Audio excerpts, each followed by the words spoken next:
We're back, it's day 2 and it's a cracking morning here at the National Ploughing Championships. The Agriland live stream will kick off shortly, you won't want to miss it.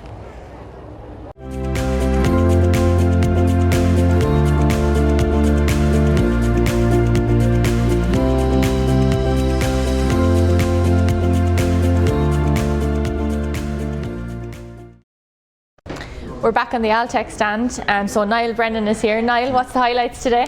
Yeah, so the highlights today, I suppose we have a unique offering in terms of we have the machines and the Keenan feeders, the market leaders in diet feeders. We have the nutritionists that are going to be on the stand as well. We're coming into a time where those cows we're going back into sheds and beef animals, so you're looking how to probably formulate diets that way. We've also launched our Altec benchmark, so that's our sustainability initiative. I suppose that can be fueled through better efficiency, leading to more profitability. And then also on the stand today, we're going to be promoting our Run to Raise. Very good, yeah, so we heard about this. This is, when's this on, Niall? So this is on the 28th of September, so next Saturday in Kennedy Castle, County Offaly. It's a charity fun run / walk, depending on what you want to do, and it's for Embrace Farm. So Embrace Farmers are a charity that helps families when they've been affected by farm accidents or worse again, farm tragedies. So we have a goal of getting 250 people to Kennedy, County Offaly, to raise over €15,000 for Embrace Farm. That's a really worthy cause. Well, we look forward to everything on the stand today, so Niall. Super, thanks very much. So it's day 2 of the National Ploughing Championships, and we're down in the Board B tent again with Eleanor Murphy. Eleanor, what can visitors to the tent expect today? Yeah, so here in the Board B tent we've got displays on the Brexit stand here. We've got information and leaflets on how to get Brexit ready. We've got information and leaflets about the different markets that Board B have access through the quality assurance schemes. We've got representatives from the quality assurance team here for any questions you may have on your membership or if you want to join the schemes. We've also got information on the Origin Green programme, how we've developed that over the last couple of years, and also how Origin Green and Board B have aligned to the UN SDG goals. And we'll have a display and demonstration of the new farmer feedback letters that we'll have that'll be going out to farmers shortly. Yeah, so visitors can just call in, have a cup of tea, meet the team. Yeah, no, we're welcome for anybody to come in and have a chat, and if they have any questions we'll try our best to answer them for them. Great stuff, Eleanor. Best of luck with today. Thanks very much. So we're here day 2 of the National Ploughing Championships, and Brian from Lely here is here to kind of give me a bit of insight as to what's happening at the Lely stand today. Well, today again it's all about customer experience, so we're looking forward to welcoming all our customers here on the stand, and we're showcasing a lot of our products here. And we're trying to get across that we're not just a milking company, but we're also a company that does feeding and we do cleaning. So we got all these products, and the cleaning and the feeding option is front and centre in the stand today, and we also have the milking robot here working as well. So we're looking forward to having a big crowd here today. That's great, Brian. Thanks very much. Now, Christy, I hope this is going to help my chances of winning this gator. Hopefully. We'll have to get one of you in here next. So, what are we looking forward to today on the stand then? Today we have the AXA Farm Hero. Great. So we've 3 finalists that are going to be interviewed here today, and they're going to be in with an opportunity to win our prize of €10,000. That's a great prize, that really is. Yeah. I must have drawn a lot of interest, the competition. We had great interest, fabulous interest around the country. And you managed to lose my application as well. I can't remember receiving your application. Oh, I'm disappointed now, I must say. So who have we got in the finalists then? So we've 3 farming families. So there's the Hines family from Cork. We have the Crowley family also from Cork outside Mallow. And we have the O'Neill family from Offaly. And hopefully we can catch up with them later as well today. That would be great. Yeah, they're remarkable people in terms of what they've done for their local community, and their volunteerism is spectacular. And what kind of thing was it that the judges were looking for whenever they were judging this competition? Well, there was a range of different things, such as, what have you done in terms of giving to your community? Right. What have you done in terms of initiative? How have you improved the lives of people, your fellow farmers? So a range of things like that we're taking into consideration by the judging panel. Yeah, so not just the actual farm business then, but outside Not that at with the all. local community as well. It's outside of really the farm gate in terms of how you've helped your neighbour in essence. So it really is a farmer who's a hero. Absolutely. Right. Absolutely. Brilliant. And what about this gator competition? You know I'm very interested in this. When is it going to be drawn? Is it tomorrow or? No, the gator competition actually is open until, we've left it open until the end of November because we'll be attending a lot of various shows over the next number of weeks and months. So we've left the competition open for. So there's still time then if you haven't got your entry in, yes? Absolutely. Yeah. Brilliant. Christy, great. I look forward to catching up with the finalists later. Thanks very much. Thank you. So it's the second day of the National Ploughing Championships. We're back down in the Irish Angus producers tent, joined with Charles Smith again. Charles, this is going to be a busy day. It's going to be a big day for us today. We have a very special guest coming today, Miriam O'Callaghan from RTE. She's going to do the official presentation of the calves to the students at around 1 o'clock. That'll be followed by a bit of a party for them. We'll have all their parents here, their school colleagues, their siblings. Big occasion for the students and the school, really big. And lots of other visitors as well, lots of other interest from farmers and people interested in the Angus breed and also in the Angus producer group and what it has to offer, and get some insight into the marketplace and where we think certified Irish Angus beef is going to be placed in the years to come. And you've a place out the back there for a cup of tea as well. Yeah, we have a nice relaxing place there where you can sit down and have a cup of tea and a sandwich, enjoy some certified Irish Angus beef, or biscuit and a cup of tea, and take the weight off for a short time and then head back out to the masses again and see what's going on. That's it. So Wednesday's going to be the busiest day down here at the Angus tent, so be sure to get down here.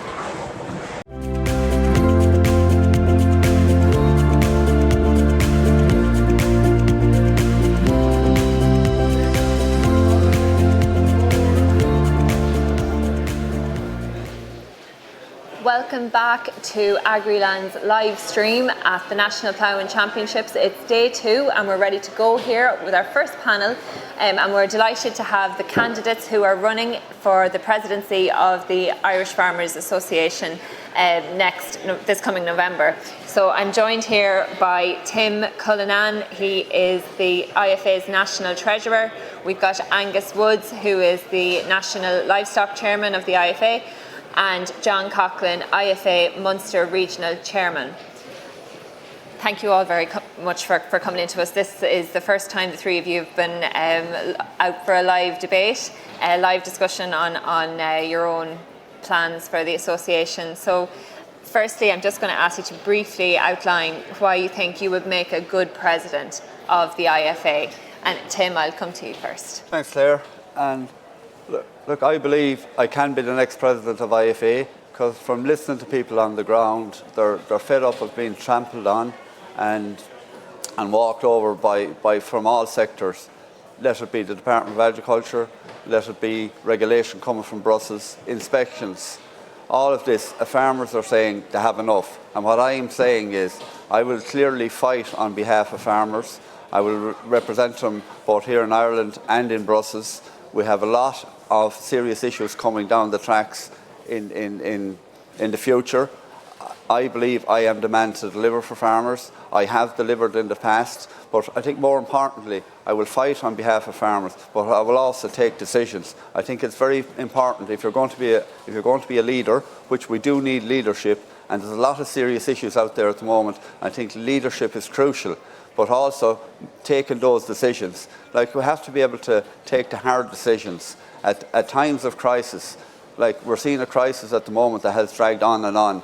It takes leadership to make the hard decisions, and I think I am the man. I say I've done that in the past. I've delivered on big issues before. I've delivered with factories, I've delivered with retailers, I delivered compensation packages, but also I delivered on farm inspections when farmers were being trampled into the ground by inspectors. I delivered there. I brought that case up to the Oireachtas in Dublin and got delivery for farmers. So what I want to do now is bring that forward. I want to lead the association. There's a lot of division in the association at the moment.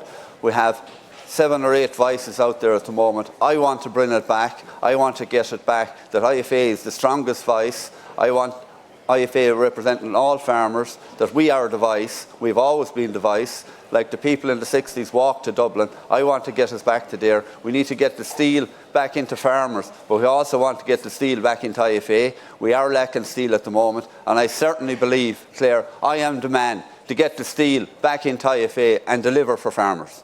Thank you very much, Tim. Angus, I'll go to yourself. Why do you think you would make a good president of the IFA? Yeah, good morning. I think it's very clear. I'm a new, fresh face coming in. I am relatively new within IFA. I first became involved in IFA in 2011. 3 years ago, I was elected chairman of the Livestock Committee. Post all the turmoil and the trauma of 4 years ago, I've come in after all that. I wasn't present on it. I haven't been present on the board, but I have been involved in the toughest sector within agriculture, within Ireland. I have never been afraid to make any hard decisions. What I won't do is I won't make populist decisions, and being a leader involves making the kind of decisions that our members need to hear, and maybe it's not necessarily what they want to hear, but leading in a time of crisis involves being strong, knowing what you want to do, what you want to deliver, and how you're going to do it, not necessarily bouncing around from whatever is the most populist decision on the day. I have a very strong, in a short period of time, I have a very strong delivery model, which I have done. Within the Livestock Committee, in the last 12 months, we have delivered on average 10 million per month. That's 120 million in the last 12 months for Irish beef farmers. I have that delivery. We have delivered in a whole range of other issues in relation to getting the naming of the factories that were illegally trimming, in relation to getting actual delivery of the rule book that the inspectors have to operate to when they come out to inspect their farm. I got delivery of that within the Charter. I have a massive level of connections within Brussels. I am the chairman of the animal products within the European Commission, which involves chairing 5 different committees through beef, through sheep, through pig meat, through poultry, and through the honeybee section. I am the only person within IFA with that position, with a position within the European Commission. I have represented Irish farmers and the IFA in numerous different agendas around Europe, and as far down as the WTO trade talks in Buenos Aires in relation to the Mercosur deal. So I have a huge track record within Brussels. I have a massive record in terms of delivery, and I certainly feel having a new, strong voice that isn't populist but is willing to say the right thing at the right time for the right reason. I believe I bring that to it, and I believe I can deliver that day in, day out, regardless of what the situation is. Okay, thanks, Angus. And John, why do you think you'd be a good leader of the IFA with 80,000, representing 80,000 farmers? Yes, thank you very much, Claire. Look, I'm a farmer. My focus is on the farmer. I know every aspect of farming, because I farmed nearly all aspects of farming over the last 35 years. I am presently a dairy, livestock and tillage farmer. I'm a good listener because I listen to people. I'm a team player, and I've proven that when I came in as Munster chairman of IFA. I came in at a time when there was serious turmoil in the organisation. I'm the only candidate that has put myself forward in that election. I know exactly what it is to go out and to talk to people who are disheartened and who are under serious pressure.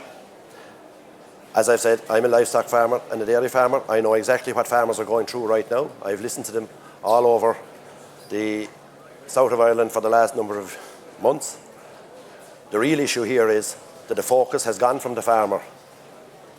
Government, national agencies, political parties have focused on an industry. They've spent their last number of years talking about food harvest 2020, food-wise 2025. It's all about the industry. The only one that stood up for farmers in that time is IFA. I, as Munster chairman, I'm a project leader of the Inputs project team.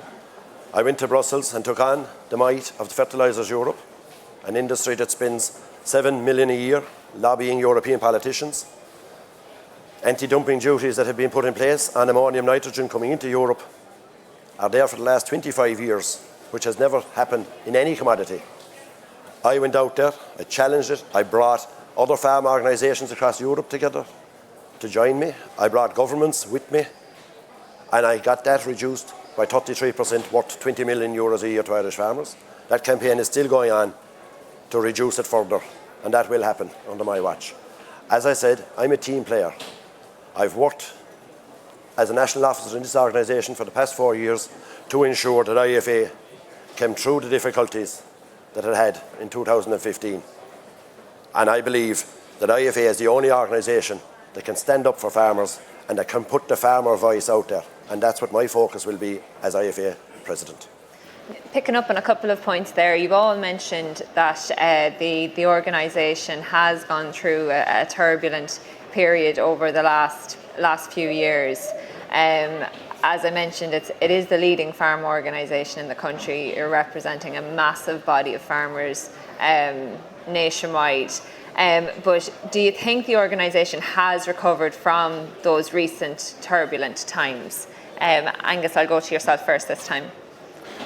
Okay, well, the first point I must point out is I wasn't involved at the high level within IFA during the damaging period that we speak about in 2015. I am the only one that has come in post that period, as I said, a new, fresh face with new ideas in terms of leadership and how leadership should be delivered. There clearly is a massive rebuilding structure to take place within IFA. The key area for me is about meeting the members on the ground, day in, day out. I have never refused any meeting with any group of farmers at any day, at any time. I think, and I firmly believe, we need to, as an association, we need to be back out on the ground, meeting the membership day in, day out. No officer in the organisation should ever turn down a meeting with any members. We have to reach out, we have to get our points across, we have to make sure that the IFA membership are the best educated, the best organised that are out there, and that fully informed on exactly what's happening and completely aware of what's happening. I think the finances within the organisation have to be streamlined. Currently, they're not performing the way they should, and really, again, that has to be dealt with right from the very top down. There's a whole range of issues which I believe can be absolutely corrected and pointed in the right direction, but what it needs now is new, fresh leadership coming in there, someone that's brave and bold and willing to take the hard decisions. And as I said earlier, it's not about picking the right option, it's about the right option, not the populist option, day in, day out. And I believe if we pick the right option for the right reasons, we will get the membership back on side. So that, Angus, John, I'll go to yourself. Do you think that the organisation has recovered today from where it was back 3 or 4 years ago? IFA has moved on completely from where it was 4 years ago. The world has moved on from where it was 4 years ago. And, you know, you have a different set of issues that have to be dealt with day on day, year on year within this organisation. IFA has become the most transparent farm organisation in Europe. It is the one organisation that everybody knows exactly where its money is coming from, where its money is being spent. It's the only independent farm organisation in Europe. I've seen that in how we deal with the political system across Europe. We're the organisation that is able to put the farmer out there, totally independent of any government. I dealt with Polish farm organisations on the fertiliser campaign. They were being funded by the government.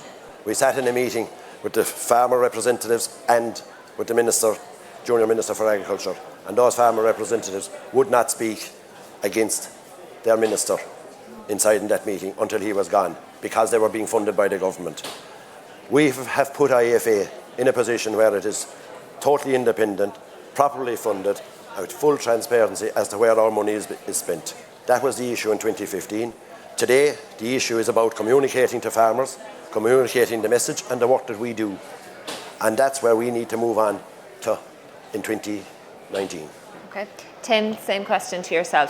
Thanks, Claire. Of course, the organisation has moved on from 2015. I mean, I was around since prior to 2015, and a lot of clarity has been brought to the finances of IFA. There's absolute clarity. I am National Treasurer at the moment, and I can categorically assure everybody here today that the finances of the association are being handled absolutely appropriately, and we have moved on, but we're at a different juncture now, and I think one of the key strengths of IFA is obviously, number one, our membership.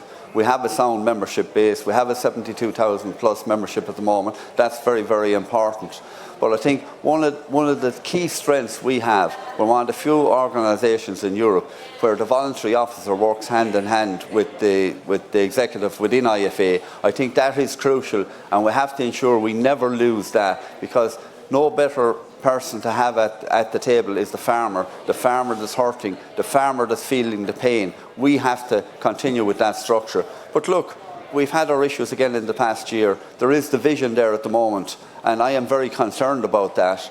Like what happened in the past year, like we have lost people to another group in the last year. I am very, very concerned about that, but I can reassure people here today, I am the man that I will bring those groups back in together. Like, it's a sad day for IFA when we were inside in the room last Sunday evening when there was 7 different voices trying to get an income back for hard-pressed livestock farmers. You know, what has happened there is wrong.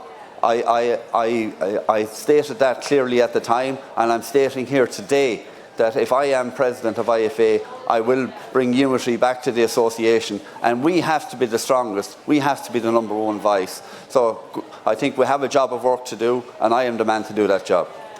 Tim, that actually brings me nicely to the next question, which again is on that huge fragmentation in farm politics at the moment, which has been hugely demonstrated throughout the beef crisis. 7 organisations, as you mentioned, in around the table at the talks. John, I'm going to go to you first on this. Do you think it's a good thing that there is that fragmentation there, that there are multiple voices fighting for in different areas? If not, what would you do as the president to solve that fragmentation? We've always had a number of farm organisations here in Ireland, but I think we do need unity, and I think that has been proven through IFA. That unity, one of our strengths has been unity, always will be unity. I do believe that we certainly have to be able to bring people together. I am that person, and I think when you look at my track record, the way I have worked with people over the years, I listen to people, we sit down and discuss issues. Like, there is no one man or one person can define what an organisation is. The organisation is about the people. And I do. How you would actually solve it? What would you actually do to solve that fragmentation? Can you give? We have to be able to bring people together, so we're going to sit in the room, get the views of people, and bring them together and deal with them. And I think what has happened in the past number of years is that different organisations have gone on single issues. IFA represents all farmers throughout every commodity. And we have to be seen to understand the issues that all farmers have. We do have groups of people who follow one particular line of farmer interest, and that's understandable. But we're the association that is able to represent everybody, but you can only do that by first listening to people and understanding exactly where they come from. I, as a farmer who has done all things, does listen. Thank you. I know. No, this is a panel discussion, and no, I understand that people have comments, but we're just going. This is. Excuse me. Yeah, we'll keep going.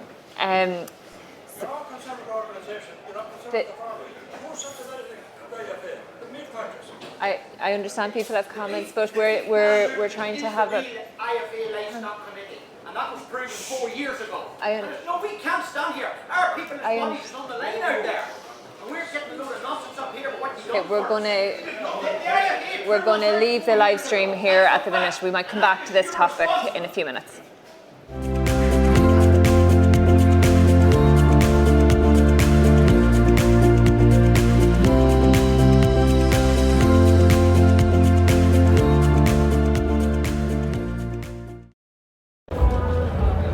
You'll be well aware that farmers are always facing ever-tightening regulations, but here's one company, Major Equipment, that has tried to do something to make you be able to use your existing machinery but to be able to keep up to the latest environmental standards. Evelyn, thank you very much for joining us here. No Evelyn Murphy, you're one of the Murphy family who obviously founded Major Equipment. Yeah. Could you tell me just a little bit about the company's history and how you got going? Sure, yeah. The company was set up in 1976 by my dad and his brother Mark. And over the years they started initially with grass toppers, moved into slurry handling equipment, and then started doing grounds care equipment into the UK. But you know, we've been working with the injecting units for many years, and we were kind of getting asked by customers who have perfectly good tankers to develop something that could be retrofitted onto existing units, and obviously sold as it is, just to ensure compliance. So, and what is it that you have actually done here at the moment? If you talk me through a little bit about the dribble bar. Well, it's a 7.5 metre working width, which is, you know, the standard and what people are looking for. And what the beauty of this, it could just be simply attached to using the back door, can be put onto the back of the tanker. So it's pretty easy to, you know, to self retrofit for somebody who kind of needs to be compliant. And can the farmer fit that on themselves, or will they need an engineer? No, absolutely not. No, it's pretty simple to pop on and tighten up. There's no welding required. And this is the first time that these products have been shown. This is our first time bringing this particular one, but like we've been doing slurry application units for many years, like disc injectors, slurry, you know, train and shoes, but this particular model, it's our first time bringing it to the show, so it's been really well received. People are happy with it, you know, and we've a good few away already, so it's mighty. That's the ultimate that's feedback, always good, isn't it? and the dealers have put orders in, so that's all positive. Great. But it's not just farmers in Ireland that buy your products, is it? No, we export the slurry handling stuff probably as far as the UK, but that would be a really big market. Then our grass cutting machinery would be exported as far away as Australia, New Zealand, and we have dealers kind of set up now in the States, so that's kind of where we're working really hard to grow. Okay, and how did you crack into that market, into somewhere as far away as America? I mean, the cost of shipping products out there must be astronomical, especially when they're this size and Well, scale. I suppose what we're selling over there is in particular is our cyclone mower. Right. So that's just an alternative to the flail mower, and they don't have anything like that. So it's pretty unique out there. So we've done pretty well, and we've got in with some really good dealers. Enterprise Ireland have been unreal and fantastic, helping us. It was actually an event this time 2 years ago that we met some of the people that we're dealing with now. So those introductions kind of went a long way, and so there's like cyclone mowers made in Mayo, mowing cotton stalks out in Mississippi, and it's incredible. That's we're amazing. proud Have you any photos of that or anything? Absolutely. Plenty of video footage. It's a different world to what we're normally used to. But you must look at those sometimes and think, oh my goodness, that's our families. Yeah, it is a bit. And it is very much a family business. Absolutely. My dad is still completely involved. He would be, you know, the new product development would be his area, and my brother Owen is based in the UK, and then he manages the export markets, and my sister Anya is the financial controller of the company, and then I do the marketing and all that side. So we all bring a bit different things to the table. Obviously we've a lot of other people in the company. There's another 100 people, and great people. So it's a good team. Brilliant. And the other thing you were telling me as well was about your UK sales, and obviously the thing on everybody's lips at the moment is the big B word, Brexit, and you know, some companies are concerned about how tariffs and things like that might affect their business. So how does that affect you, or how is it likely to affect you? Well, I suppose it's not the tariffs probably won't be the problem, because we're used to exporting, say, to the US or Australia. We're probably looking at 1.5%, and that's not a problem. We can cope with that. The issue is for the food producers, and you know, the farm, like the Welsh farmers with their lamb. Where is that going to go? When you've got tariffs that we still don't totally know what the rates are. So the lack of a decision and knowing where people's businesses are going is making it difficult, you know, to sell into the UK right now. But look, at the world will still turn. Life still has to go on, and it's still a really important market for us. So we're not going anywhere. You know, we've got a really good dealer network there. So you know, we'll just have to crack on and get on with it, whatever happens. This is more farm cash flow, really. That's and where, you know, at the moment, I suppose the people know where their income is going to come from, and just, you know, just going forward, where is that going to come from? But you know, like, do you think that will encourage people to go back maybe to products like this, to retrofit what they already have, maybe rather than? going for a new tanker? Well, I suppose it's the retrofit market. It's more like you have to comply with legislation. So it's changing environment legislation, and rightly so. We can't be spreading slurry and it running into rivers. So it's the way it's going, But it's just making it a little bit harder right now for people to make decisions. But that's okay. Yeah. And you've got a very exciting few months. Just to end on a positive note, you've got Agritechnica coming up. We do, yeah. The biggest machinery shows, and you're just telling me that you're looking forward to getting out to that. Yeah, what products are you planning to bring out there? So we will be bringing a cyclone mower. We've got like a 20-foot one. The cyclone mowers are probably the main thing we'll bring out, but we also have a range of ground scare machinery that maybe we're not as well known for, but we would be cutting like lawns and fancy gardens like Blenheim Palace, all the local authorities, Ireland.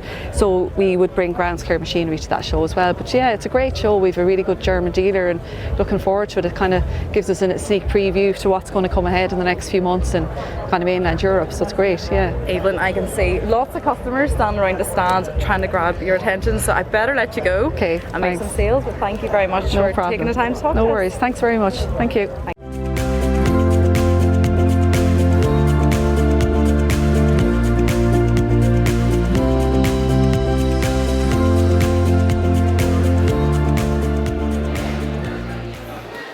We're back to the live stream here at the Ploughing Championships for our panel discussion with the candidates running for the presidency of the Irish Farmers Association.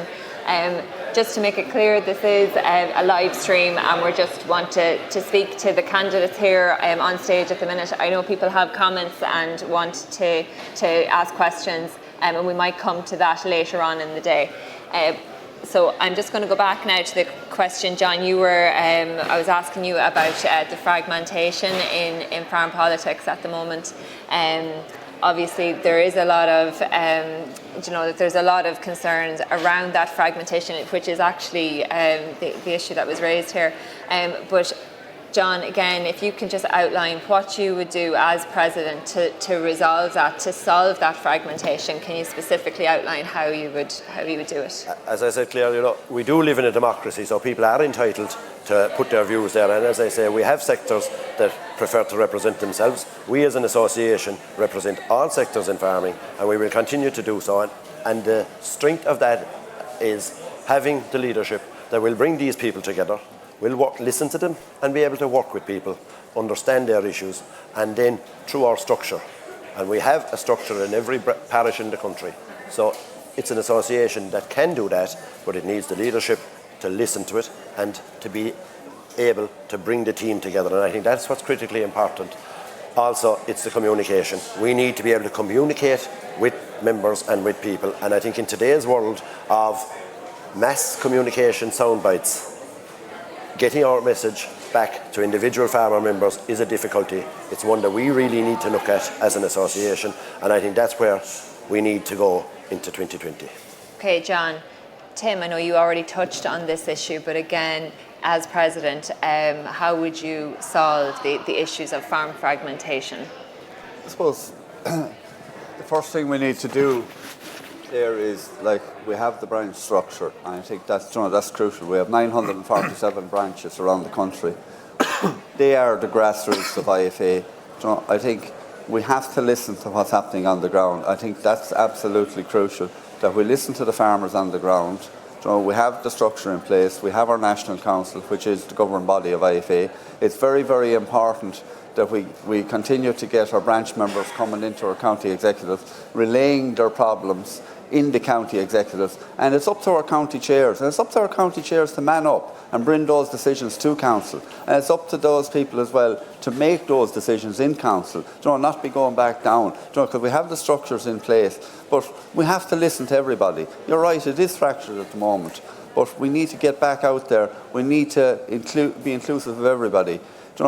We do deal with every sector in agriculture, right down from dairy, right down to poultry, forestry, whatever, which is very, very important. We have the expertise to do that, and to continue doing that, it needs a well-resourced IFA. But it's absolutely about listening to what's happening on the ground, and again, it's strong leadership, and it's about delivery. And as I said already this morning, it's about being having the ability to make the decision, make an informed decision and move forward. You know, we have a national council, we need to get in there, make that decision and move forward.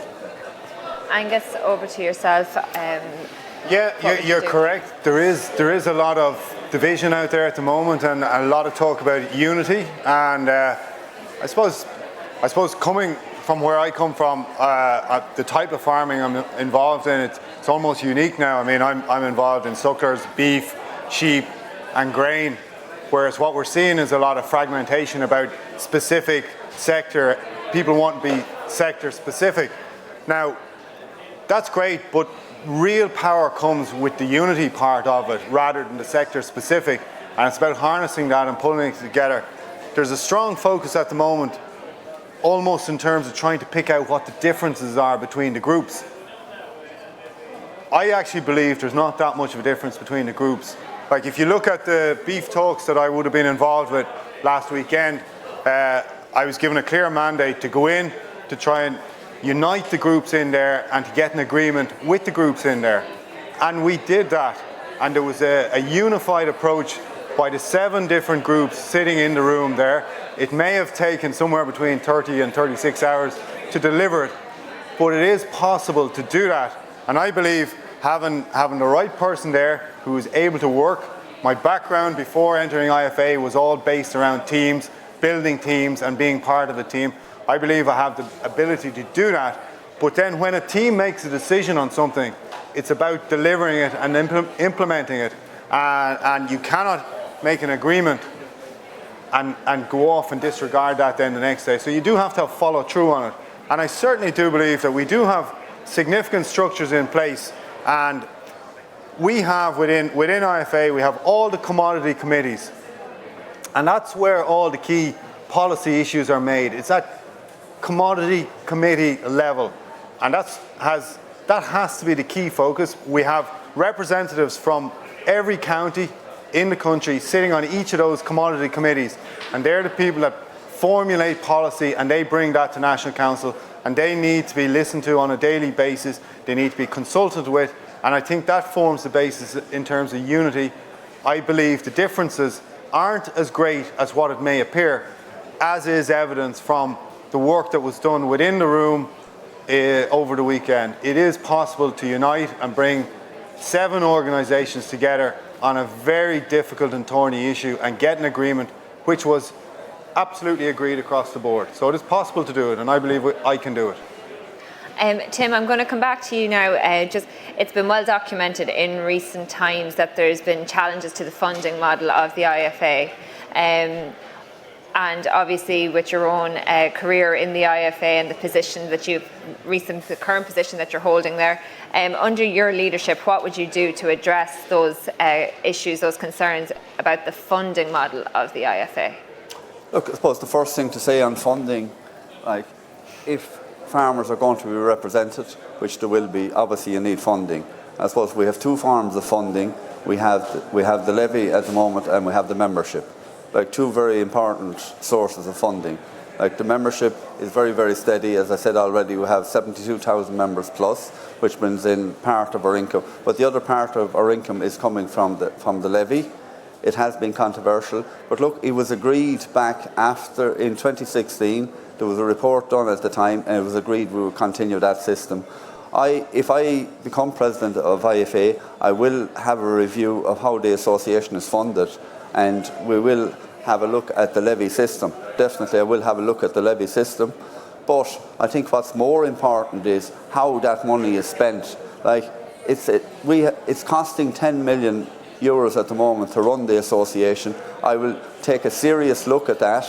My role as treasurer at the moment was about bringing the money into the association and looking at the day-to-day costs, but there is other serious costs in there. That was not my role as national treasurer, but if I become president of IFA, I will look at how the serious amount of that money is being spent at the moment, and we have to get value for money. But I suppose one other important point is one thing about the money and the money to run the association, but IFA has always to be about delivery. Do you know what I mean? There's one thing for sure, we never put money before delivery. So whatever it costs to run a campaign, if a campaign is needed, let it be on dairy, let it be on beef, poultry, pigs, whatever, the funding will always have to be there to do that. So look, as I said, I would definitely have a review of the funding of the association if I'm elected president of IFA. Okay, Angus, same question to yourself. Obviously, agriculture facing multiple challenges over the next few, currently domestically and Europe and globally, which requires a really strong, well-funded organisation. What are your views on the current funding model, and under your leadership, how would you address or make changes there? Yeah, absolutely. You're quite correct in terms of the huge issues that our agriculture sector is facing and the implications for those kind of pressures in relation to farm income. We're currently seeing farmers under very, very severe financial pressures at the moment. Every stone has to be lifted to find out what can be done to improve that income situation. But specifically within IFA, IFA is no different than any other, either your farm at home, you have to look at the money coming in, you have to look at the money going out. The budget has to be balanced. It would be unacceptable to run the organisation without a balanced budget. And so the two key areas, clearly income has to be addressed. There is the dual income stream at the moment. You have the membership and you have the levy. That does have to be looked at. It has to be analysed. Is it the best model? On a personal level, I paid the levy on every sale that I make, and I'm very happy to do that. It's a proportionate way of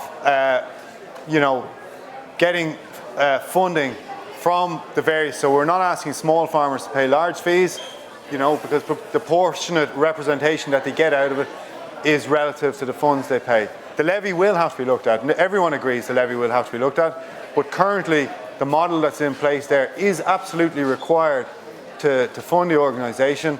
The spending has to be dealt with. We're not running a balanced budget at the moment.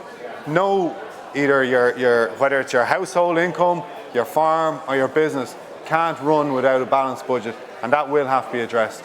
Okay. John, same question to yourself, the funding of the association and any changes you would bring in there. Yes, Claire, look, I mean, the funding of any association is critical regardless as to what you're at, but we have a model of membership and levies. Certainly we have a difficulty in ensuring that the organisation is properly funded. We do see a difficulty in what we are bringing in at present. It hasn't been addressed over the last 2 or 3 years. What we really have to look at, I believe, from a farmer's point of view, the levy collection system is not working. It is a model that is fair because the person that benefits most from the work of the association pays most. I'm certainly well prepared to look at the whole levy situation. If we can find a better model to work on, that's where we will have going forward. I think the reality is that farmers do not like the levy, and we have to listen to that. The three of you have all outlined different areas that you've been involved in, where your strengths are within the association. Some careers longer within the association than others. You've all held senior positions within the IFA, but can you specifically outline, in your own opinion, what you have achieved to date? Angus, I'll go to yourself first. Yeah, okay, so I'm 3 years as National Livestock Chairman. Prior to that, I was on the committee, just as a regular person on the committee. And as I say, that was my first involvement with IFA. So I haven't been at board level or any of that, but I have served on National Council and Livestock Committee. My achievements, specifically within the committee, is a strong level of delivery. As I said earlier, we have delivered 10 million per month over the last 12 months. We have, that's 120 million delivered by the policy of the Livestock Committee. I think that's very strong. We have got commitments from the Department of Agriculture in relation to trim, grading, classification. We've had the naming of the factories that were illegally trimming. We've had compensation for farmers. There's been a huge amount of delivery there, which unfortunately seems to go underneath the radar and is not necessarily being picked up, which definitely deserves, because the work of the committees are massive and they deserve due recognition for what they do deliver. And then on top of my committee work, what have I delivered myself? I have incredibly strong track record within Brussels. As I say, I was elected within the European Commission to be the chairman, or president as they prefer to call it, of the animal products, which, as I said earlier, involves beef, sheep, pig, poultry and honeybee. And that committee involves representatives from every sector of society, from farmers to supermarkets to environmentalists, welfare.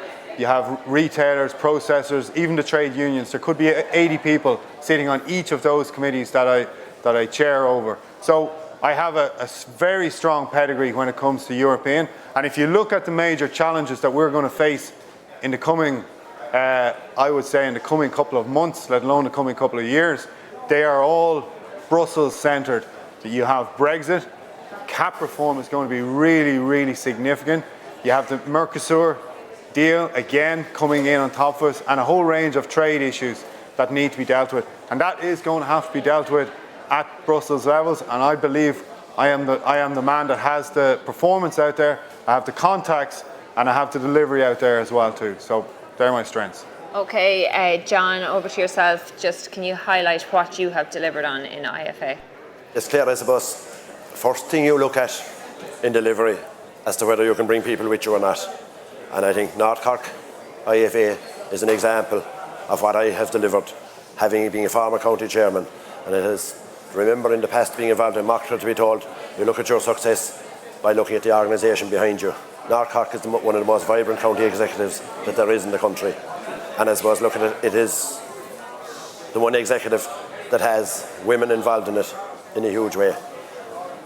I've shown that I've been a team player, which is critically important for the leadership of the association. As I said earlier, I delivered 20 million to Irish farmers earlier on this year on a fertiliser campaign against the biggest powerful industrial organisations in Europe. In doing that, I had to sit across the table from 3 commissioners, 3 different occasions. I had to bring a number of organisations together to come with us, who were not prepared to back us originally because they felt we were trying to use fertiliser to flood Europe with milk in 2016. The BEAM scheme was delivered, 100 million last May. That was delivered because of the most effective campaign and protest that was held in Cork, where I ensured that every government minister was met on his way in to the City Hall in Cork. I led that protest there along with the Livestock Committee. That is delivery, it is clear delivery. But I think the other delivery that will never probably be spoken about, the delivery that I have done for individual farmers from the time that I was county chairman to my term as Munster chairman. Individual farmer difficulties, whether they were financial or whether they were department-led or whether they were personal. I've been involved in a number of them that will never be spoken about it, but the farmers out there know about them. Thanks, That's John. how I can deliver. Tim, finally, and we'll be wrapping up then after that. So, Tim, what have you delivered on for IFA? Claire, I have a long track record of delivery in IFA. It goes back to the mid-2000s, and one of my first campaign, it was my first campaign in IFA, was the nitrates directive. And what came out of that was the derogation, in particular for dairy farmers, which allows farmers to go up to 250 kilos of organic N.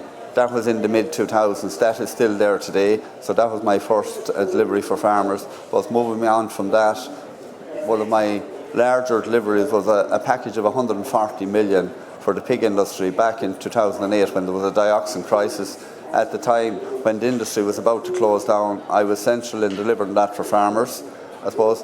After that, I ran numerous campaigns with retailers and with factories. I delivered at a time of crisis in the pig industry, which I think I can do going forward for the beef industry. I delivered a 12-cent increase got from retailers at the time that was paid to the factories, that was delivered to farmers. Like, it was 12 cents at a time when pig farmers was going broke. I also delivered the world's first DNA traceability program, where today we can trace Irish pig meat and we can be reassured that we know the origin of Irish pig meat. And it was a major problem at the time where Irish pig meat was being displaced by cheap imports. That's part of my delivery. I suppose moving on then, when I was county chair, we had a serious issue with inspections in North Tipperary. In 1 year alone, it cost North Tipperary, just half of the county, it cost them 1.2 million. I took on that challenge. I took on the inspector in North Tipperary. The outcome of that was that we got the inspector removed. We have a much simpler system of inspections now in Tipperary, or in North Tipperary. The system now is that if an inspector goes out onto a farm, if there's a tag missing or if there's a gutter falling down, that the inspector will say, look, get that fixed, I will be back in a number of days and everything is okay. We also got the inspector that was creating the problem, he was removed from his position in Nina. But more importantly, nationally, what came out of that was we got a review of the appeals office, which up to then was only supervised by a former inspector, which is totally wrong. And what came out of that review is that we need an independent chairman in there, and that is something that I will be driving forward if I am delivered president of IFA. So look, they're just some of the, I suppose, as National Treasurer, I have delivered a lot of funding for the association. Recently, I delivered an increase in the voucher for farmers of €10 on the 75. We have a €75 voucher that we get from FBD if you insure with FBD, but I got an increase in that up to €85 for our members. So that's part of what I've been doing in my time in IFA. Okay, we'll have to leave it there. Thanks to the three of you for joining us. We really appreciate your time and for sticking with us. So we'll be watching the elections very closely over the coming months, and we'll be catching up with you all. Thank you all very much for watching and for joining us in the tent. We'll be back shortly with more on Agriland's live stream.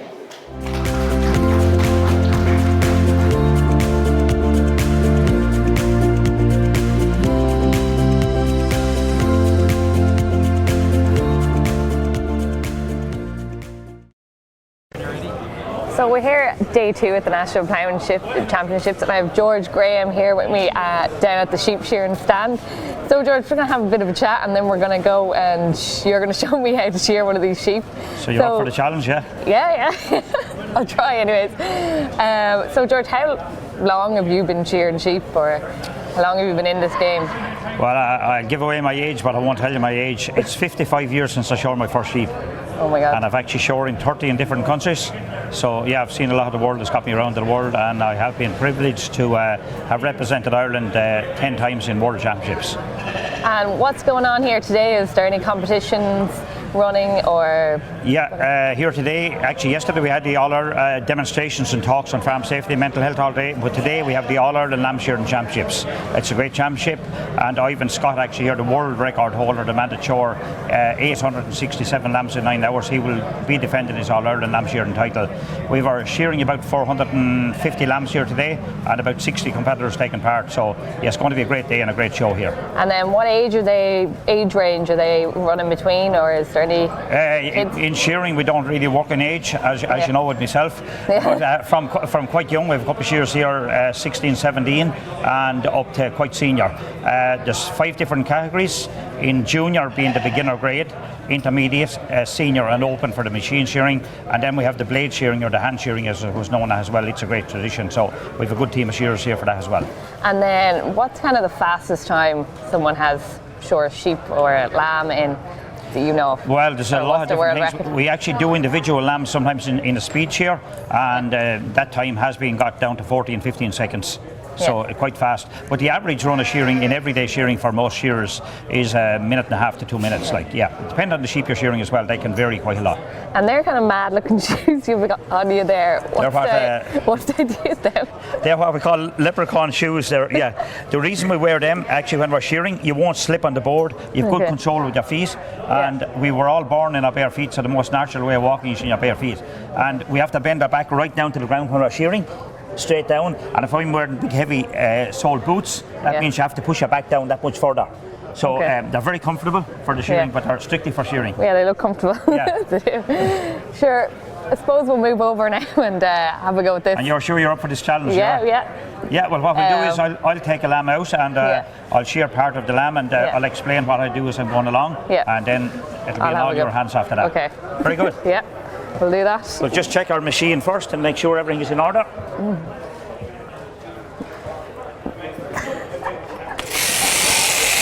hilarious. And at all times, whether we're shearing in competition or on the farm or just a demonstration like this, the most important thing of all, we look after the welfare of the animal. Yeah. That's really Definitely, crucial. yeah.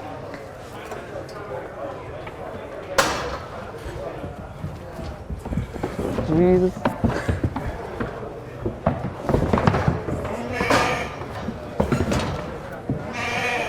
Oh my God.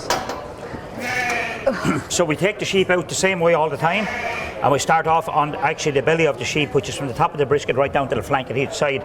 So to start doing that, I must tuck away this foreleg just out behind my hip and make sure the sheep is sitting quite comfortable there. Yeah. Oh, geez.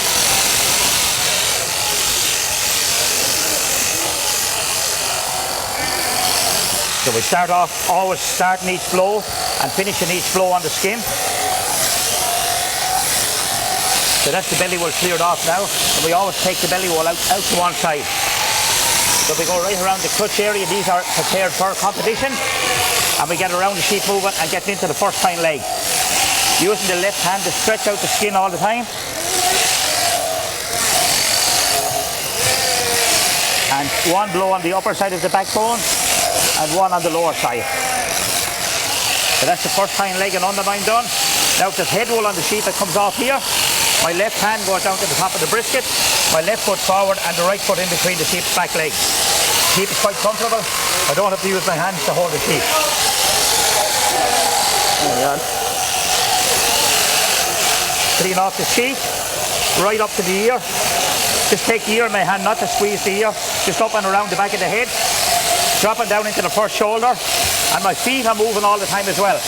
Getting the sheep around parallel with the dropper and dropping down for the long blows. Oh my God. Now all the weight's on my left foot, so I step over with the right.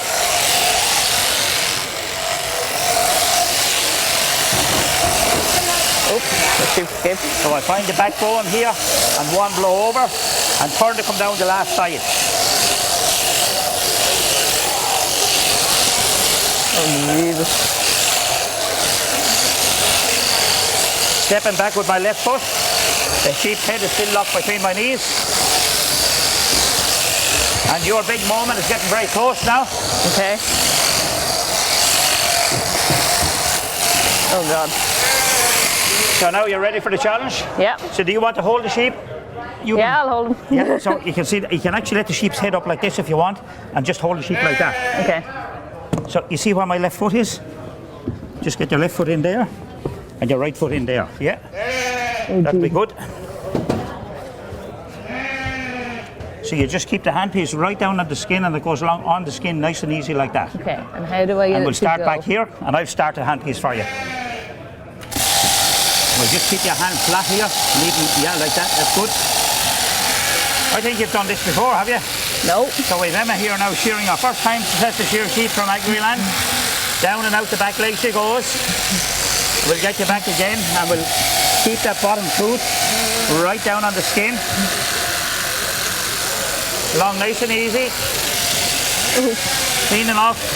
We might enter you in the All-Ireland lamb shearing competition here today as well. So you're going to become very, very famous.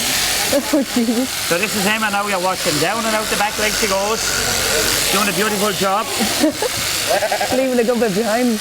Yeah, well, we'll still get that off. And the animal is very, very happy.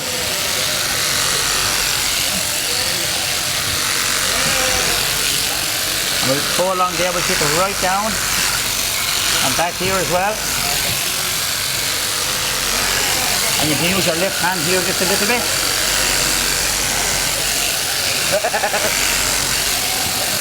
Go right out. That's good. And get.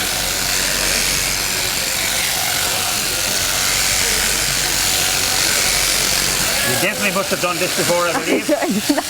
Really good. Good control of the sheep. That's the real important thing. Anybody can shear a sheep. The holding control is a big trick with the shearing. And we just have a little bit back here. We keep so good. Now you can hold the lamb now and I'll stop the machine and we can have a look at the shorn lamb. Oh, lovely. Very good. If you want to let the lamb stand up now and have a look as well. Run away. That's Emma's shearing lamb now, you're watching. And the lamb is saying hello as well at the same time. Wait, lamb. Yeah, and that's saying hello. And That's thank great. you very much, it says. Thank you. Thank you, George. That's a clean lamb, a lovely lamb for shearing, actually. Yep. So you happy? Yep. Thanks very much, George. Thanking you. I think I'm in the wrong game. You're all right? Yeah, I think you better take up this job. That's great. Thanks very much, George. Happy enough? Any Enjoy questions? the rest of your day. Any questions? Are you happy? No questions for me. I enjoyed that. Well, thanks for that. Best of luck. Yeah, you too. We'll see you in the future. Yeah, definitely. Okay. Thanks very much. Yeah, thanks a lot.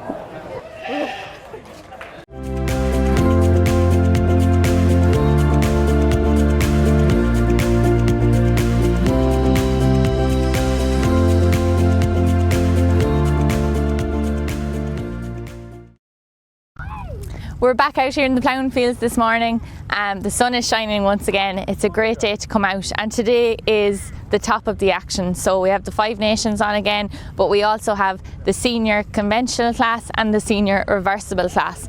So in those classes we have John Whelan and Eamon Tracy, who've just returned from the World Ploughing Association, and we have a host of other competitors. As the lad said, it's very hard to get out of their counties, but it's very hard to get out of Ireland. So the competition in the senior classes is very high today. We're just standing in the conventional plots at the minute, so the 2 for our conventional, and beside us Frank Cullen from Wexford won the under 28 All-Ireland yesterday, so he's ploughing in the senior today. But beside us here we have 2 men. They've come a long way, so they've come from Donegal to Carlow, and we have Matthew and Gary Sims. So welcome lads, thanks for talking to us. You're getting set up there. Are you nearly ready to go? This is your plough, Matthew. Yeah, set up. Yeah, set up, nearly ready to go here now. Yeah. So time's getting close. So, and tough competition in this class. Very tough. It's probably the best in the world as well as the best in Ireland in this class. That's probably, to become first 10 in Ireland's probably harder than being first 10 in the world. You know, it's one of the strongest countries in the world with ploughing. That's really important to say, isn't it? Like, because you know, we hear John and Eamon all the time, but this class, like we were talking to John, it's really hard to get out of his county, Wexford. It's hard to get out of Donegal as well. Like, and two brothers here. So is there a bit of competition within the family? Very much so. That's the biggest competition. Did you travel down together, lads? No. I came a day before him. He had still work to do. And do you practice together? Or what? We would do, compare. Because you can compare one to the other, then that's a good and you way. can plough in, like, it's almost like ploughing a little competition. Yeah, more or less. I assume you can plough up to one another. More or less. Yeah. So that's the main one. I have to beat him's the main one. And you've other brothers then as well. So your other brother ploughed yesterday, didn't he? Yes, Lely ploughed in under 28 yesterday. Was third in it. Yeah. So it was a good enough result. And is there more of you as well? There's a host of Sims. Andrew's playing reversible now. He's playing vintage today, and Ivan's playing novice and tomorrow. Okay. And six of us all together. How did you get into it? Just my father ploughed, and just it's in the family a long time. We got the interest. It must be in the blood somewhere. And you're Donegal, so when did you travel down? Or? I came down last night just. Okay. So, but your tractor and plough was down. It was down since already. Monday. Yeah. It's a big commitment, guys, to bring all that gear down and everything, isn't it? Yeah. That is indeed. You have to throw the phone away for a couple of days and try to ignore everybody that's looking for you and just put your all into it then when you're here. So how long would you say you've been practicing for? I don't want to give away all your secrets now, but we've played about 3 plots each or so like that. Okay, yeah. So that's your should have more done, but it's always hard to get out. You're into the swing of things, though. Yeah. And ground here is obviously very different to ground in Donegal, and I suppose is that the case? Most years at the All Ireland, that ground is very different. It's been extremely different this year. It's a lot more drier and powderier than we'd be used to. Okay. Just the further south you come, it seems to get that way. But so ground at home in your county, what would you be? Wetter and heavier, more solid ground. Yeah, that's what we would like better. Turn over you would say the furs would be more defined. More distinctive, yeah. So would you come down and try and practice down here, or have you? We never really have yet, no. Yeah, okay. So it's so you have a lot maybe to do on your settings. So when you start into that plot, you'll have a lot more to do maybe probably than other more adjustments people. to make than men that's used to it around here, but it doesn't seem to be a bother to you anyway. Oh well, we'll know at the end of the day. Yeah. And just to explain, so whoever comes the first 10 today qualifies. Yeah, for tomorrow. Yeah, for tomorrow. Yeah. And when tomorrow then you're ploughing on Lely. Yeah. Yeah. So how does the Lely differ to the stubble for people who mightn't understand? It would be it'd be nicer to plough. It'd be more clean lines and more cut out cleaner, and it'd be a bit more distinctive, it'd be easier to see the differences. A lay person could see the difference in a grass plot. Easier to see the mistakes too, isn't that's it? correct. You can see the grass. That'll be Yeah. So you're all set to go, guys, anyway. Yeah, we're thinking hopefully anyway. Yeah, well that's great. Listen, thanks a million for talking to us, and the best of luck, and we'll keep an eye out for you now later on to see how you did. That's it from the ploughing field. So we're in the senior plots here, reversible and conventional, but there's loads of other action on today. The horses, vintage, there's Macra and Feirme. So we'll keep you informed on the action.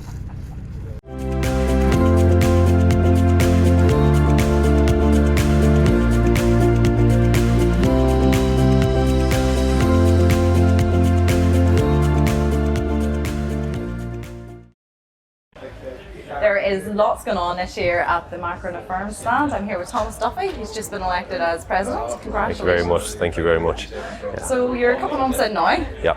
And you picked a busy year, I can see. We did, definitely. There's an awful lot going on in terms of crises, both on beef prices and struggling beef farmers, and a massive issue there for a lot of young beef farmers. And then of course we have Brexit looming over our heads and a massive amount of uncertainty. I come from Cavan, I'm very close to the border. We know how serious these matters are, not just for economic matters but also long term in terms of the communities there that straddle the border. And you've also got some news today that you've launched a book as well. Yeah, we actually have. More positive now. Yeah, we have for our 75th, because this is our 75th celebration. So this is a picture history of Macra and Feirme. Okay. So we go the entire way back from the 1940s. Right. They're the entire way back. We actually have copies of letters that were represented by the letter that was by the brother of Stephen Cullinan, our founder, Pat Cullinan. We have a huge amount of documentation. We have early examples of pictures from the Athy young farmers who founded it. Macra was actually established in Athy from the three founding young farmers, Mooncoin, Kilmallock, Waterford and Athy. And what about maybe more recent history? It stretches the entire way here. We can see through the 2000s, the whole way through to my predecessor James and Sean and everybody smiling. Plenty of great. We were recently at the Áras an Uachtar on the garden party, both myself and my predecessor James, and then of course most recently we obviously attended Pride, which was a big stepping stone for our organisation. It was massive, So that's been just launched now with the Plowing, and it's available for $29.99 on the Macra stand. Members can come around here. And members can come around, and we members of the public, past members. We have lots of patron members. Anyone that want to come to see, this, it's an excellent put together book. Huge amount of work by the staff has gone into it. Brilliant. So it's amazing. Yeah. I'm sure there'll be a lot of people who maybe look through that and have a few memories about things they might have forgotten about. There's a few pictures of mine. I'm about 11 years in the organisation. There's pictures from me when I was much younger and fresher looking, I have to say. And one of the other things you can't miss whenever you come on this stand, you've got the posters outside, not just about the book, but also about the Mercosur deal. Tell me a little bit about what you're doing with that there. I mean, it's quite obvious to everyone in the farming community that there's an incredible amount of hypocrisy in terms of the encouragement for farmers to become more sustainable. It's something that we embrace and we believe is the right way, while simultaneously saying that we're going to do a trade deal with countries which are deforesting and burning their rainforests down. I mean, yes, we can see that their trade balances need to be kept, But ultimately, if the EU has a commitment to sustainability and to climate change, we cannot accept this deal. And that's what we would be saying. This is damaging not only to the economic activity of Ireland, but also to the environmental sustainability of the entire EU. And Macra not just is publicly saying it's opposing that, it's actually running a petition against that. Yeah, we are. How's the petition been going? I mean, the petition's been going really, really well. We have a huge amount of people coming in here on our stand, and anyone who's here at the Ploughing, if you come in, we'll sign you up straight away. We're actually doing it all through digital copies, so it's very secure. The data is saved away. And what we hope to do is be able to present this to some of the politicians involved to show just how against this deal rural Ireland is and how damaging it is. And we have a range of people who are saying for different reasons that they're opposed to it, from the climate to the support of our Irish beef farmers. And you mentioned about digital there. If you're not able to get down to the stand today, is there any way to sign that online at this point? Yeah, there will be. At the moment, we're just having a few issues with it, but it is available on macrapetition.ie. You can Google that and it should come up. Okay. Yeah, we're using this. Do you have any running total for how that's got to at this point? At the moment, we've had over 200. I think I actually haven't been looking for the last couple of hours because I mean it's been going up by about I think we started below 200 today already. So I'd say we could be the far side of 300 or 400 now at this stage. Okay, brilliant. And we've got another 2 days of the show. We have another 2 or 3 days, and then of course it's going to be online and continuing. So I mean the push is going to come on now. We needed to make sure that we were doing it right because obviously data these days has to be very well protected. But yeah. I suppose that probably leads into some of the big issues that you're wanting to take on as president now of Macra and Feirme. Yeah. Could you tell me about what really you want to kind of take the charge of with your I mean, term, really? there's a lot of things, but we have to kind of look at some of the key aspects because we can't solve every single problem, and no president can even try to solve every single problem in 2 years. There's many things I'm passionate about. The two things I suppose stand out for is one, that we continue to have young farmers in the industry, and that's seriously being put at threat at the moment in terms of both the economic and sustainability, but also in terms of climate change. Climate change is a big aspect for me. I think we have a problem in the agricultural sector because we've allowed other people to dictate the narrative. What we need to do is we need to return the narrative to agriculture. We need to do two things. One, we need to demonstrate that farmers are becoming more sustainable. My young guys, they are already reducing emissions per kilo of beef. They are the guys that are going to push things forward, and the girls, I have to say. But also we have to take a narrative around this. We are being told that we have to do this, and this is something pushed on us. What we should be doing is taking ownership of this. The way farmers should look at climate change is methane is essentially wasted feed. You fed an animal and it's just going to warm the climate. Nitrous oxide emissions from nitrogen fertilisers and from slurry is wasted fertiliser that's going up into the air. We need to be very, very clear about this. To reduce climate change and to reduce the impact should not be an imposition on us. It should help us to become a lower cost producer, help us to save money and waste less. And do you think that there could be some support, whether it's from government, or do you think that's maybe easier said than done at times? No, I think there has to be. I mean, we live in a country where there is a policy of keeping food prices low, so the price is not returned automatically to the consumer or to the producer in order to invest in these things. So we need to see estate development, and we need to see commitment from both the minister, but also from the dairy and the beef industries and every other industry, vegetables and cereals as well, and not to mention sheep. Right, but there are farmers willing to take up these measures, but sometimes capital investments are needed, and investments in the long-term sustainability. We're going to submit our budget proposals. We're going to lobby very, very hard on that. A lot of the measures in that will have a dual purpose. They will increase the ability of young farmers to be able to make a return on the market, but also they will reduce the environmental impact.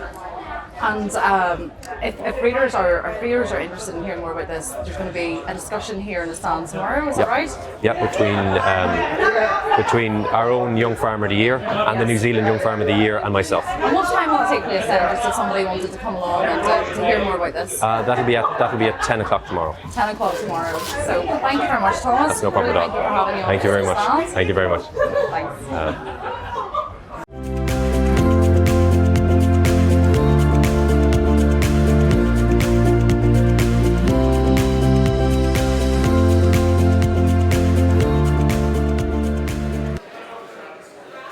Welcome back to the AgriLand live stream, and we're joined now by Noel Dunn, machinery editor of Irish Farmers Monthly, and Noel is also heavily involved here down at the MPA site, and also Jim Breen has joined us again, the editor of AgriLand. Thank you both very much. We're delighted to be here again. Absolutely. So, Noel, it's day 2. Can you give us an update on how the day is rolling out so far? Well, it's rolling out so far very, very well, actually. Our traffic plan is starting to move starting to move now, okay? We'll be delays coming in, but we're all starting to get in on site now, so we're expecting a very busy afternoon. We had record crowds of 102,500 yesterday came through the gates. We're expecting a lot more today. Of course, today is the day that all the schools come out as well, transition year students. So a lot of people rolling in. Just looking out here, it was a bit slow coming through, but they're getting in now, so everything's going quite well. And conditions out there, the weather has been absolutely fabulous. Fantastic. Listen, do you know what? I can tell you one, there's more people going around licking ice cream, putting on sun cream. This time last year, we were flooded out of it, right? You couldn't even use an umbrella last year, the wind was that strong. This year, it's just basically, the way I describe it, right, is like Tramore in the Midlands today. It's absolutely fantastic and people are loving it, and there's lots to see. And what about some special guests who are around today? Who's out there? Who do we need to keep an eye out for? Well, we have. I just come from Claudia McKenna, a celebrity chef, is down there on the NDC stand. She's doing a bit of stuff down there, right? We're expecting a couple of politicians. We don't know who yet. Minister Creed could be popping through, and hopefully, maybe at this point in time, we've an absolute platter of, should I say, musicians from all sides, country music guys moving around, and you just don't know who you bump into here. A lot of guys in RTE. I see there, should I say, some household names are moving around. So if you're down and you want to call into the RTE stand, you can see what's happening down there. But there's a lot of celebrities. As the saying goes, you wouldn't know who you bump into. Good stuff, Noel. And Jim, you've been out around the site again today. What's caught your eye? Well, I'll tell you, the sun caught my head, Claire, for starters anyway. I can testify to the good weather conditions out there. So my problem this year is getting burnt. Last year was getting blown away, so it's a fantastic show this year. I can testify to the big crowds as well, as Noel said, over 102,000 yesterday, so it's a phenomenal outturn. And you can see it again today, like it's getting really busy out there on the trackway. And look, there's a load going on. I saw the country music singers as well. Mike Denver was in the RT stand yesterday. I thought he was singing at me. I was getting paranoid, but sure, look, it wasn't me, it was somebody else. And Marty Moon as well, especially for Jim. Hit the diff. Yeah, hit the diff and slip the clutch and all the classics. And speaking of hit the clutch, Jim was just saying to me, we were following the Russian tractor about hitting diffs and stuff like that, wasn't it, Jimmy? That's right. I'll tell you, the now famous Russian tractor, Claire, it's down in the machinery demonstration area and it's having a go now at pulling one of the biggest implements in the country, a 10-metre wide Pottinger disc harrow now. Now, we did see it actually tugging the machine along. I'm not sure now if it's a long-term marriage made in heaven, but I think it'll survive maybe for 2 or 3 days the way it's going. Well, it was a little thing, Claire, about like it was, should I say, east met west, right? So there was a lot of dust happening. It was easy conditions. But Jim was kind of saying to me, he said, Noel, we'll go down tomorrow and see what's really happening if, you know... Absolutely, and I'll tell you, look, and it's great to see. So, look, the Russians have arrived. Oh, yeah, there's a Turkish tractor here as well. So there's an Eastern Bloc feel. There's a Middle Eastern feel about the ploughing match this year in the machinery stands. You know, and it is that bit exotic, and it's adding something to the mix. And on a genuine note, look, it is encouraging to see brands coming in who haven't been in Ireland before. So, like Bassac Tractor, first time in the country, never exhibited at the Ploughing before. And it's interesting that they would have picked the Ploughing match as the launch point for the tractors, and actually not just the launch point in Ireland, but across Western Europe for that new model. So that's really encouraging to see. It's really what they're using, going back to yesterday about being the biggest outdoor event in Europe. Like a manufacturers treat this as very, very important. Like, I mean, just going back to the guy winning the award yesterday. Like, you know, he won the award, right, at the biggest outdoor event in Europe, and that carries a lot of weight from media following them as well. Another thing just to watch out for, I was just down a couple of stands chatting to some manufacturers. There's a phenomenal buzz out there. The weather's making people happy, you know what I mean? So they're coming out of the stands, they're making genuine inquiries. So the weather is 95% of the factor here today, you know, and people are good. And Noel, what about the ploughing that's happening out there at the moment? How's it going? How are the competitions running? Yes, competition, excellent and ideal ploughing competitions. There's a lot happening in the different classes today. Now day 2 is starting to get serious now, you know. The preliminaries over yesterday. This is day 2. The competition really starting to get in there. There's guys qualifying and girls qualifying to get through. A couple of classes which needs to be sorted out today. But the competition got a couple of plough men and women in yesterday, and they're saying ideal conditions, maybe a tad on the dry side, right? But I can guarantee you one thing. going back to it, as I was saying there yesterday, get out in the plots. A lot of competition, really going to start racking up within the next couple of hours the people to qualify for tomorrow. I've seen that, Claire, yeah. And look at our own Siobhan Walsh is out on the ploughing plots, but look, the sod is turning over lovely, great soil conditions. I'd say the only risk this year now is that Russian tractor breaking loose with giant disc harrow and destroying all the competition plots. Plough the whole lot up. Plough the whole lot up. Yeah. Turn the stubble back up. You see, Jim isn't fascinated by this Russian tractor. I think he's going to buy one. But just going back to other brands out there, like, I mean, you have all major manufacturers represented out there, and a lot of new launches. But one of the areas I want to go back to is the Innovation Centre. There's things happening there every day, and the awards will start being handed out yesterday and today as well, right? And some of the overall winners will be announced tomorrow. But if you're coming to the ploughing, I just recommend you go to the Innovation Arena, because that is the birthing ground for the next McHale, for the next Malone, for the next major company. Basically, that's where it's happening, and it's just the amount of tech stuff which is there, which is the whole changing in farming, is down there as well, and it's really worth getting. And it's amazing. Yeah, Ireland, Claire, is a real hotbed when it comes to innovation and engineering expertise, and it's amazing actually. In particular, Northern Ireland is a massive test bed for like development and innovation. And I'll tell you, it all goes back to actually, would you believe, like the Harland and Wolff days and the Titanic days. And when all those shipyards closed, there was 15,000 welders, fabricators, people with engineering skills spread out across the whole of Northern Ireland. Some of them would have crossed the border down into the Republic. That's where all that legacy of engineering comes from. And you can see a lot of that even here today, like decades on, almost a century on at this stage. And that's where it all started. You know, the whole legacy in Ireland, and especially Northern Ireland. But that's what you see, and it's here today. As Jim was saying, one of the things which we take away from this thing is the quality build. There's a quality build in Irish machinery. Irish machinery has a worldwide reputation for its build quality. And there's the great line always said that, I mean, if it works in Ireland, it'll work anywhere. For a very simple reason. We have got, heavier crops, and heavier soils. So at the end of the day, basically, if you buy an Irish product, it's really well put together, because we have great engineers, great backup, great support. And as Jim quite rightly said, you know what I mean, some big, say, Harland and Wolff particularly, you go to Northern Ireland, you go to, say, the west of Ireland, right? You go down to, say, in Carlow here, was the hub of manufacturing, albeit the fact of the matter that there was heavy engineering companies working in these areas, and when those engineers closed down or moved on, it left this wonderful, educated bunch of quality welders and fabricators, and that's where your machinery industry start to fuse. What about sales then on the machinery side? Are many people buying here or eyeing up to buy in the future? Is there much wheeling and dealing going on out there? I mean, I would say, like with the ploughing match, when it comes to bigger machines, like maybe the days of just like a fresh inquiry coming onto the stand, and doing the deal within the ploughing match, like it's not so much about that anymore. Like those are deals that are in gestation for months and months on the bigger machines. I think for the big brands, for the big machinery companies, it's very much an exercise about brand awareness and showing the strength of the brand. And I think maybe people who are on a deal to buy a big machine would have been on that deal maybe previously, but it's very important. And even you can see it with companies like Farmhand who represent Crone and Amazon, and it's very much an exercise in strengthening the brand. And that's why when you see everybody's coming to the ploughing match will have seen the Big M 450 and now famous more up on a height, and rather than bringing maybe like a whole clatter of machines from the range, it's putting that flagship machine up front and centre, and then promoting the brand and creating that impression that the brand is really an integral part of like Irish farming, Irish contracting. It's all about brand awareness there. But is the spend out there, I suppose, is the boom back on that side of things in terms of... Well, I'll tell you, just to come in on that, like new tractor sales, would have been high up to like, the Celtic Tiger years and then fell off a little bit of a cliff. But there's been a steady recovery, and there is a hope now. There was a little bit of dip in new tractor sales last month, probably, due to some of the negativity that's in the industry at the moment. But there is a hope that new tractor sales can get up above the 2,000 mark threshold this year, which would be the first time in almost a decade that that's happened. So the FTMTA, the Farm Machinery Trade Association, are hopeful that they'll pass that threshold come the end of the year, come the 31st of December.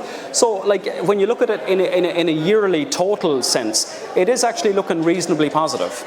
It's coming across on that, Claire, yeah, absolutely. Okay, well, just finally, Noel, I suppose, what's coming up tomorrow that people should know now when they're making, and what advice would you give them on their journey getting here? Okay, first of all, what I'd like to say is you get up early and come early, right? Tomorrow's going to be a big day, the last day, and the weather is bringing out a lot of people. But there's a lot happening on the bandstands. There's some entertainment on that. Also, once again, there's a lot happening out in the ploughing fields. We just have, say, like the brown bread baking competition. There's a lot happening. Aldi and Lidl, lots to see there. National Dairy Council, get to Glanbia. They're all having little pockets of entertainment going on there. Basically, come out early. Turn off your sat-nav once again. Be guided by the guards and the police that are out there, should I say, and people are out in the field working, right? They're there to get you parking, because, I mean, you know, the one thing about this year's ploughing, right, we're getting bigger crowds every day, and this is going to bring out more people. There's a lot to see here. There's a big event, and just going back to the machinery point of view is, a couple of people that we're talking to today, is that the level of inquiry, Jim, from the machinery point of view, like mowers, balers, tillers, rakes, stuff like that, there's a steady line of inquiry on the backdrop of all the issues we're having at the moment. So people are actually positive. So, like, I mean, get down to the ploughing, get enjoying it, and get to see the spectacle. And I'd say now, and once you make it to the site, I would just say the hub of all the activities here on site is the NPA site, and across the road, the Agriland stand. So I would say, look, once you come on site, make your way to that hub, and then get your bearings, and then decide where you want to go from there. Great, that's Jim. the best advice. Yeah, that's the best advice. We'll have you back on, Jim, to make that clear yet again. Thank you both very much for joining us, and hopefully you'll be back tomorrow. Thank you. Okay, so we'll see what's going on now around the site.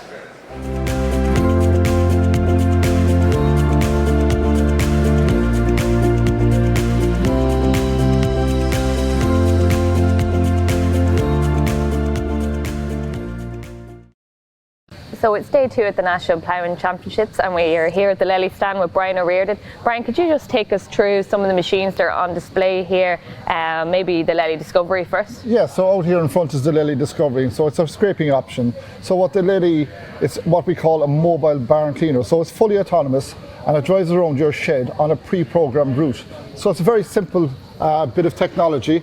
So the way it works here is you've got a scraper blade underneath, which is about 1 metre wide, so it cleans 1 metre at the time. And it works off of, in here we got ultrasounds, and the ultrasounds is for beaming off a fixed point. So it might be the bottom of a cubicle bed, or a feed barrier, or something like that, or a wall. So it starts in a charging station, and it moves away from the charging station, scraping as it goes. This is for slatted floors primarily. Can do a small bit of solid floors. If there's a mixture, it works quite well.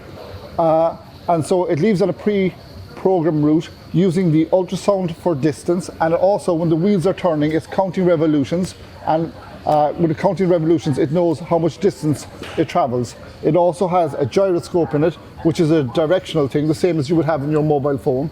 So it knows what direction it's going. So it knows its direction, it knows its fixed point, and it finds its way around the shed, and it cleans up the cow slurry as it travels. So yeah. And how do the cows find it, like when it starts off in the shed, or do they just get used to it, or? It's like any floor scraping option. The first few days they will be maybe a small bit reticent of it. They might, you know, be wondering what's this, but after a while, a couple of days, they actually take no notice, and it's very, very well designed and very cow-friendly designed, so there's no sharp edges or sharp objects that a cow can actually harm themselves on. So it's very, very good for keeping sheds clean, for keeping passageway clean, and if you can keep your passageway clean, you keep your cubicles clean, you keep your cows' udders clean, and you know, you've clean legs, feet, clean udders, and overall cow health tends to improve when you install one of these products. And probably lameness as well. Absolutely. Definitely. Yeah. Because when people have slatted floors, they find out that there's not enough traffic. The cow has to put the slurry down with her hoof, and this scrapes it into the slat. So it leaves you really nice, tidy shed. So farmers often say, you know, when I buy one of these and when they're driving around, I can walk into the shed with my boots on. I don't need Wellingtons even. It will keep it that clean. And it obviously knows itself when to go back to its charging station. Where is it usually located in the shed then? So you would pick maybe an end wall, and you would mount a charging station there. So the way it works, it charges 60% of the time, and it dries 40% of the time. But of course it works 24 hours a day, so it's got plenty cleaning time. So you can also get one of these if the dung gets very, very dry. You can get one of these with a water option, and it can spray out a mist of water just to stop the slats getting slippy if you have an indoor herd during the summer or something like that. And if you had two sheds maybe close in distance to each other, could this do both sheds, or can it only be programmed to one? Well, it only has a certain amount of capacity, so it depends on the size of your shed, and but it is autonomous and it can drive. Yeah. So if it has an alley you can go down or something like that, yes, but yeah, it would want a wall to follow to go to another shed. Okay, so we've moved on to the Discovery Collector, Brian. Can you just take us through how it's different from the Discovery and what exactly it does? Okay, so this is our newest scraping option. It's a really innovative product. What it does is not only is it not just a scraper like the ordinary Discovery, but there's also a vacuum pump inside. So it actually hoovers up the slurry as it goes. So it hoovers up the slurry. The slurry is stored in this part in the body of the scraper, which holds about 350 litres of slurry. So it drives along a pre-programmed route, and as it's going, it's hoovered up the slurry on a solid floor, so just ordinary concrete floor, hoovering up the slurry and storing it. It will then dump the slurry. When it goes back to the charging point, there will be a dump station there, or a dump hole, and it will dump the slurry into a slatted tank, or a flow channel or whatever, and then it will charge up again, fill up with water if you want to spray water if the slurry is getting possibly too dry, and then it goes out again on its pre-programmed route. So it's a really, really clever bit of technology on farms, and it's designed to be very cow friendly. Again, there's no sharp edges or anything like that, and it keeps floors absolutely spotlessly clean. And then on slats as well, will it still work on slats? Because you said solid floor. Yes. It can still go on slats and. Yeah, obviously when it's driving over a slatted floor, it will start dumping as it's going, so you can actually get more capacity out of it. So as it's going over the slats, it is dumping what's in the tank and it's scraping it into the slats, so you will just see a very clean flow behind you. So it hoovers up on solid floors and it dumps over the slatted floors. So yeah. And then what kind of is the max area or size of a shed this covers until maybe it goes over and you need another one? Yeah. So our sales team will go and they look at the shed. So typically this is designed for 100-120 cow house. That's the design, but it depends on the makeup of how much slats and how much solid floor you have. So if you have all solid floor, if you have 100% solid floors inside the house, it will do about 100 cows. So it depends on the ratio of drive time, of the amount of time the vacuum pump needs to be going. But contact your local Lely centre and we'll come out and we'll have a look at your farm or look at your cow house, and we'll give you an option and a quote. And then in terms of time, how long can this go before it has to go back to the charging port, and then how long does it take at the charging port until it's recharged to go again? Okay, so it runs on a premise of 60-40, so it's charging 60% of the time, again like this one, and it's running 40% of the time. And as all our products, they run 24 hours a day, so everything we make, everything that he makes is designed to run 24/7, so it's designed to run 24/7. So if you think 40% of 24 hours, it is cleaning an awful lot of time, so it keeps it. What it does is little and often, so it just goes around very often, keeping the floors really, really clean. And then finally, Brian, how much is this machine and how much is this machine for? Okay, so this machine is starting about €13,500 and the vacuum machine is starting about €28,500. But the main savings to be got from these are the running costs. They're really, really efficient on electricity. I mean, this will run on the energy it would take to boil a kettle for the day, so it's really, really efficient on energy use. That's great, Brian. Thank you for explaining that. That's great. Enjoy the rest of your day. Thank you very much, Emma.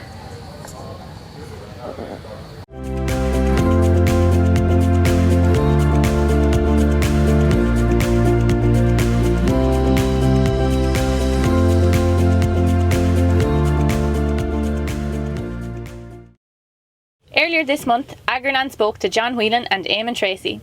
The pair had just arrived home from Minnesota, where they won silver at the World Plowing Championships. Eamon was happy with the result. Yeah, we got on well over there. Maybe we were a bit slow getting out of the blocks on the first day. We ended up, both John and myself ended up in 5th place overall, and but we done very well on the second day. The two of us won the grassland section, so bringing home 2 gold medals from that, and ended up with 2 silver medals overall, climbing back up to 2nd place overall. So overall a very good result. Yeah. Anywhere on the podium in a world match is a good result. Yeah. Eamon will be using his son Sean's plough at this year's All-Ireland, as his own tractor won't be back from the US in time. Eamon's father will also plough in the senior class alongside him, while his 2 sons, Sean and Steve, will plough under 28 and under 21. That's right, yeah. I'll be using my son Sean's plough. I don't know when our tractors will be back from Minnesota. Probably we're kind of expecting maybe the first 10 days, around the 10th of October, sometime like that. It's not going to be back for the National, unfortunately. I suppose there's a few of my competitors smiling at that, but look, that's competition. But no, I'll be using this plough behind me here. I've done a bit of work on it over the summer to kind of adapt it to make it like my own, so that it won't be too unfamiliar. And so look, I'll be giving it the best shot I can. I will be at a bit of a disadvantage, all right, but no, I won't be lying down at the same time. I'll be giving it a good shot. Yeah. There's 3 generations of us ploughing again this year. My father, John, he'll be ploughing in the senior section along with me on the Wednesday and Thursday. Sean, my son, is ploughing in the under 28 section on the first day. If he happens to be first or second in that class, he'll be ploughing with us as well on the Wednesday. So it happened once before, the year before last year in Tullamore. The 3 of us ploughed together in the one day in the senior class, and also ploughing the first day is my son Steve. He's ploughing in the under 21 section on Tuesday as well. So Steve started ploughing last year. He ploughed in the novice section last year in the senior novice class, and he won that in Tullamore. So I suppose all eyes are on him in the under 21 section this year. Eamon talked us through the workings of the competition plough that he will use. Well, first of all, if you just take the mould boards, this plough started off with a standard number 25 Cavernaland mould boards, but if you happen to see, we've done a little bit of tweaking on them. We actually heat the boards and bend them to suit, to just to turn over the furrow that little bit better, to try and stay ahead of the opposition. The shears on the plough, which are used to cut out the ground, they're homemade. The shear, we make the shear ourselves. I probably would have maybe 10, 12, 15 different sets of shears at home for different soil conditions that I've used all over the world in different places.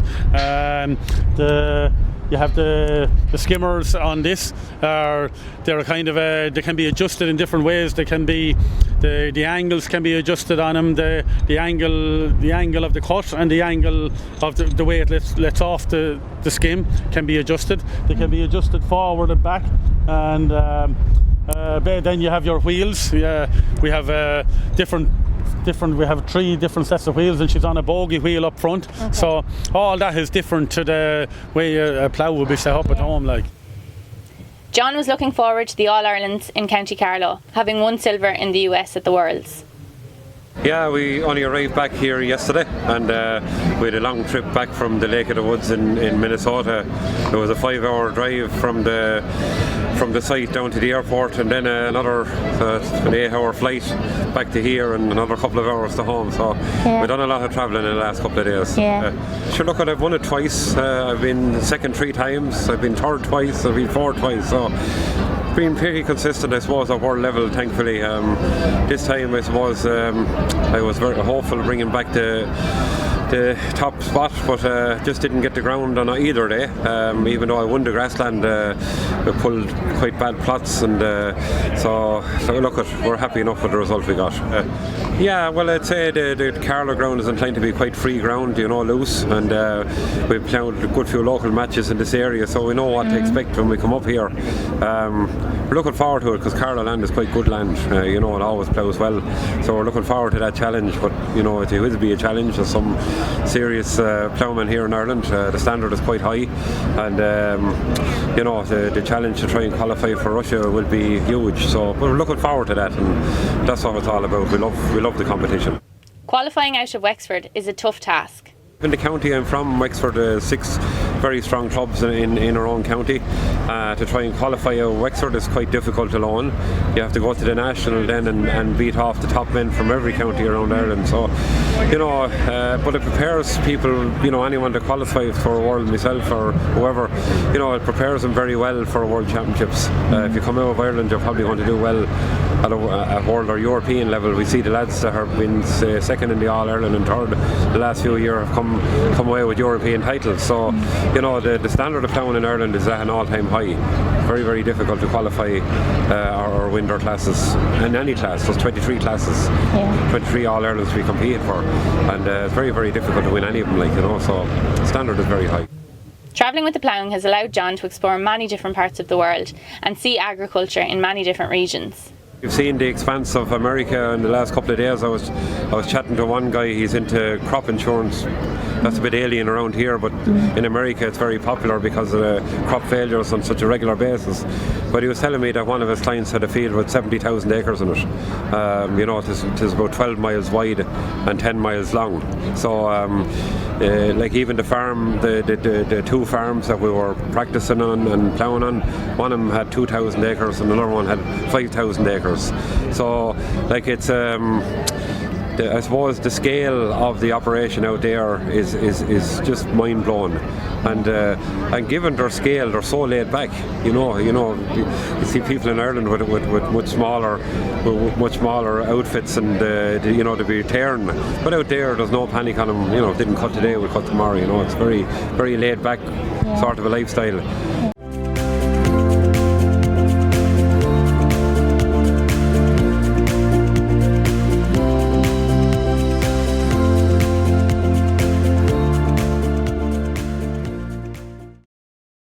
Farm safety is a topic which has affected nearly every family in Ireland, as Colin's lost knows only too well. Colin, you've come all the way from County Tyrone to be here today. Yes. And you've got a bale handler with you today. Do you want to tell me a little bit about it? You've got some very important safety features in this. Yes. Well, safety's key. It depends. There's obviously different people involved in the safety. You've got the operator, but you've also got other drivers on the farm, and you've also got other road users, where these are typically used to transport bales from the field back to the farmyard. And the key safety feature we developed was a safety clamp, so that whenever the bale is being transported on the road, this clamp will come down and keep the bale safely in place and stops it from bouncing off the bale handler. And on this incident here, somebody has had their bale fall off, and obviously the right people came along at the right time and were able to roll the bale safely out of the way. So safety, and also safety is important for the driver, because if he gets tired, he's liable to make mistakes. So not only have we introduced safety features, we've also moved into hydraulics and added embedded rollers in here, so that it's faster and safer, and he's no longer, on this particular model, he doesn't have to pull strings anymore. The old style system is designed that you have to reach out of the back of the cab and pull a rope and start reversing at the same time while you're trying to steer, select the right gear, and maybe give a little bit of throttle to get that bale to do a little bit of a bounce to get it up. So this is hydraulically tipped from transport position, where you just park the tractor and you then release your hydraulic lever, and the bale then falls out of the bale handler just as you see it in this tip position, and it leaves it standing safely in one place without risk to the driver. And why are accidents with bales in particular so common?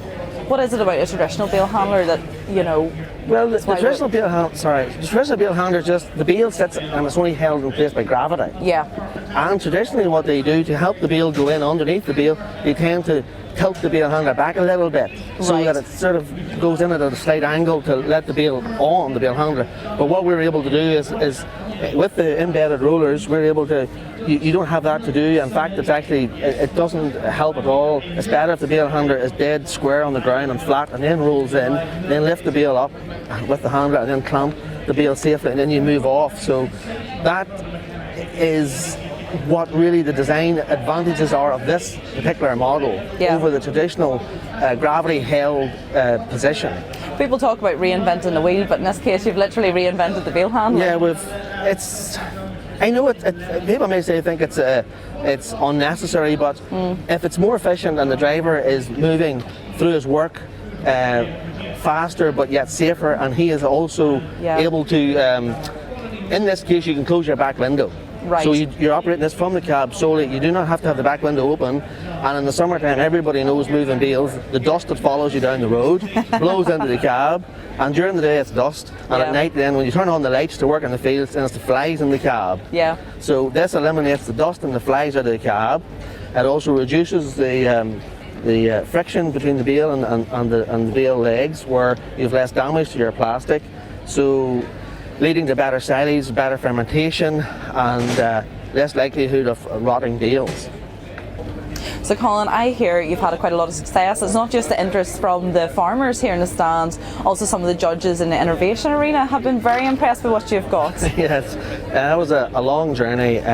Obviously the design of the product, the idea of the product came with on-hands farm work, experience on our own farm, handling and moving bales, and then we decided to develop this product, and it was through an innovation voucher from Thurswell College and some help from Invest NI that we then developed the product, and then to get some more validation in the market, then we entered the innovation arena over here, and it was presented to Enterprise Ireland, and it was even more scrutinised by Enterprise Ireland, and they really liked it, and they gave us an International Innovation Award that year in 2017, and from then to now it's been constant development to make a double version of this and to improve this version and get it ready for market. So it's been incubation period and developing and testing more and more prototypes and making sure the product is ready for the market.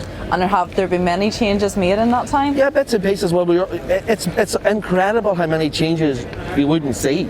Right. So all the small changes that make a big difference, and leave it farm ready, use it ready for the user to hook onto his tractor, and off he goes and moves his bales safely. Colin, thank you very much for having me on the stand. Yeah, well, there's some more. You can check our website out, www.agryspeed.com, and there's some videos there, and there's some videos on YouTube as well. Lovely. And there'll be something on Agriland now too. Thank you.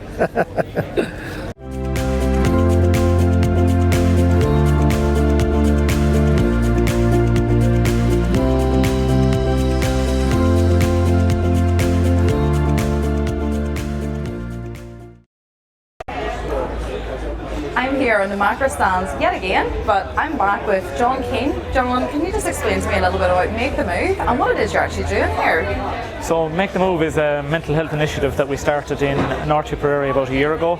The project stemmed from, in our local area in North Tipperary, our Macra and Feirme was sort of an area that was heavily affected by depression and suicide in our local area. So through our own Macra clubs and our Macra members, we felt there was a huge need for something to do. Yeah. So initially started off with the idea of maybe doing a safe talk to help raise awareness around mental health and so forth. And then Jonathan Dwyer and myself came together.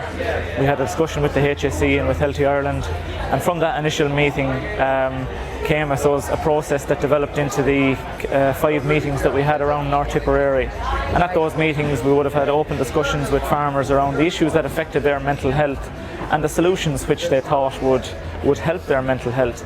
And I suppose a key part of those discussions was that at each of those meetings we had 2 speakers who told of their stories and their battles with depression and with mental health through the years. So it set a really nice tone in the meetings of sort of friendliness and an open environment that people could share their stories in. And it really fed into the feedback that we got in the meetings. And I mean, I suppose the issues we're all well aware of them, but it really highlighted the importance of doing something for mental health, especially in rural Ireland, because it was highlighted by a lot of the farmers that came to us, both young and old, that there was big issues around mental health. And are you noticing any maybe issues that are coming up again and again, any recurring themes that are coming up in the discussions that you're having? Definitely is. Like, I mean, some of the main issues that came up was around isolation, rural isolation, sort of the lack of a social outlet for farmers.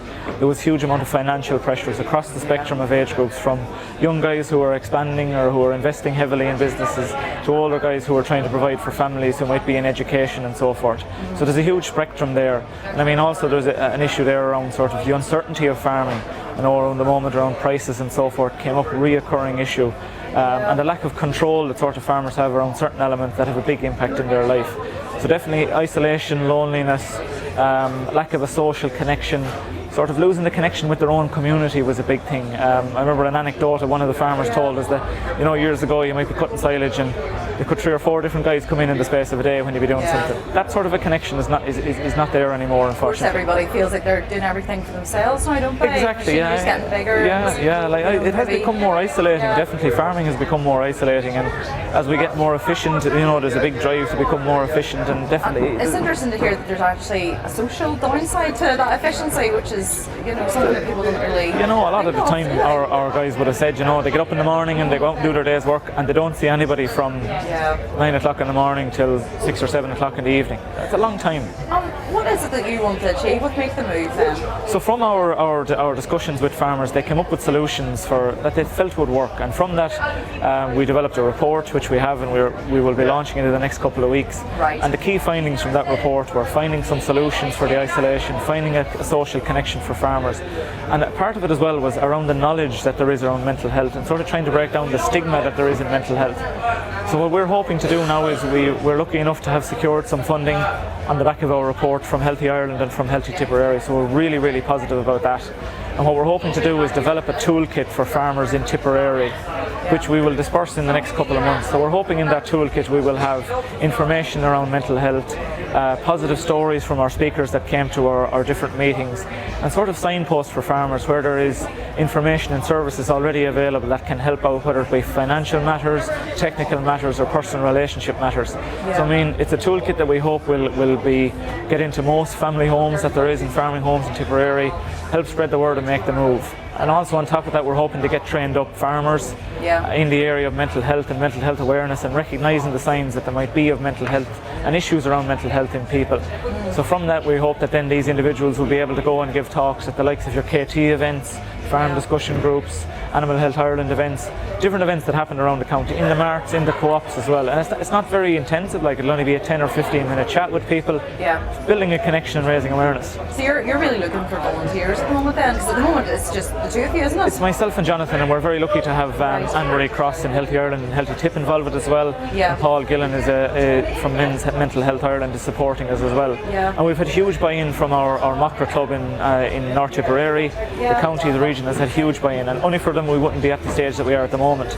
I suppose long term where we hope to go with this project is we're hoping to develop a national support network for farmers, similar to what there is in Northern Ireland. They have the rural support network, which looks like they have a helpline for farmers that they can contact, and from the helpline farmers can be signposted to different services, whatever their queries may be. They're also then, they can create connections and link with farmers, so they will do an on-farm visit and talk about the issues that there are. So I mean, eventually we hope to get to a national support network. It won't be in the next year probably. We're hoping for as much support as we possibly can. We will definitely be looking for volunteers from the Tipperary region to help us become trained in the next couple of months. And in the future, I suppose, funding from government agencies is where we're eventually looking for support from, because we feel it's something that is missing at the moment in rural Ireland. There's not something that's really farmer specific and understands the farming needs. So we're really hopeful that coming down the tracks that, you know, we'll get support and we'll get buy-in from, whether it be the Department of Health, the Department of Agriculture. We're hoping from industry-wide buy-in. So. And there definitely is a need for it, because I can see even there's been a lot of interest here on the stand from people who've been coming in speaking to you about it. It's been hard actually trying to get you for a minute. There has been. It's been phenomenal. Like the President himself, Miss Michael D. Higgins, is here today with us as well. So I mean, there has been huge buy-in. People coming to the stand all day, interested in what we're doing, and especially from our own region as well, because they would have been aware of it through media and social media that has been published in the last couple of months. So there is a good bit of awareness about it, and we're delighted to say that there is awareness about it. We're trying to break down the stigma of it. There's huge buy-in. So the more we can progress it, really, the better. Thank you very much. Thanks very much for your time.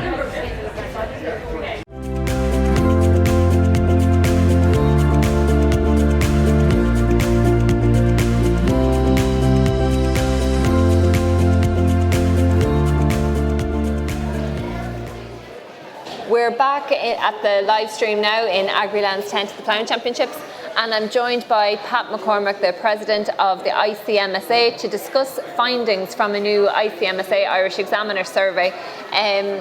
Pat, there was some very interesting findings that came out as a result, particularly on the issue of Brexit, where the survey found that 52% of farmers out there would be willing to make a concession on the Irish border issue in order to avoid a hard deal, a no-deal Brexit, which flies in the face, I suppose, of the government's position on the issue of the border. What's your response to that finding? Well, you know, Claire, it doesn't surprise me. It was a survey of farmers at various different shows around rural Ireland over the summer months. Obviously, it's a reflection of the anxiety that's out there as a result of the potential consequences of a hard Brexit, and indeed any form of a Brexit, but in particular a hard Brexit. I suppose the one finding that I did find surprising was that 47% of people surveyed were very, very happy with what the Taoiseach was doing, and you know, it's very, very seldom a political activist gets that kind of support. So that was a surprise as well, it's fair to say. But look, obviously, it's individuals and their views. Certainly I think policy and status quo has to remain, where we're very, very much in favour of remaining with status quo as it is, because it's absolutely imperative for, in particular, the dairy industry. You take the likes of Lakelands, they have 32,000 crossings across, if there was to be a potential border annually, and that would add massive costs, as well as the confusion and the consternation of having 9% of Northern Ireland, of the milk processed in the Republic of Ireland is brought down from Northern Ireland. It's 25% of their milk pool. So, there's huge consequences both for Irish Creaming Milk Suppliers Association members and for farmers and people right around this island. And I'll come back to more findings in the survey in a second, Pat, but I suppose the government and the EU, they've yet to announce the details on how farmers here would be supported. If Prime Minister Boris Johnson takes the UK out on the 31st of October, and it's 5 weeks away, is it time for the government to be more transparent about what plans It's very much time for the government, I think, to come clean. It's fair to say that they have indicated that they have our back, but it's our pocket that will be empty as a result of a Brexit that would go wrong. It's absolutely imperative. The 100 million Beam Fund and the conditions associated with that has created a greater degree of anxiety about where we are as regards compensation for any form of a Brexit that is anyway hard. Obviously, struggling with the Beam scheme in particular, I suppose, with 50 million from Irish funding and 50 million from EU funding to support farmers up to the 12th of May. The 5% reduction in livestock units has proved hugely prohibitive for farmers entering the scheme. So, we need to see compensation without restriction on the farmers' day-to-day running of their business, and that's absolutely imperative from the 12th of May right through to today, and from today right through to D-Day as regards Brexit, and indeed beyond. Do you think a deal is still achievable at this stage? Well, after giving a week at beef talks, I'm not sure that a deal is ever achievable or fully delivered, but certainly there is plenty of time for negotiations. I have no doubt that it will really only start 30 days out from now. Probably, I suppose, it will crank itself up somewhat the 1st of October, but from the 15th on, one would imagine that there'd be substance put to the deal. And obviously there's the potential, to have a Brexit without a deal and a transition period, and how that works. That might be the compromise at some point in time in the last week of October. Maybe the UK, who knows, there's so many ifs and buts. Is there potential there for the UK to further the ferret? Will there be a UK election? These are all the questions that cannot be answered by Pat McCormick or Claire McCormick or anybody else. It's out of our hands, and that's the real concern. Pat, there were some other very interesting findings in the survey in terms of sustainability and climate change. Can you give us an outline of some of the other results that you came across? I suppose farmers are very much anxious to embrace climate change, and that's become clear that there's a greater degree of awareness out there about climate change. But equally, and we've done a pre-budget submission there a number of weeks ago, our government are going to have to concentrate on climate change, not just as a talking shop, but incentives for farmers to improve things.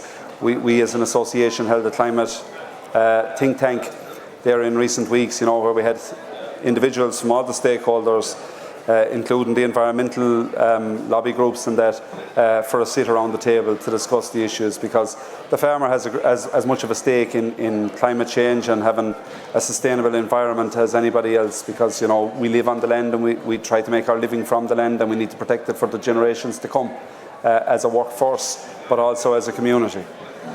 Do you think that the levels of implementation there on the sustainability side and in terms of tackling climate change differs between the sectors in terms of implementing efficiencies? Well, obviously Ireland... Like, what's the dairy side doing? Well, we've a lot of things. There's the Met Curve obviously introduced by Tagus, where there's significant gains to be made there from an environmental efficiency point of view, with EBI, for example, in the breeding index. You have low emission slurry spreading, and you have protected urea, which can deliver significantly for the advantage from a climate point of view. Obviously you have ammonia as well, and that needs to be tackled, and maybe the covering of overground slurry tanks can be an issue, can be a saver there. But we have to give across a green image as well. We would have lobbied hard during the pre-budget submission from a solar point of view that solar energy can be harvested at farm level.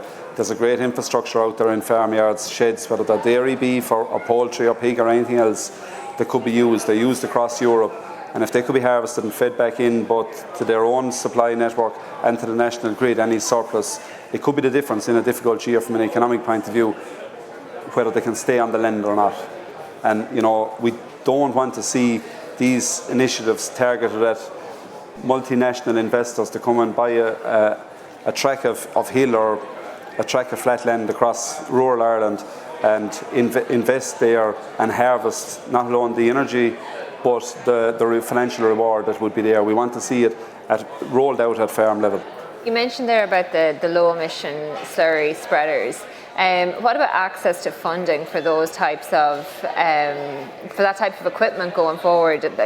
Yeah, we would have lobbied. Obviously, they're eligible in the TAM scheme. We would have put in our submission that the young farmer obviously gets a 60% fund rather than in comparison to the 40%.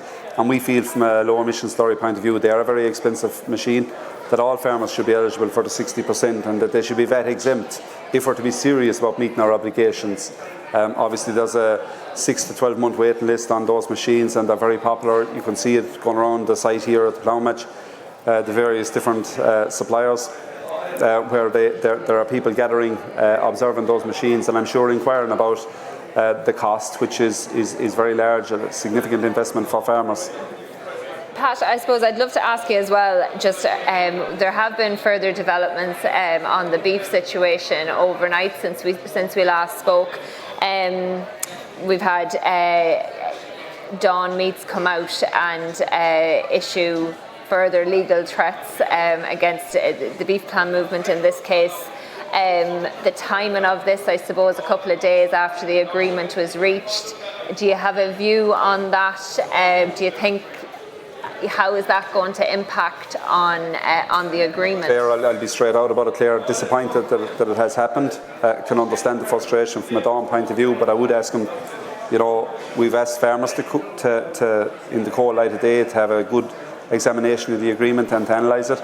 I would ask the meat plants and Meat Industry Ireland to take the step back as well. We would have asked them, last week during the talks and even prior to the talks, to take that step back. Farmers are very, very apprehensive about putting their trust and faith in moving off the line. That's understandable. It has taken a long time to come to where we are. It's a time for cool heads, but it's a time for cool heads on all sides, including the Meat Industry Ireland. And disappointed with that development today. There's no point in saying otherwise, Claire. Pat, the Restaurant Association of Ireland has also issued statements this morning raising concerns about supply for the restaurants, beef supply for the restaurants. What do you think of their position on this coming out now and raising concerns about how they're being impacted? It was heartening to see that they want to continue to promote and provide Irish beef, and that's absolutely imperative. I suppose, Claire, it really highlights where the industry is at this point in time. That we need to sort ourselves out this week and be in a position to be back up and running the 22nd or 3rd of September. It's absolutely imperative. There's a degree of frustration out there. The farmers that arrived at the picket lines were frustrated, and that's why they arrived there. They are hugely concerned about putting their trust in this deal. But at this point in time for the industry, I think it is imperative, because listening to farmers, and 9 out of 10 farmers that came in fact 99 out of 100 farmers that came in to us over this morning and yesterday, want to kill cattle. They want to move on. They'll give this deal 6, 8, 10 weeks to see if it delivers for farmers, and they have assured us they'll be back out in the picket lines at that point in time. But it's to build that trust and to move forward with the industry is the critical thing. Pat, just finally, just back to the survey results. 500 farmers took part in this survey from across the country. You do this survey every year. How would you describe just the general sentiment out there at the moment when it comes to, I suppose, planning for the future of Irish agriculture? Is there... I'm smiling at you because I'm after doing an interview just before I came up with the Examiner again, as regards what you would say to young farmers. I think Irish agriculture is in a unique position that we have one of the most environmentally sustainable beef production systems in the world, and equally one of the most, if not the most sustainable from an environmental point of view, dairy systems in the world. There will be opportunities. You look at the age profile, I think there is a future in Irish agriculture, but we need to get the message across, and I would have said it to the Borbia executive numerous times, and Ornua as well. We need to get the message across that while the standards are rising for farmers, we have seen stagnation in price over the last 20-25 years. The standards have been a cost to farmers, and the consumer is going to have to shoulder some of that cost from here on. Okay, Pat, look, we'll come back to that issue again. Thank you very much for joining us on the live stream. We'll be back again soon. Thanks for watching.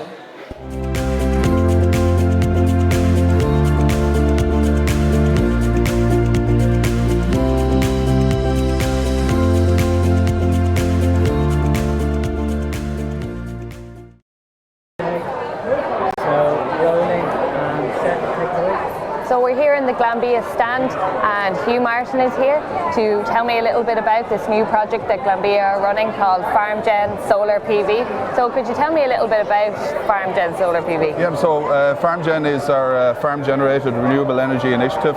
We're delighted to bring it to the market. What we're doing here is supporting our farming community in the sustainable energy generation space. So we've completed a lot of work ourselves over the years on our own sites and our own plants around energy efficiency. Now what we're doing is starting to move out into the community, support our farmers. Around our philosophy of goodness grows here, we really need to support our farmers in their growth, looking at their cost base, and also in entering the sustainable energy generation space. And will the solar panel cover all the farmers' energy needs on farm, or is it capable of doing that? So a solar package will supply a percentage of their consumption. So as part of our package, we also have a smart monitoring system which will analyse the remainder of their consumption and look at whether it's vacuum pumps, whether it's milk cooling, water heating. Look at those individual areas of consumption and analyse the efficiency therein, and hopefully we can move to make some of those processes and equipment more efficient. So can farmers see exactly where the main points of energy usage are through this? Yeah, so what happens is the system will generate everything in the parlour, whether it's milk cooling, water heating, vacuum pumps, will draw from that electricity that's been generated. Any spare electricity, if the parlour is down at the time, if there's no milking going on, any spare electricity that's generated will divert into water heating. And if there's a power cut, can you still use the energy generated by the solar panel to, let's say, milk? So it will be feeding your meter, so a power cut will fail it, but it predominantly works when the system is live. Okay. And on a dull day, will it still work, or we have many dull days in Ireland? Yeah, we do, and solar generation requires less and less on pure sunlight. It's more daylight now, so that's the benefits of PV. So you will have peaks and troughs through winter, summer, and you get an average from that through the year. And how exactly can farmers get involved in this new project that you're launching? So they can go online on Glanbia Connect or onto farmgen.ie and complete an expression of interest form, which the follow-up from that will be they will get a call and they will arrange a farm visit, so we can have a one-on-one conversation with the farmer and see what best suits for that particular site. Sorry, Hugh, I forgot to mention before, if there's extra energy generated by the solar panel, can the farmer then sell it back into the grid for a profit? So as part of our package also we bring an export meter, so all farms would have an import meter installed. We will also install an export meter. That will allow in the future, from 2021, there will be export rebates available from all the utility companies, and that will allow the farmer to benefit from those. And are these currently being installed on farms at the minute? Are there any farmers using solar panels right now? So we've just completed our first installation in the last couple of weeks, and we hope Damien, our program manager, will be getting out to farms from this week on, and we hope to have more and more installations completed. We've a phenomenal amount of expressions of interest, so we're looking forward to engaging with all the farmers in that. That's great, Hugh. Thanks very much. No problem. Thank you. Thanks a million. So we're back here again outside the Glanbia tent, and I have Grace O'Dwyer here with me from Glanbia. So Grace, there was a check presentation today to Breast Cancer Ireland. Could you just tell me a little bit about Glanbia's involvement with Breast Cancer Ireland? Yeah, so I suppose Glanbia Ireland is delighted to be involved with Breast Cancer Ireland now for the last number of years. It's a fantastic initiative, or a fantastic organisation, and we work with them across various fundraising initiatives. So I suppose if we look at some of the stats around breast cancer in Ireland, there's over 3,100 women diagnosed with breast cancer each year, and thankfully the survival rate is now 85%, thanks to, I suppose, the great work that organisations like Breast Cancer Ireland are doing. So we're very happy to be involved with such a great organisation. And I suppose, Grace, why did you decide to choose Breast Cancer Ireland? Yeah, so I suppose Glanbia Ireland is very much a community organisation. You know, we're very much at the grassroots of agriculture in Ireland, and communities right across Ireland are affected by breast cancer every year, and so for us it was a natural choice from that perspective. And what did there was a presentation today for a check. Yeah. How did you go about raising that money? Yeah, so I suppose we presented a cheque today for 25,000. That cheque was born out of two initiatives that have been running in Glanbia Ireland this year. So the first one was our Pink Bales campaign. So basically with that campaign we were asking farmers to deck their fields out in pink in support of Breast Cancer Ireland, and that was great from an awareness point of view for breast cancer, but also from a fundraising perspective, and farmers have been fantastic in getting behind that for the last 4 years, and we've raised 40,000 in total over that time period. The second initiative that we were presenting a cheque for today was our Cycle 300, and this was where 70 of my colleagues within Glanbia Ireland took to the roads back in July, and they cycled 300 kilometres from Ballyraggett up to Athlone and back down again over a sunny weekend in July in aid of Breast Cancer Ireland, and they raised 25,000 euros. So I suppose there's lots of other initiatives that are happening in Glanbia in support of Breast Cancer Ireland, but those are just two of them that we're delighted to be involved with. Oh, that sounds fantastic. Well done to you and Glanbia for raising that amount of money for Breast Cancer Ireland. And thanks very much for talking to us. Yeah, no problem. Thanks, Emma.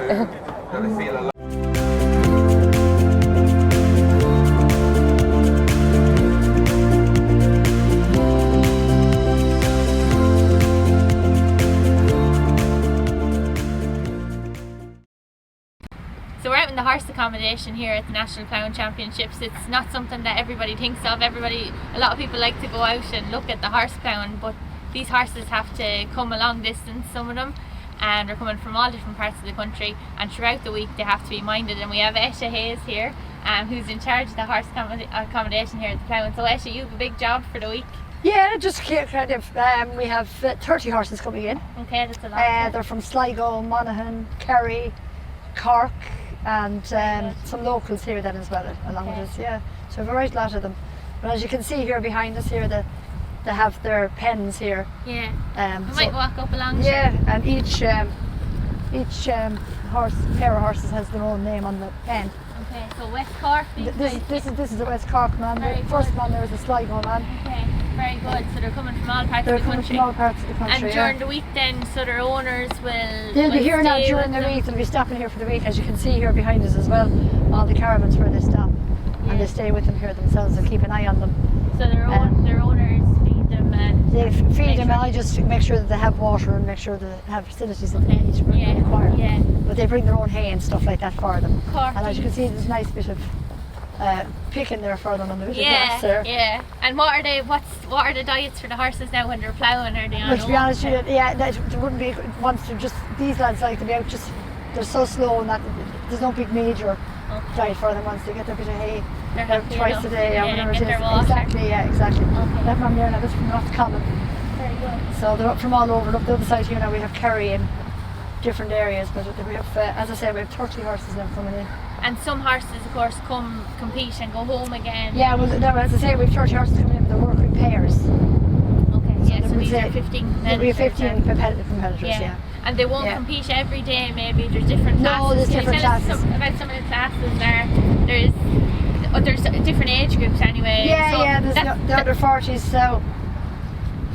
You have your sheet, good moment, Esha. You have all the grades there. The bits and pieces now, I'll give you a rough idea. Is there many young people in it there? There's under 40s now. I don't think we have too many under the under 40s now this year.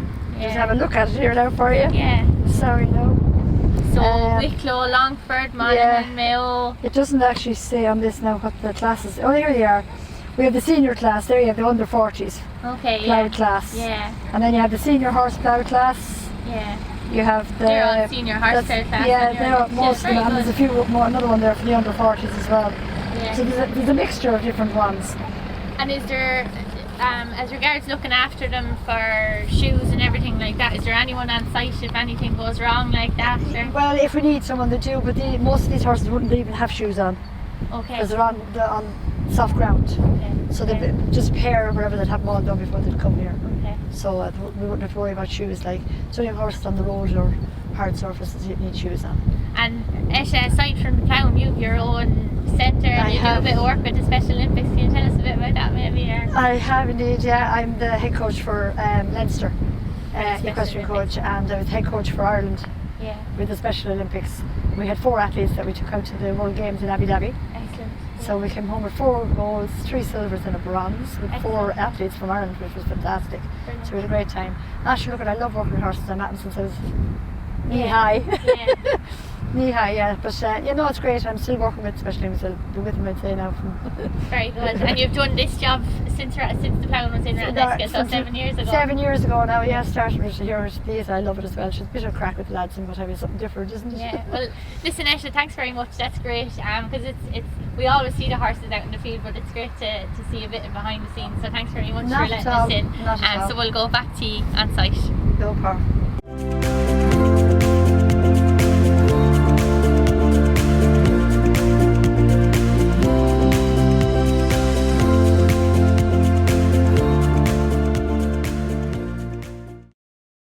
So we're back down in the Board B tent and we're back down with Eleanor Murphy. Eleanor, tell us a little bit about the farmer feedback report that Board B are undertaking. Yeah, sure. So the new farmer feedback report is generated, I suppose, from a need to use the data that we've been collecting from the farmers as part of the quality assurance schemes and facilitate, I suppose, better communication back to them and demonstrate how the data that they provide to us at the time of audit and the use of that data in the carbon footprinting modelling and how that data facilitates our, I suppose, analysis of their carbon footprinting, analysis of trends and how their farm activities influence the emissions on their farm. The idea, I suppose, really is that under the new climate action plan, everybody has to be doing their part to engage with everyone in the industry to help, I guess, lower the emissions of agriculture. And we've seen this as an opportunity to communicate to farmers, I guess, best available advice on how to do that, whether it's improving efficiency or changing management practices. So what's the process, Eleanor? How do you go about it, or is there a couple of pillars that we follow? Well, I suppose there's 3 stages that we collect the data, we run the carbon footprint, and then we release the letters back out to them with their certification letters at the end of the audit. So the letter itself will have about 6 different categories. So we'll cover something like the carbon footprint of the farm, so that's the ratio of greenhouse gas emissions on the farm to the product output. So for dairy, we'd be looking at kgs of CO2 per kg of fat and protein corrected milk. And then we break down where the different greenhouse gas emissions are occurring on the farm. So that will go from whether it's animal digestion from the eating of the grass mainly, into the manure management, fertiliser management, then imported forages and feed, and then general emissions from electricity and lighting, etc. Then we break down, I suppose, nutrient management. This would be related about when the farmers are applying manure and at what time of the year and at what method. So this will influence how nitrogen-related emissions are occurring on the farm. Grassland management, obviously we're heavily reliant on our pasture-based system, so communicating what their turnout and housing date is, what their grazing season is, what their housing season is, and then how they compare to farms of a similar size, just to let them know how they're benchmarked, and I guess if they can see that they can make improvements. We also communicate their grass-fed criteria, so Board B are currently working on a dairy processing grass-fed standard, so we'll be able to communicate back to the farmers how their diet changes from grass to silage throughout the year and what proportion of that diet is from concentrates. We've also layered it over with their own milk production data, so the farmers will be able to see when their milk production starts to increase in the spring, how it's also associated with the increase of grass availability and growth and intake. And it really just demonstrates, I suppose, the grass growth curve and that spring-based system. And then the final aspect then that we cover is farm health and safety. So in the beef and dairy audits, we have health and safety criteria. So they're scored on how they answered those questions, and if they're non-compliant in certain health and safety criteria, they'll be just given some mitigation and best advice on how to avoid health and safety issues on the farm. That's great, Eleanor. I just want to pull you back to the nutrient management side and the fertiliser. So what are we talking about? Are we talking about switching maybe from can to protected urea or that type of stuff? Absolutely, yeah. So we get fertiliser data from the farmers at the time of audit, and they tell us what they're using and how much they use and at what times. So a lot of the feedback we'd give on improving nutrient management, I suppose, is the importance of soil testing, liming, and also the potential of switching from straight can or straight urea and can to treated urea. So how treated urea works is it has an ammonia or a urea inhibitor, and it reduces the amount of ammonia that's emitted when fertiliser is applied to the ground. And then on the same topic again, the low emission slurry spread, and that's going to come a key thing as well? Absolutely. So in our model, if a farmer tells us that he's using a splash plate, that's associated with higher emissions due to the nature of how the manure is applied, whereas if the farmer uses a trailing shoe, that's associated with lower emissions because it's applied straight into the soil surface. So the model will account for that if they're using it. So if a farmer gets his letter and this year he's using a splash plate and next year he changes to a trailing shoe, he'll see an associated emission change from that. And the type of advice exactly is about promoting the use of trailing shoe where possible and applicable, I suppose, yeah. So Eleanor, when all the data is collected, the farmer gets a letter and he's able to, you know what I mean, read the results there and make better management decisions then? Yeah, absolutely. So I suppose the way we've structured the letter actually is that we feed back what their current assessment is, and we've shown how they've changed since their last assessment. As well as that, we've compared them to farms of a similar size or system type. So straight away when the farmer sees his letter, he sees where he is now, he sees how he's changed in the past and where he stands against his peers. I suppose in the future we'd like to also include where they are compared to maybe the top 10% in those categories, so something to aim for, I suppose, in the future. Yeah. And Eleanor, you were out on Shane O'Loughlin's farm as well. How was the farmer feedback from that about the whole initiative? Yeah, I think it was very positive.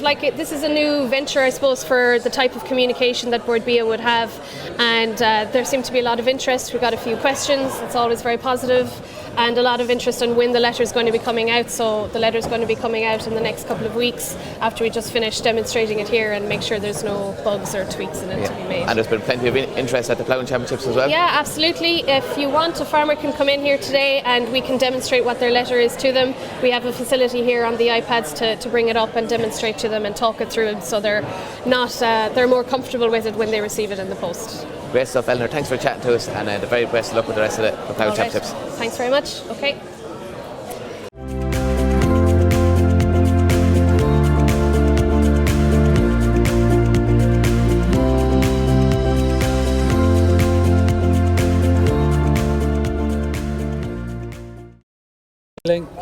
So we're back out on the machinery sites at the National Ploughing Championships. I'm on the Bassick stand and I'm here with Ray McNally from Bassick UK. Ray, for those of us that mightn't be too familiar with the Bassick name, tell us a little bit about the company. Bassick have been in the agricultural industry for 100 years. They are Turkish based. They're part of the Sanko Machinery Technology Group, which is a massive organisation of nearly 2 billion turnover, and they've got great big intentions, very serious intentions about Ireland, and we're really excited to be having the official launch at the National Ploughing Show of our Bassac tractors. Okay. Ray, this machine here behind us, the 5120, tell us a little bit about that, go through some of the features on it. The 5120 has got the Deutsch Tier 4 final engine. It's 120 horsepower. We have the ZF power shuttle transmission with 32 forward, 32 reverse gears, 4 power shifts, and we have ZF axles. So the driveline is nothing new. It's a reputable driveline that farmers are familiar with. We also have hydraulic trailer brakes and air, and the finish, I would hope you would agree, is a superior quality finish that is very pleasing and aesthetically pleasing to the eye. Ray, what's this tractor? What market is for this tractor? Are you going for the contractor? Are you going for maybe the large scale farmer? Who do you want to? Well, I think in the Irish market this is a perfect tractor. 120 horsepower with the power shuttle will appeal to a lot of medium to large farmers. It will appeal to the livestock. It will appeal to the dairy farmer. So it's a real multifaceted tractor that I think ticks a lot of boxes. Okay. Ray, you're in the process of setting up a dealer network in Ireland. Can you tell us a little bit about the insights into that? Well, we appreciate that. However much Blarney the salesman can give, you're not going to get repeat business if you haven't got the support in place. So the first priority for Bassac is to secure a dealer network covering the whole of Ireland. We already have had meetings, and I'm pleased to say that we already have 8 dealers who have agreed to join up for Bassac. Okay. So how soon can we expect to see these foothold in the Irish market? The full production, because this is a prototype of what's to come, the full production will be coming in November. So they'll be landing here November onwards from full production, and you will also then see at that point realistically 12 Bassac dealers in place. Okay. Ray, I just want to move you over here to the telehandler. Tell us a little bit about this machine. The telehandlers are back to basics, simple to use. You've got your Perkins engine, 100 horsepower engine. This is you've got your Bosch Rexroth hydrostatic transmission. And again, the simplicity of this one, this is unlike the tractor where it's the all singing all dancing. This is a back to basics, simple to use. This particular one is a 9 metre, but they have the whole range from 7 metre agricultural spec right through to your 18 metre construction spec. And would you find that so far most of your customers are coming from the construction sector, or are you coming in breaking into the agricultural sector? Well, initially we're going to be concentrating on the agricultural sector. This is the market why we're here today. Yeah. And so the 7 metre and the 9 metre is pertaining to the agricultural sector. Okay. The higher range will be more the construction industry, but that's to come. Okay. That's to come. Okay. Ray, we were just saying before we went live on the camera, do you know what I mean, some of these machines came from Turkey, so an awful lot of organising must go into getting ready for the National Ploughing Championships. Well, our intentions are very serious about Bassac, and it is a lot of organising, a lot of expense, a lot of time, but all of that culminates in how serious Bassac are. You know, we have a Bassac factory representative here to support us and to help us and to show their serious intentions. So we believe it's worthwhile, and you have to speculate, and Irish market is a key serious market for us. Okay. And just on the time frame, you know, how long are we talking to get the machines from, say, Turkey over to Ireland? Well, part of that support is they're going to be keeping stock for us. Okay. So we ourselves will carry stock in the UK, but our dealers here will be carrying stock in Ireland. Every dealer will be holding stock. Every dealer will be holding parts, fast moving parts and service kits. But if for whatever reason we can't provide a tractor or a telehandler, then from Turkey you're talking roughly from 4 weeks from placing an order, landing here in Ireland. Okay.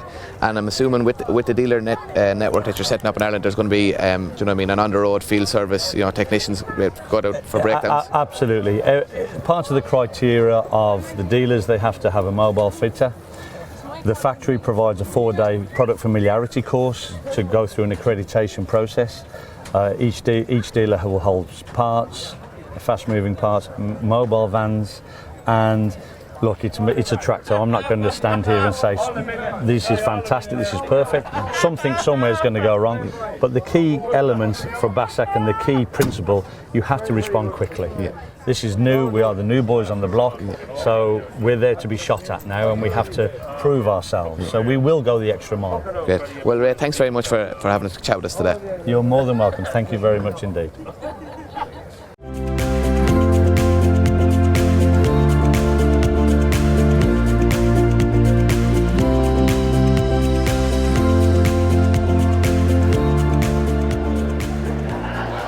Good afternoon and welcome back to the Agriland tent here at the Ploughing. We're here for our second tillage discussion of the week, and I'm joined by Pat Shearing, Chair of the Joint Agricultural Committee. You're in your local area, Pat, strong tillage area, and in November 2017 you brought out a report from your committee, the future of the tillage sector in Ireland. So can you tell us, where is that report at the minute? First of all, Siobhan, welcome to the sunny southeast, and you can see the weather is keeping very good for the past days, and hopefully next couple of days will be the same. Yeah, in 2017 we did a fairly good analysis on the tillage sector. At the time there was a lot of challenges in the sector, and there always is, and it's a sector that's from time to time goes through a very difficult, and it's very weather dependent, as we all know. So we did a detailed analysis at the time, invited in all the stakeholders from top to bottom, with the farm organisations, the different people involved at all levels. There was a number of recommendations at the time. One of the key recommendations was about developing the whole whisky element of it, and because we've seen over the last number of years the growth. In particular, you see, it's only a few miles away from here, we have a brewery, we have a distillery that wasn't there in the past, and they're the growth sector at the moment, right around the country. 10 years ago I think there was only about 3 or 4 distilleries or breweries. Now we have up to 60 or 70 and growing by the week. I think there's huge potential in that regard. It's one area there's a lot of potential in.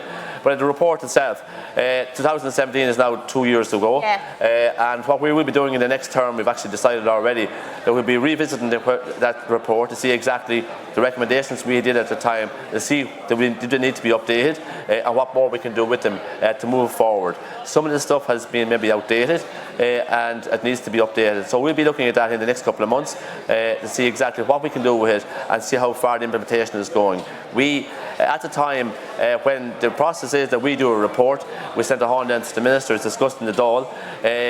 This report was discussed in the Dáil and we got general agreement in, let's say, about February 2018 or thereabouts. So things have changed and moved on since that, and we hope now that we'll look at it again now in the next period of time. Things have changed, Pat, and I suppose you mentioned the distilleries there. I think there's 52 distilleries at the minute being built or are built, but one thing that's changed since that report, the GI has come out, the geographical indication, and that GI doesn't say anything about the product that makes that whisky, so it's all about the process.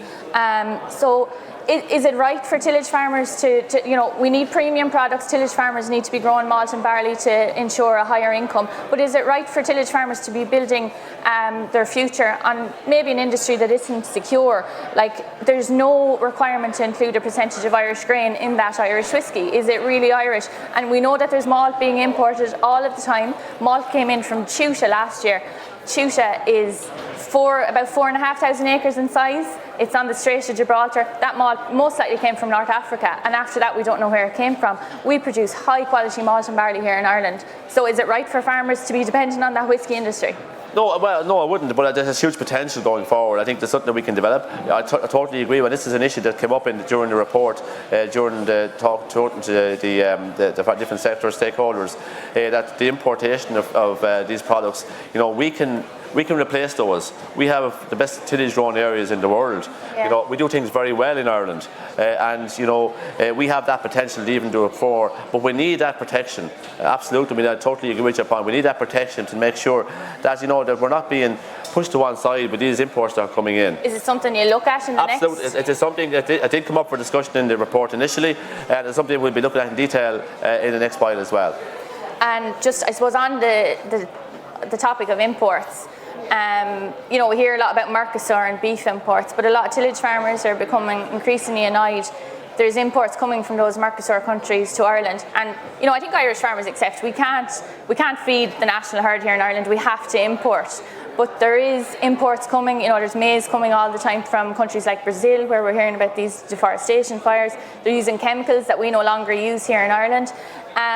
So, you know, what are the checks on that maize coming in? There's maize coming in, and grain in general. You know, the department, we appreciate, are very vigilant, but there's lots of ways for the grain to come in. It can come over the border. What's checked on grain coming over the border? Yeah, I suppose there's some products obviously that we can't produce here that we're going to have to import. But generally speaking, you know, I think from a climate change point of view, and you mentioned Mercosur, and that's a very topical issue at the minute, I personally feel there's an inherent contradiction in the Mercosur agreement, because, you know, if we're cutting down, if the Brazilians are cutting down rainforests on a daily or an hourly basis, you know, to be able to grow more grass, to feed more cattle and so on and so forth, I think it defeats the purpose, and we transporting, or the European Commission or whoever, transporting that halfway around the world, while at the same time we can produce that product as efficiently here as anywhere else. So I think that is an issue that needs to be addressed at a European Commission level as well, I'd say, as well as Irish level.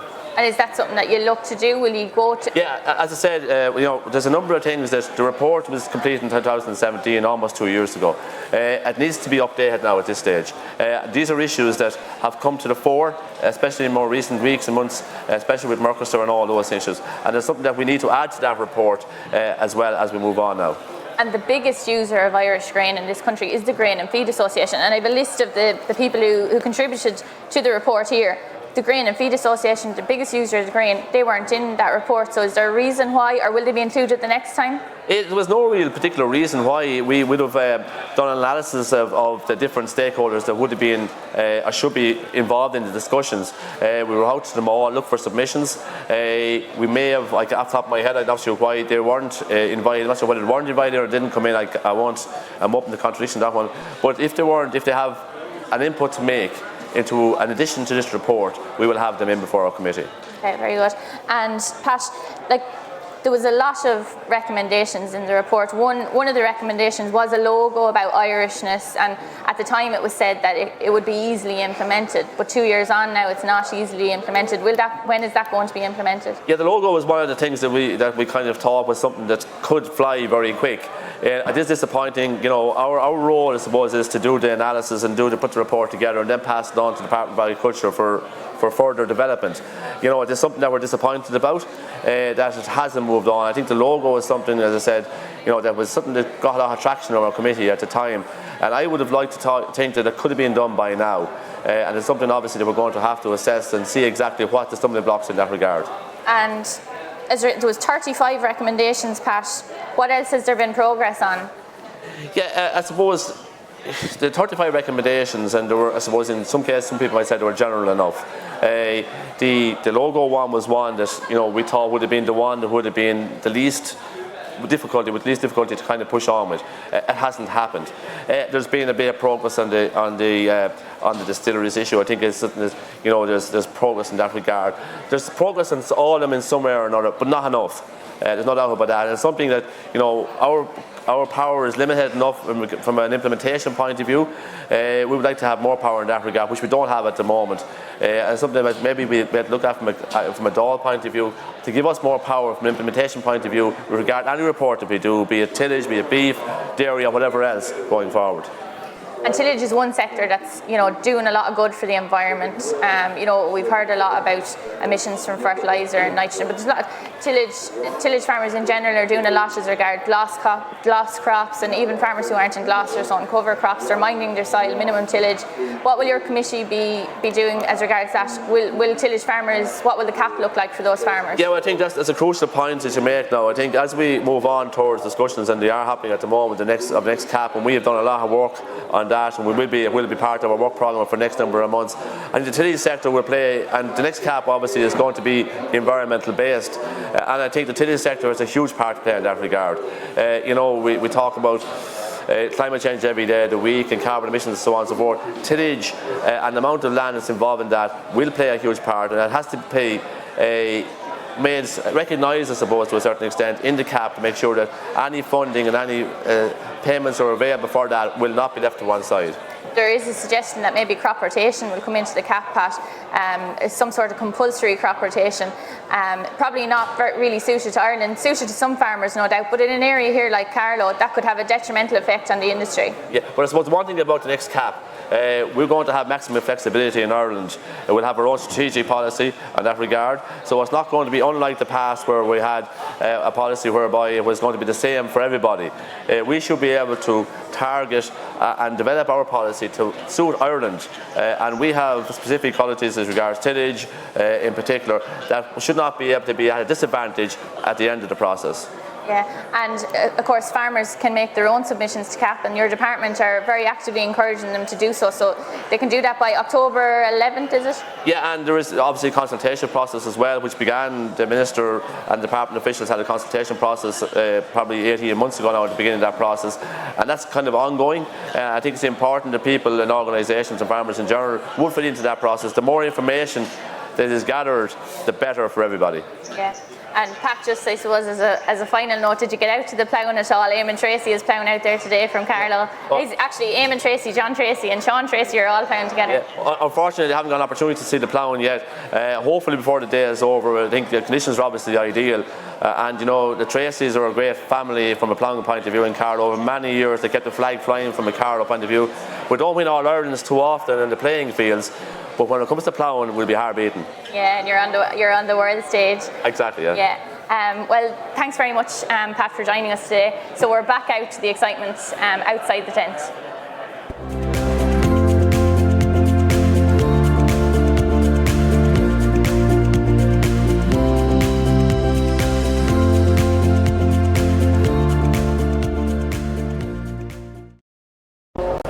We're back here with Christy Docherty on the Access stand just ahead of the finals of the Farm Hero competition.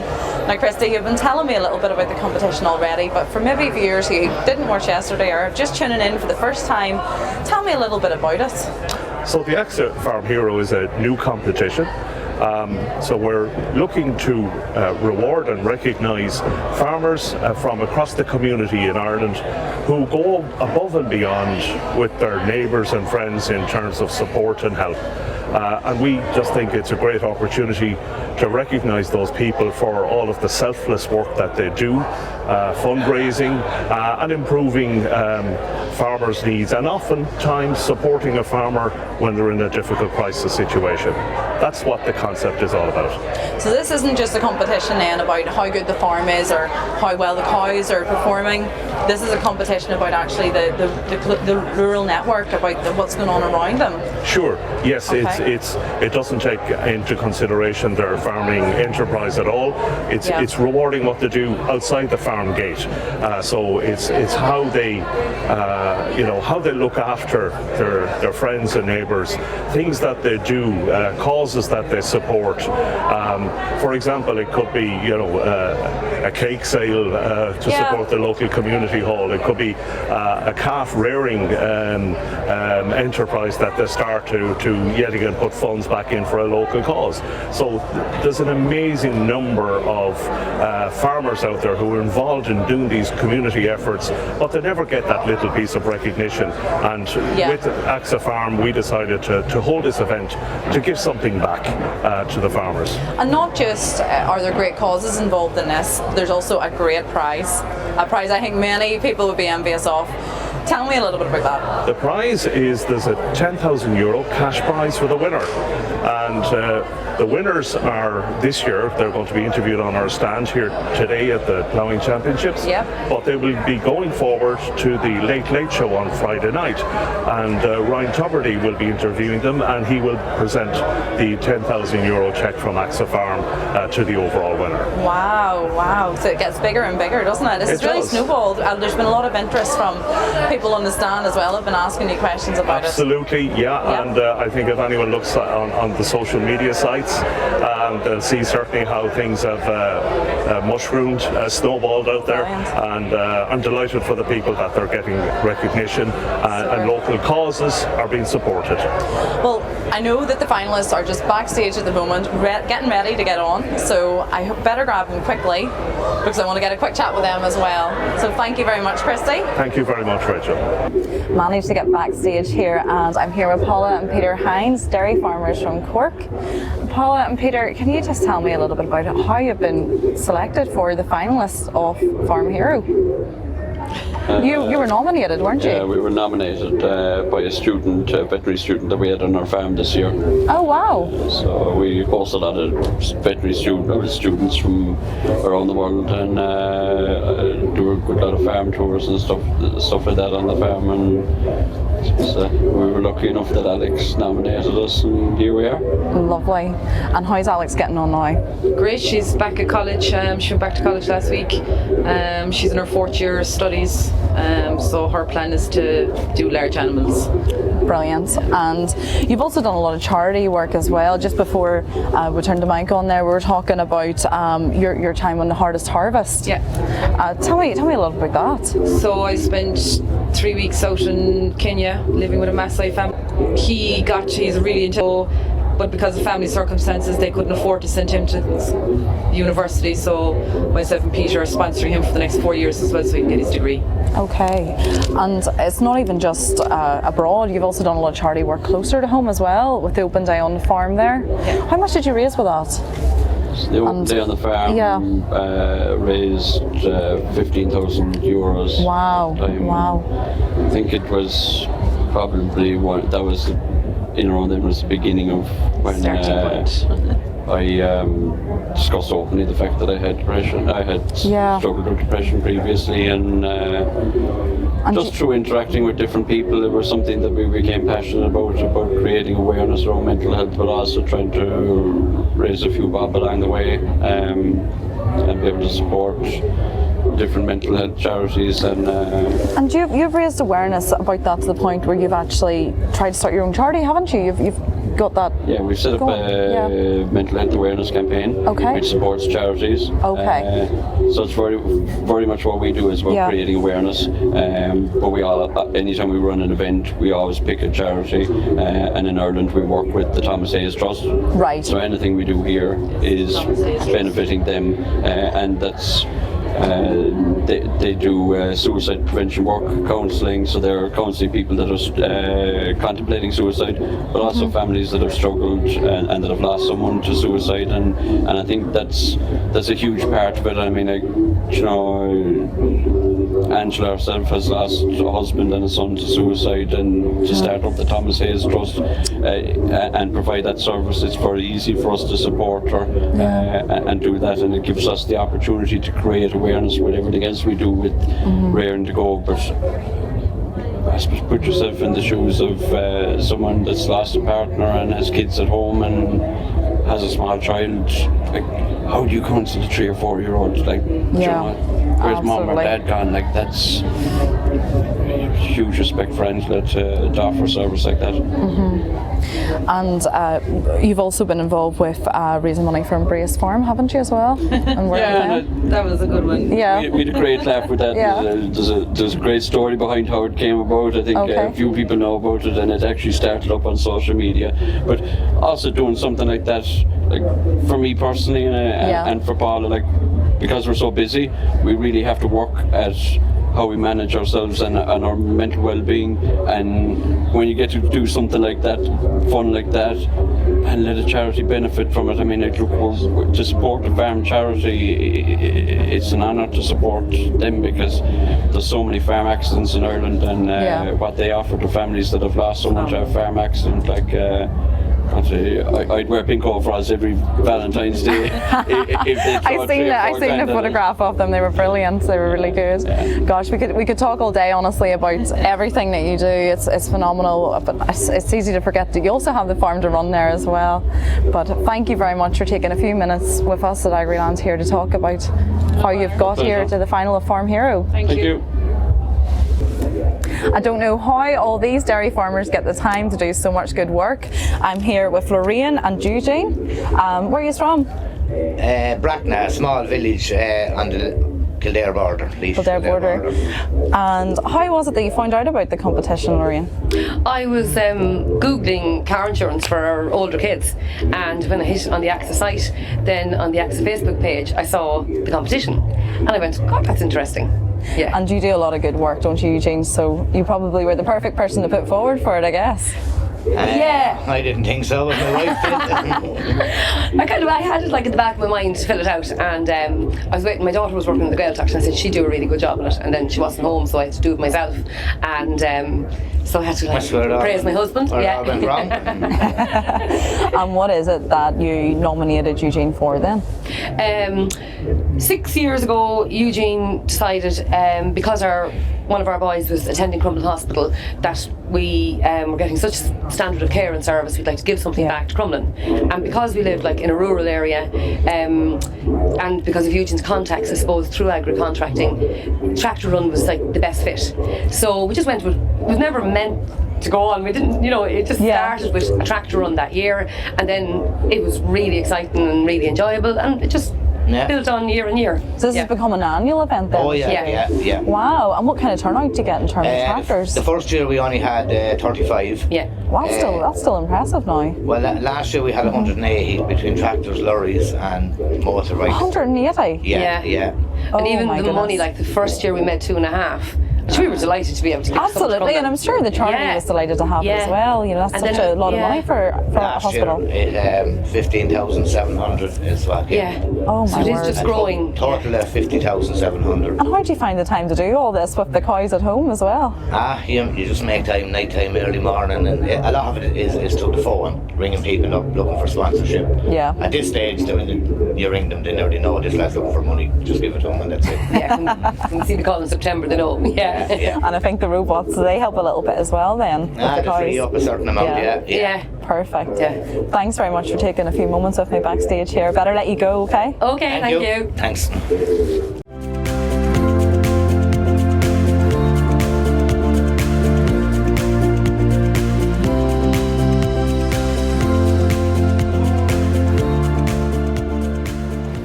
So welcome back to the AgriLand live stream. I'm joined by Thomas Ryan from the IFA, John McDooley from the Department of Agriculture, and Neil Keane from Alltech.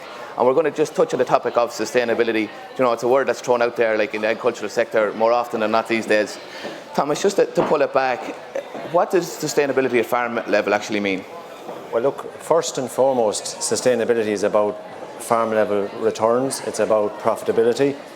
And dare I say, if we look at the current problems in the beef sector, isn't farm level profitability the real sustainability challenge? Because I hear Joe Healy, IFA president, talking about it's hard to be green when you're in the red. So it's hard at farm level to have a wider discussion around environmental and social sustainability when the biggest challenge is farm level profitability. So it's a combination of economic, environmental and social. But the economic has to be in place in order to be able to environmentally sustainability proof your business. Having said that, I think I would say farming is doing an awful lot when it comes to the environmental sustainability piece. I mean, I look at the voluntary resource efficiency program that IFA runs with the Environmental Protection Agency called Smart Farming. This is a voluntary program not driven by regulation or legislation that's oversubscribed in terms of farmers wanting to engage and participate in it. And that's in addition to the 121,000 farm assessments done as part of the Origin Green Carbon Navigator. It's in addition to the Department of Agriculture's GLOS programme, the Green Low Carbon Agri-Environment Scheme. 40% of farmers are in it. So despite the economic challenges, farming is very much committed to the environmental sustainability as a part of future-proofing their own farm businesses. Okay. John, I can ask you the same question. What does sustainability mean, I suppose, at a policy-making level? I suppose again at the policy level it is a sort of a broad term. It seems to be bandied about an awful lot with different individuals, but like sustainability to the Department of Agriculture is about trying to grow sustainably, so it's trying to increase output with lower impact on the environment and improve profitability for the farmer. Because again, it's important that we recognise that farmers are at the centre of a viable and economic rural economy, and we want to try and achieve that balance. But it's very much, there's a lot of trade-offs that you're trying to consider within that term of sustainability. And ultimately, Ireland is recognised for its very green image, but you have to give credence to what that means. and the public are more scrutinising than ever before. So it's important that we're very transparent over the term sustainability to try and ensure that it meets everyone's goals, from farmers' need for economic viability, the need for farmers to contribute to the wider rural economy, and then for farmers to be seen to contribute to reducing their environmental footprint, be it water quality, air quality, climate action. All these things come into it. So it's a big ask in terms of what we're looking at in terms of a small word, sustainability. Neil, I just want to bring you in there. In light of what maybe Thomas and John said, what are Alltech doing in this space, I suppose?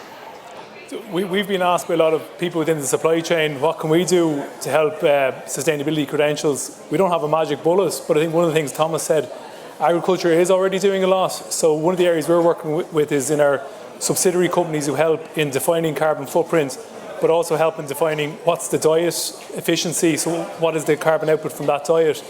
So our focus has been over the last few months is looking at being able to define what is that carbon footprint more accurately and being able to articulate a message more robustly, because what's happening with a lot of the supply chain is they're being asked very interrogative questions about what is your supply chain, what is your carbon footprint realistically, and people are trying to go under the bonnet and really trying to understand that in more detail. So we, as Ireland Inc., need to have a robust message to deal with those queries. Thomas, I'll just bring it back to you. What's the farmer's voice on the ground? You know what I mean? Are they willing to adapt and make changes on their farms?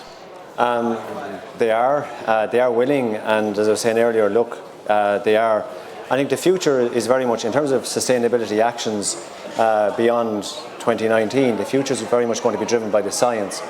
And in that regard, when we look at things like the Teagasc, what's called a marginal abatement cost curve, or the climate roadmap as we call it, I mean, that sets out key measures. There's 28 actions in that, which has the potential to reduce emissions from the sector by about 40%, right?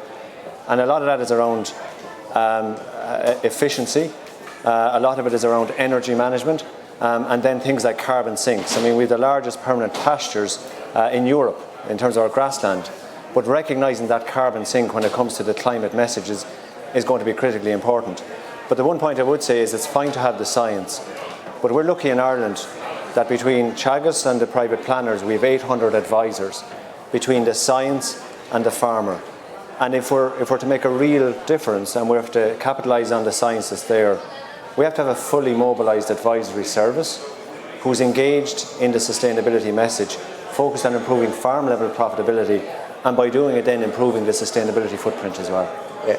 And Neil, you've got like a lot of support units on the ground with Alltech. And they'll be mixing with farmers on the ground. What's the uptake with the farmers?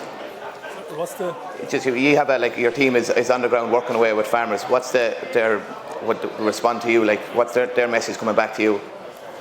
Simplifying the message, as Thomas says, you can't be green if you're in the red. So simplifying the message, being empathetic as well. So trying to what does sustainability look like? So if you're getting your cows back in calf quickly, one of the things we're launching this week is benchmark, and one of the areas within that is looking at what is the efficiency of a diet. So we found solace in that we sent away 3 different grass covers, 600, 1500, and I think 1900. And the one that came back most carbon efficient was the one 1500, which is the one that Teagasc and the advisory service are always advocating farmers should be going into. So tools like that are helping to come with a common message, that we're helping to make that message easy for farmer and also then easy to apply, and that they understand a lot of what's helping with sustainability is actually best practice, and those also help for profitability. John, do you think Irish agriculture kind of has a bad rep, or it's unfairly targeted, I suppose, in light of the 2020 targets and 2030 targets? Yeah, well, I suppose overall, I guess Irish agriculture is perceived to have a bad rep, purely because it is the largest component of our economy. And as the largest component, of course, it's going to look, everyone will focus in on what can you do.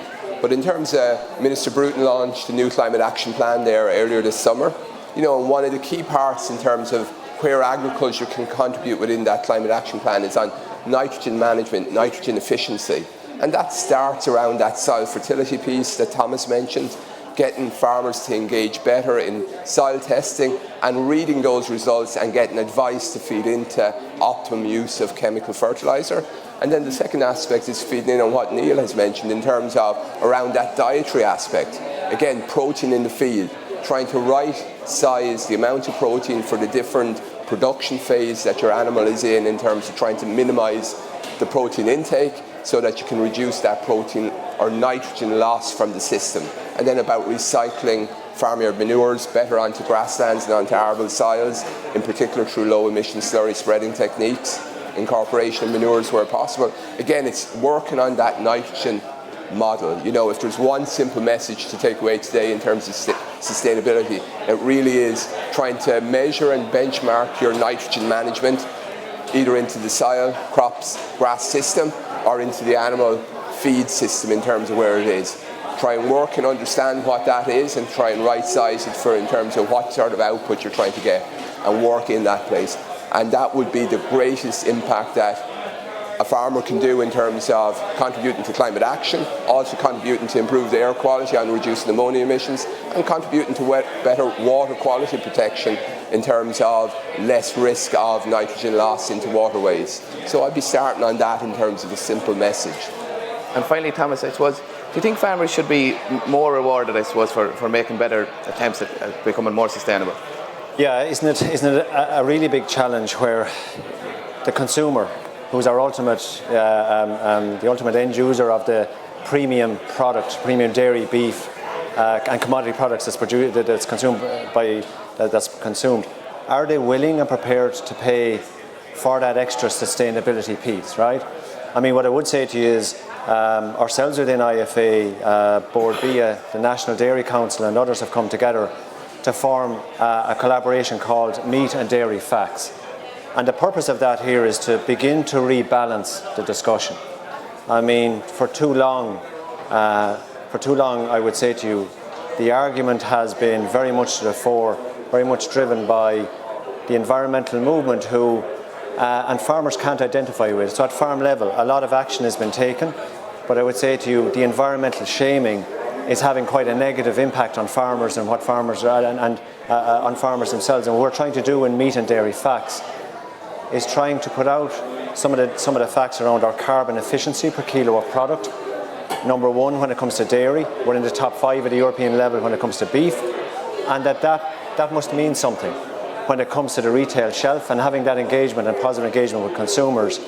Because look around you here, every farmer here at the Ploughing has a very good message as a sustainable food producer. I think for the consumer to understand that and hopefully be prepared to pay that extra bit for it, you know. Yeah, we'll leave it there. Thanks very much for the panel for joining us today, and we'll be back with the live stream shortly.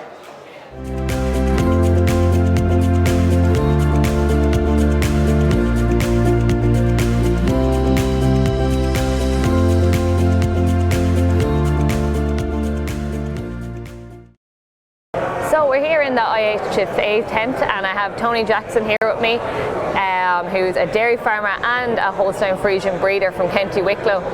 So Tony, how long have you been involved in the IHFA? Well, we've been involved in Friesian breeding since 1975, but involved with the societies for about 8 or 9 years. Sorry, go on. Yeah. And could you just give me a bit of background maybe to your farm and... Well, we're in Kilhegan in County Wicklow. We make 170 Holstein cows. Herd average is about 8,900 litres.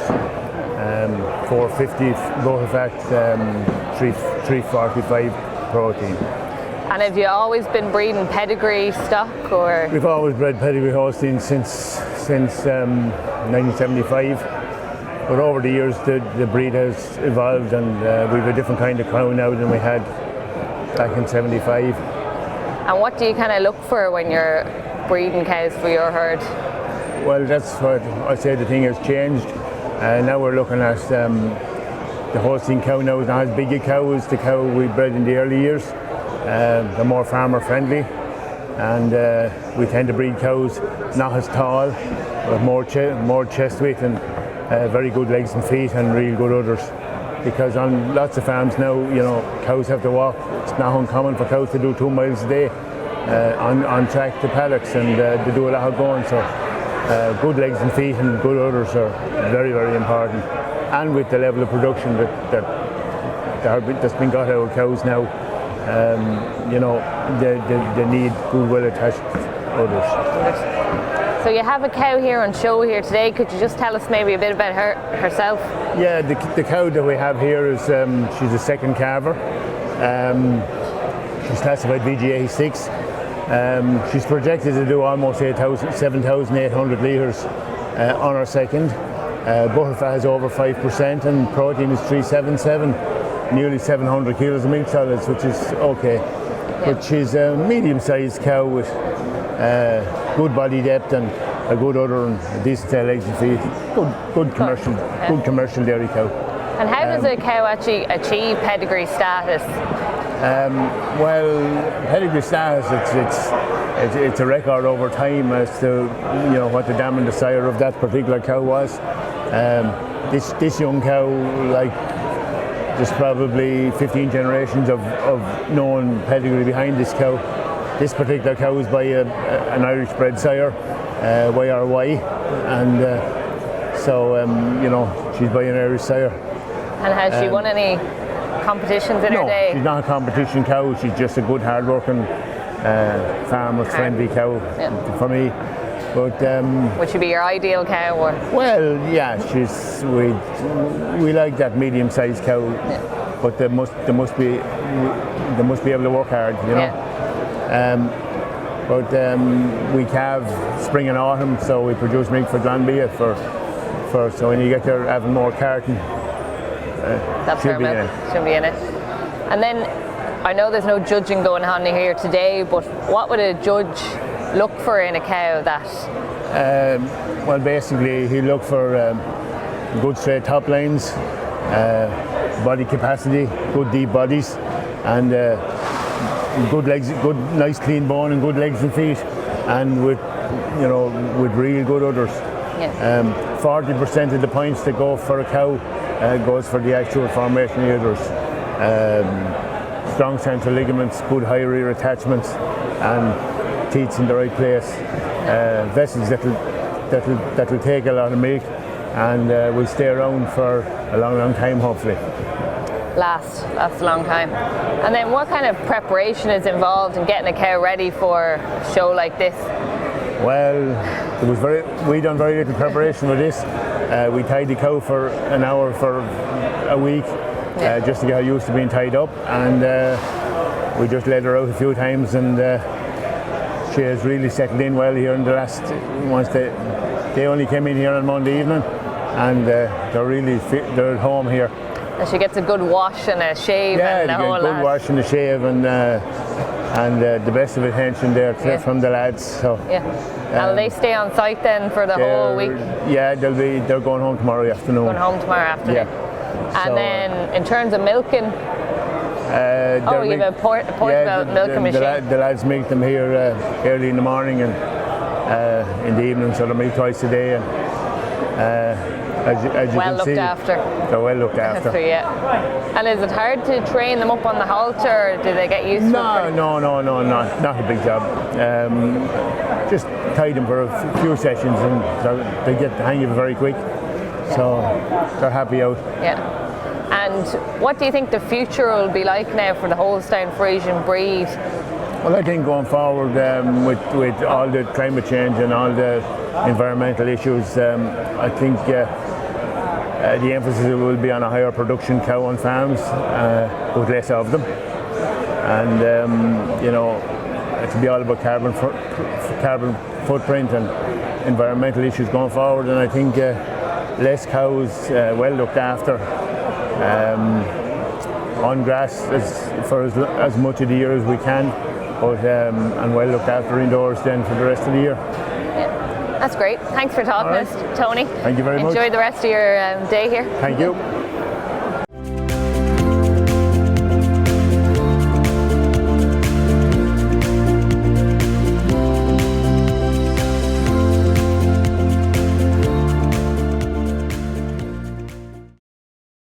So Agriland has come out to the Ploughing field. We want to learn a little bit more about what to look out for when we're out there. So we have John Deary from Monaghan. John is going to be competing and judging this week. So John, we've an open split here. Can you tell us what you're looking for when you're judging? Well, look, what we're looking here for is this sod. nice and uniform, nice cut through, nice and clean from top to bottom, as straight as possible, no trash or nothing falling in, nice clean furrow, a nice level furrow if possible. Very good. So this opening split, how would you rate it? This is a fair job here now. I suppose you'd be talking about 8 for the sod and 8 for the straightness of it, out of 10. Very good. But this was done by someone who's competing in the 5 Nations, I think, so it's a fairly good That's a fairly good one. It's done by Gary Ireland Kilkenny, and he's representing his country now for over 2 days in the 5 Nations. So if we were all doing that, we'd be doing well. We're all doing well. It has to be turned in then, John. Yeah, turn it back in, yes. Yeah. We'll go on. This is Gary's general ploughing, which is good, nice and neat, nice and firm. No stubbles, no trash up on top, everything buried, and kept ploughed fairly level, good seed bed. Yeah. That's what people are looking for, good seed bed. Plenty of clay there. Plenty of clay there for the next crop going into it. Yeah, okay. And there'll be no weeds coming up either. No weeds coming up, no nothing. And covered over. I have to say it's wonderful soil. This is a sod now, as you know, the reversible plot is ploughed 18 metres, 24 metres on one end and 18 on the other. It's ploughed on an angle. And this is where he joins up his ploughing to straighten up the plot to finish in parallel where he started. So we can see the gear rugs there at the top. Can you, I don't know if our cameraman can see that, but we can see them here. And see how neat he can join them. See how that's all level in now when that's been labelled, that's all level in. That's a really good job. You wouldn't even know he was... No, you won't even know that is... Yeah. If you study that plough now and look ahead, and if you want to really get faults in it, like you think that it was all ploughed the one way with a 2-foot plough, but it's ploughed both ways. Absolutely, yeah. And this is over where he finished, you know. Nice. This is final furrow. This is final furrow next to his crown. Good light sod here. Nice width on it. Cut in right to his measurements. I know you see little bits that's falling in, but when that's falling in, he's bang on in his measurements. Yeah. It's not overcut or undercut. He's spot on. Yeah. But that is a good job, and that's what he started off, nice and straight and nice and neat with his 8 sods. Very good. Now. So overall, John, you're fairly happy with this? Oh, that plot will be not be far away if he plays better that tomorrow. Okay. He'll be cheering him on anyway. Yeah. Oh, he's going well. He's going well. He's going well. But it's a lovely soil and it's a lovely site. Yeah. I have to say. What is the ground? So the ground is good for ploughing this week. It's dry. Yeah. Maybe we'd rather more moisture in it, but we can't have it everywhere. Yeah, and you're from Monaghan, so everyone's coming from different places. How does this differ now to play at home, maybe? Oh, it differ an awful lot. We were known from the stony grey soil of Monaghan and the hills and the drumlins and all the callers, but no, that'll be really good now. I'm not seeing any stones out in this plot. Is there any stones? I wouldn't think so. Because that's something that's obviously going to cause people trouble. Yeah, I don't think there'll be stones on this site. If you look around, I don't see no stone ditches, no hole stone. That's a really good sign that there's no the thing. But it seems it's like a farm that's been ploughed a good while, so I don't think there'll be a problem. Very good. And you're ploughing yourself, John? Tomorrow. What are you ploughing in? Intermediate conventional, yeah. Conventional, 2-furrow conventional. Yeah. And then, John, you also have a daughter and a son ploughing as well. I have a son ploughing tomorrow, number 21, Paddy, and Joanne's ploughing weddings in the farmstead. Joanne has been queen in the plough a lot. 5 times. 5 times? 5 times. Yeah. 5 times. Yeah. Breeder Brandon Murphy has won 5 times and Joanne has won 5 times. Very good. So Very good. That's something nice. So she might get the 6th now. Well, look, you're not going to get it if you're at home. If you have the chance to get it, you're here to compete for it, and that's it. And it's great to be here for it. There's an awful lot of people that swap places with us to be here, wouldn't there? Yeah, very good. Yeah. So, if for the people who are coming out to look at the ploughing this week, they've never been out to the ploughing before. Can you give us maybe just a few things that they should be looking out for? So you need you're looking for the levelness. You're looking for the levelness, and you're looking for straightness and the neatness, and every furrow the same, and cut slice. You think they were coming out of a machine. That's what they'll be looking for, and have the eye for straightness. Yeah, and the ins and outs. Ins and outs. At the end as well. That's something when they're at the end of a plot they can look out for. Look out for, and everyone, and then suppose everyone backs has their own favourite who they think should go well and things like that, and then the horses will be over around the side and on the grassland. Okay, that's something good for people to look at too. So yeah, very good. And there's vintage ploughing. There's something for everyone. You know. There definitely is. Yeah, you know. From the horses with big, maybe 200 horsepower tractor pulling a big reversible plough. It's something for everyone. And it's nice and peaceful out here in the ploughing as well. It's good to get a break. This is peaceful. This is peaceful out here now. Well, John, thanks very much for your time. It was nice to meet you. I'm sure we'll go back into the madness of the tents now.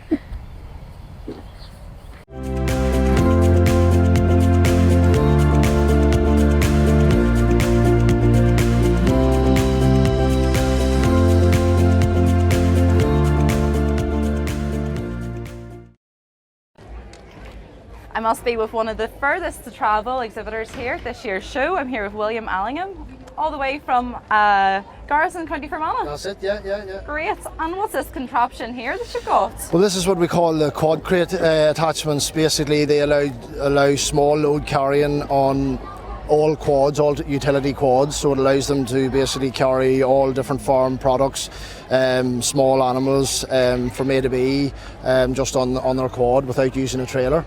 So you're like a linkage system or something there, isn't it? Yeah, it's like a link box type system. Obviously, this is this position here. You can put a small animal in here, like sheep, newborn calf, or some dogs. Then you can flip that round and just use it like a wee link box, just for general stuff. So it's just about unlocking the quad's potential and just being allowed to carry objects from A to B, and just as you meet problems, dealing with them straight away rather than leaving them to sort of get bigger, if you know what I mean. So. And I guess is the aim almost to turn the quad into like a mini tractor? Well, that's sort of basically it, and it's also to allow you to access hillier terrain and wetter terrain, because a trailer provides so much drag, then it sort of leaves because we've sort of wet ground obviously in Ireland. So I was just thinking out in Fermanagh, that might maybe a bit and we have good weather too.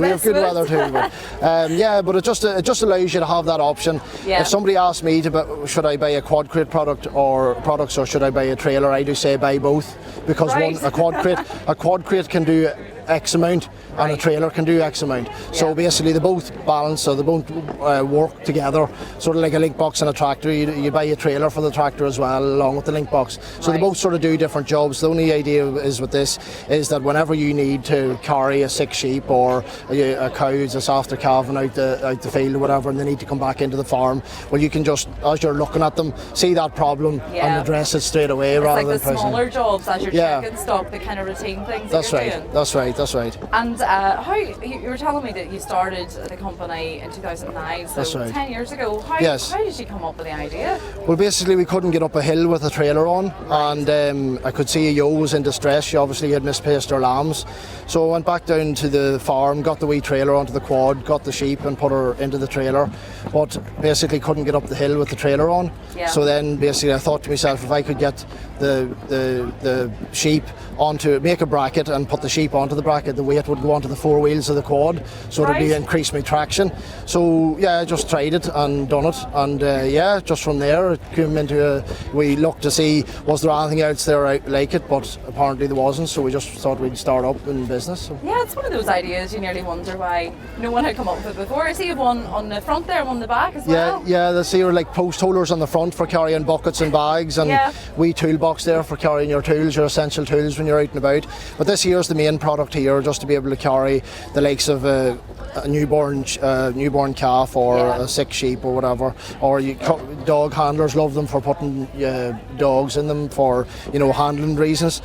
We do supply them with lids as well. So there's an array of different range of different options you can go with. I suppose, is there a bit of like a farm safety aspect to this as well? You're talking about the newborn calves, and I guess that's one of the big danger areas you hear for farmers. Well, that's it. That's livestock accidents. Well, that's it too. You know what I mean? The quad is a bit of a weapon, but with the likes of this here, there's only so far you can fall back. Once this here hits the ground, then you can't flip back. But the whole key with these here is keeping your bike balanced. If you can keep your load balanced from front to back, then you'll have no problems with these products. But obviously you can't put a lot of weight onto the back without putting weight onto the front. So the wee bit of common sense goes a long way with the likes of these products. But once a bit of common sense, these products can do a lot of work for a one-man band or a one-woman band or whatever, one-person band. So it just allows people who aren't able to get help, maybe don't have a son or daughter coming up to give them a hand, or has nobody around to give them a hand. This here can work as a second pair of hands to give you a hand to get the job done. And I see you've been getting quite a lot of interest even while we've been on the stands here. Yes. But I know you ship these further than just Ireland, don't you? Yeah. We're shipping. We've shipped over to Germany. We have 4 or 5 packages over there, and we have 3 packages over in Germany. Yeah. We could get an order from anywhere in the UK, Orkney Islands.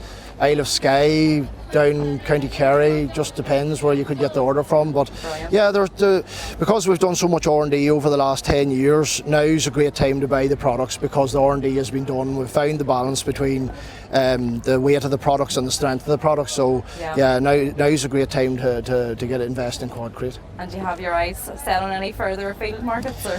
Well, we do. We sort of have look. We've had some interest from America. Sort of a couple of guys over there that were on one of the groups on Facebook. They actually got in touch to say that they would be interested in buying Quadcrete if it was available over there. So yeah, we're just trying to sow the seed to see what we can do over there, maybe at some stage. But I'm really trying to get the market in Ireland and the UK really moving first and into Europe before I really go much further. So if I can sort of go to America and say, look, I've sold 1,500 to 2,000 units, then at least they can say, well, look, we've done a bit of research, they're selling well, and I see no reason why they wouldn't sell over here and be useful over here. William, thank you so much for your time. It's been great learning no about bother. Quadcrete. Thank you. Cheers. Thanks very much. Cheers.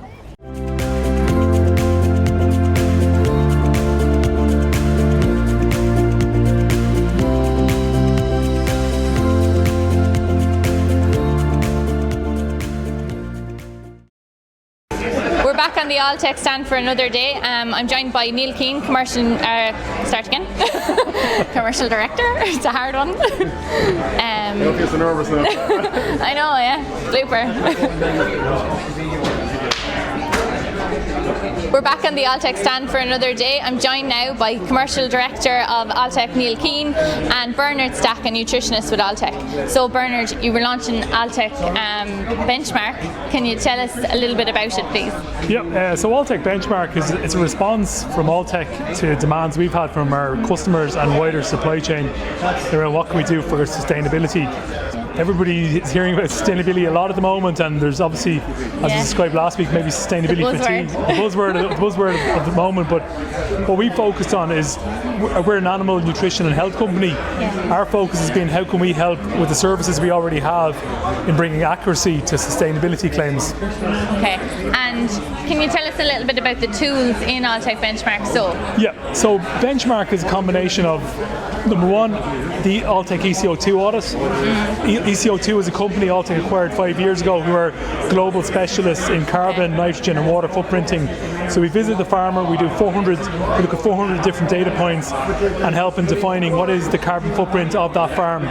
The most important part of that, Siobhan, is that within 10 days of visiting the farm, we go back to him with the results of what we found. So it gives him an opportunity to tweak his management or to look at different areas of farm that will help improve efficiency and profitability. So that turnaround time is important. So the actual carbon footprint becomes part of a metric in his management. So it becomes something he can look at in terms of how do we improve performance. The other key part of the ECO2 auditing is our IFM. So what IFM is, it's in vitro fermentation modelling. And what we're doing is we're looking at the diet being fed, so the pasture, a sampling of the grazed grass, a sample of supplement if it's also there, and we're measuring what is the carbon footprint of the actual diet being fed. Okay. So for example, in practical terms, what that gives us the opportunity is to go back to a farmer and say, listen, maybe the covers you're going into are too heavy, the ability of the cow to utilise those heavier grass covers is not as good, or maybe you need to get more fibre into the diet to help balance the grazed grass. So we're trying to do these in fairly quick time so we can help the farmer really use sustainability as part of his overall management and help improve profitability by using that tool in that way. Okay, and Bernard here is one of the people implementing it on farm. So Bernard, how is this being implemented on farm? Yeah, so the Alltech Benchmark has been implemented on farm through on-farm nutrition. As Neil said, one of the tools we use is in-touch nutrition from Alltech. So as a nutritionist myself, I'm out on farm, I visit a farm, I complete a number of different steps. First of all, I'm looking at grassland management of the farm, see where they're starting from and what point they're at. If they're using pasture space and grassland management, I'm looking at their wage on a weekly basis and seeing what their level of grassland utilisation is. We're trying to get in as much grass as possible into the cow's diet and produce as sustainably as possible on farm. The other area we're looking at also is dietary formulation where necessary on farm. We're looking at the feeds being used and seeing what feeds will give the performance response required to dilute down the carbon footprint of the overall farm. We're also looking, I suppose, at the fertility aspect of the farm as well. On the herd health side, looking at the dry cow management, getting dry cow managing right, trying to reduce the number of open days on farm for cows, improving fertility overall. The farm will help reduce the carbon footprint. We're keeping cows within the herd who are producing, which is very important to help reduce the carbon footprint on the farm. We're also doing body condition scoring of cows throughout the year. Every time we go on the farm, we're going to do 4 farm visits throughout the year. We are going to be seasonally based, and every time we go on the farm, we're looking at our forage analysis, including grass analysis, silage, and also the cow's condition every single time. And it's really feet on the ground, meeting the farmer, and covering the key aspects of nutrition on farm every day to implement the Autotech benchmark programme. Okay. And you've trialled this on farm. Can you just tell us a little bit about how it's worked out on farm so far? Yeah, so we've been on a number of farms throughout the year. We've been working with we've audited over 50 farms so far this year, which is quite good to get out on farm and start this programme. To date, farmers have found quite an improvement in their overall carbon footprint, along with their milk solids increasing through nutrition, and being very proactive and working with the farmers, making decisions based on the data that comes in based off their milk figures or their daily light weight gain figures as well. We're looking at those KPIs on farm and really focusing on the change that we can make every single time we step onto the farm there as well. Very good. Well, thanks a million, Neil and Bernard, and wish you the best of luck with the launch of Benchmark. And that's it from the Autotech stand for now.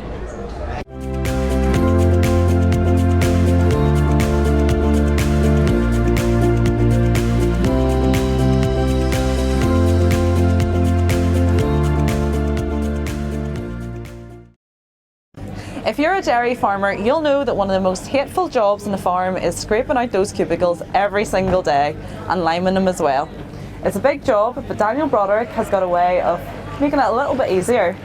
Daniel, you're all the way from Omagh, County Tyrone? We're from Omagh, County Tyrone, yeah. Great. And we've designed this cubicle cleaner to aid the dairy farmers in, as you say, the chore of cleaning the cubicles every single day. So to understand that, you must surely be from a dairy farm.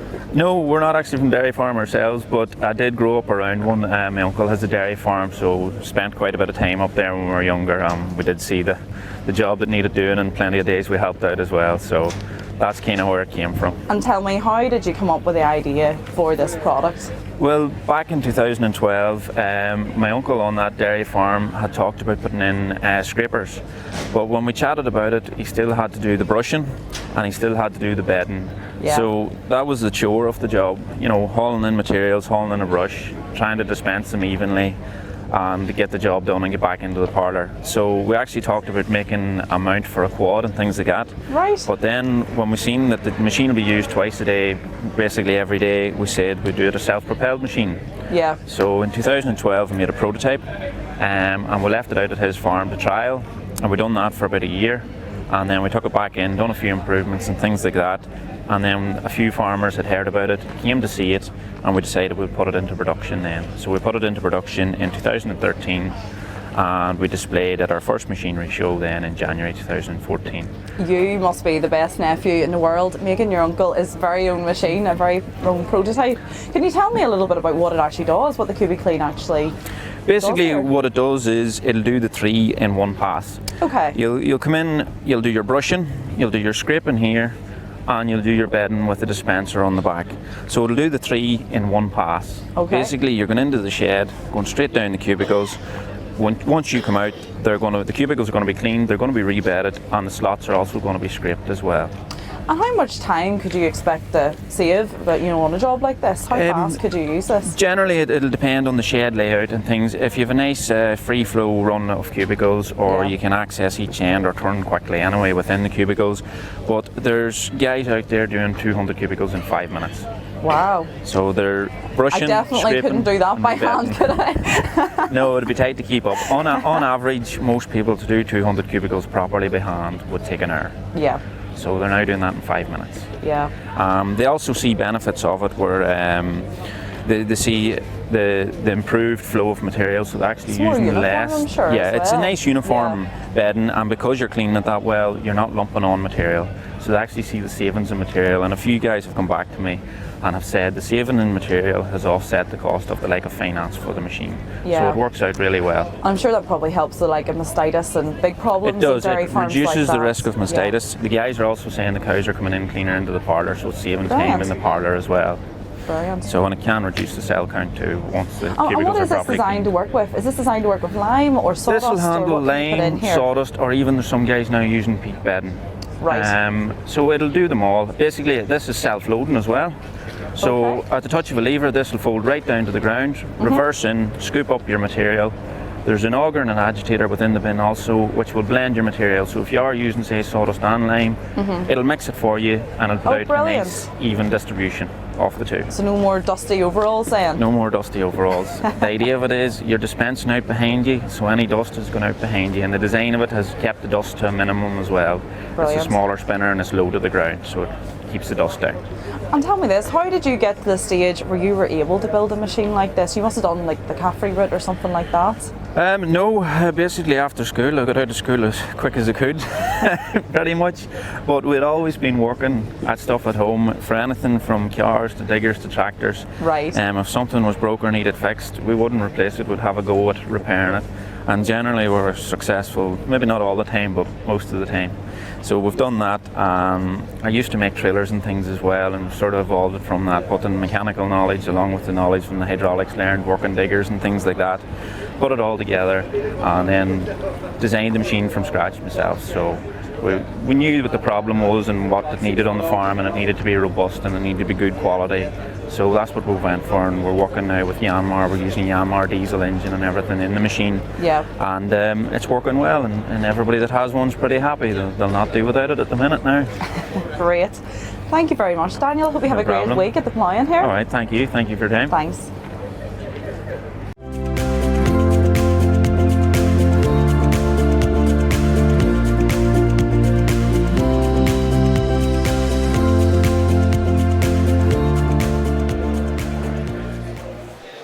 We're joined now by Michael Hoey, the Managing Director of Country Crest. Michael, we're delighted you could pop into us for a quick chat.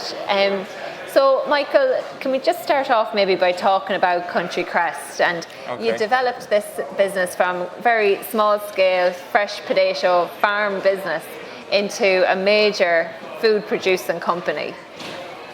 Where did it all start? I suppose it started probably, Claire, 40 years ago, when I left school at the age of 15, and on a very small vegetable farm, my brother and I, my dad wanted one of us to go and get a trade. He said there wasn't enough of work for both of us to stay on the 50-acre farm, but all we really wanted to do was to grow vegetables and to to work really at home, and we loved the idea of farming and machinery and whatever else, like any young boy does. And I suppose we got the opportunity to start renting some land, and and basically it was working around the clock, hard work. And I suppose there was more opportunities there then. Things were tougher out there because nobody really had any money, and there was recessions like we've seen in the past number of years, but expectations were much lower, and you had a consumer base that were consuming Irish food, and their choice was much less. So you had a market opportunity. And that continued for a couple of years, or for a few years, and we could see that there was huge gaps in quality. The consumer was being asked to buy things that they shouldn't really have been doing. Quality was poor in a lot of cases. And we saw that there was an opportunity, if we were to improve quality, put our name behind it, that the consumers would come back and the customers would come back and buy from us. And that continued for a number of years. And then I suppose supermarkets were starting to grow at that time. And we were there at the beginning of that. And then in the potato industry in the 80s, the Irish potato season ran typically from the 1st of June until St. Patrick's Day. So there was a gap of 3 months or 3.5 months there that was completely serviced by imported potatoes. And at that time, I suppose the consumption of fresh potatoes in Ireland was about 8,000 tonnes a week. And today it's 4,500 tonnes. So the market was much bigger at that time. And then the washing of potatoes came in the late 80s as well. And ourselves, along with Denigans and Keoghs, were the first ones to wash potatoes in Ireland. And that gave us, I suppose, another platform to differentiate ourselves. And I suppose it's always looking for how you can differentiate yourself from your competition, because the market out there is very tough, and it always has been, it probably always will be. But it's just trying to do things better than your competition is, and give the consumer something that they don't already have. And that means that you have to keep researching your customer base. Keep asking them what they want, what they would like to consume, and then you go about how you're going to fulfill their requirements or their ambitions. What about the challenges you faced along the way over those 26 years, I believe? What are some of the biggest challenges that you had to overcome and persevere? I suppose there's always been challenges, but I suppose the biggest one has been interest rates and availability of money. Always been trying to convince banks, first of all, to give you some money, and then after that, in the early 90s, we went through horrendous interest rates, and that was when our accountant advised us it was time to form a company and stop being sole traders as such, because the risk was too great. And I remember one night in 1993, the interest rates went to 28%. And I know to people today that sounds ridiculous, but it was actually what you were fighting with at that time. So that hampered your growth as such. And at that time, you wouldn't really borrow that much money. You were trying to reinvest everything that you could make from it. And you were trying to do multiple jobs. And I see a lot of young people today who are trying to build food companies, and the same thing is happening to them. And that is that they're trying to do everything. They're manufacturing food during the week. They're trying to do their compliance work at night time. They're doing the deliveries early in the morning, and then all the book work is there on a Sunday. And they get worn out from it. They don't have time. The life balance is completely wrong. So it's something that needs to be avoided. Can you expand on that there, the work-life balance? Like, what's the impact of that being out of kilter? I suppose my family are here today and whatever else. It's a huge sacrifice to build an agri-business or to build any business, because it takes every hour you've got, and especially you don't see it when your children are small or whatever else. You don't see that you probably neglect them, and you neglect your wife or husband or whoever it is in that time, and you give a huge amount of your life to actually build and putting in the foundations properly first of all, and then building it. And then I suppose one of the real keys is to be able to identify talent, to identify people who are better than yourself in different areas, and then to put them in place and give them the responsibility. I heard you speak at a conference out in Kentucky there a few months ago, Michael, and you spoke as well about the horse meat scandal and the impact that had on your business. Can you maybe tell us about that, what happened? Well, I suppose part of our business, we make meals and meal solutions, and that business was building quite well from 2008 on. And I remember the week before the horse meat crisis in January 2013, and I remember that week we made 159,000 meals that week, and the following week it dropped into the low 60,000s. So we halved our business in 1 week, and it was a dreadful place to be, very much like the meat crisis is today. And we were faced, our auditors were telling us we needed to close that business. Ireland was in a huge recession at that time. It's only 6 years ago. And we had just over 200 people working on that side of the business. And I said, I cannot put one of those people out of a job. They have to be looked after. Each one of them has a mortgage, they have a family, whatever else. We need to find a solution to this. And what it meant was we had to go back to the drawing board again. Thank God we had nothing to do with the horse meat crowd. We had no inferior products in that. The department officials came in, they took away samples, they took lots of things. But we were relying on the meat industry telling us that everything was true, everything was right. We were using all Irish beef.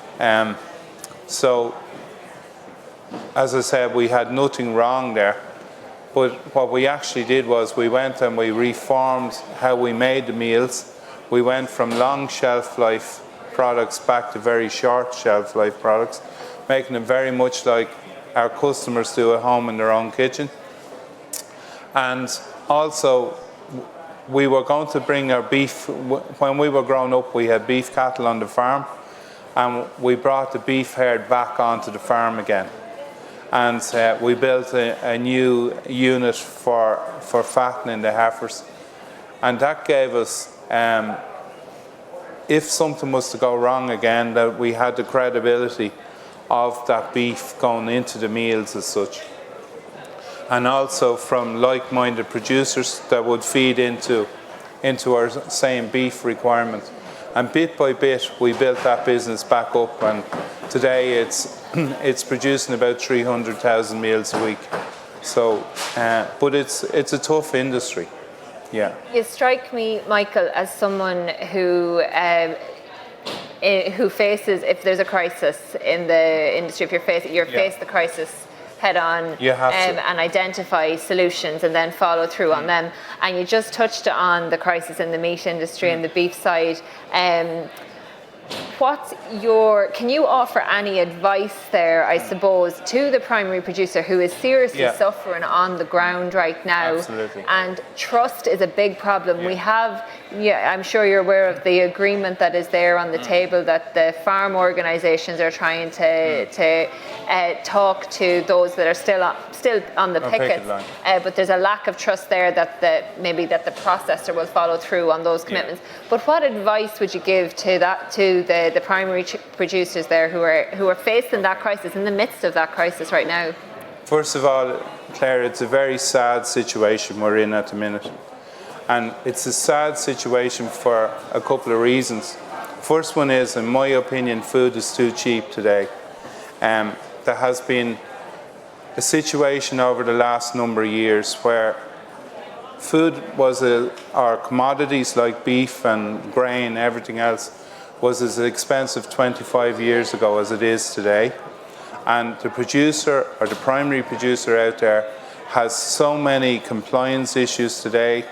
All the costs have been moving up all the time, from wages to insurance costs to everything else. And I don't believe any farmer wants to be on a picket line. And they're in a desperate situation to get a fix.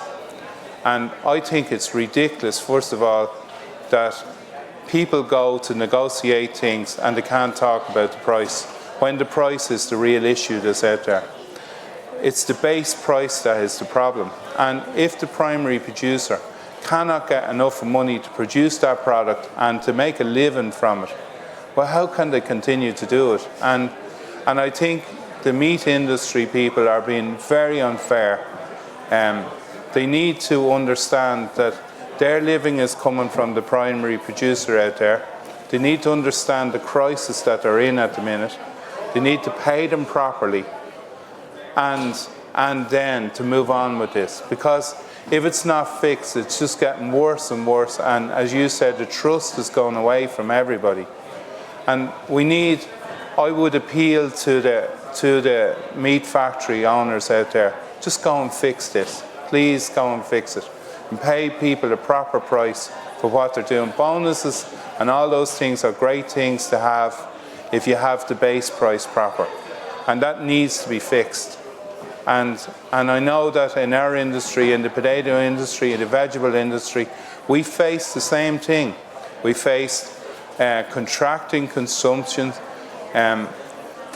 The discounter supermarkets targeted the prices, selling vegetables for way below cost and all this, and it has driven people out of our industry. There's very few left in the vegetable or in that industry anymore because we can't afford to be in it, and it's a very sad situation that we're at this crossroads again in the meat industry, and it needs to be fixed, and it can be fixed.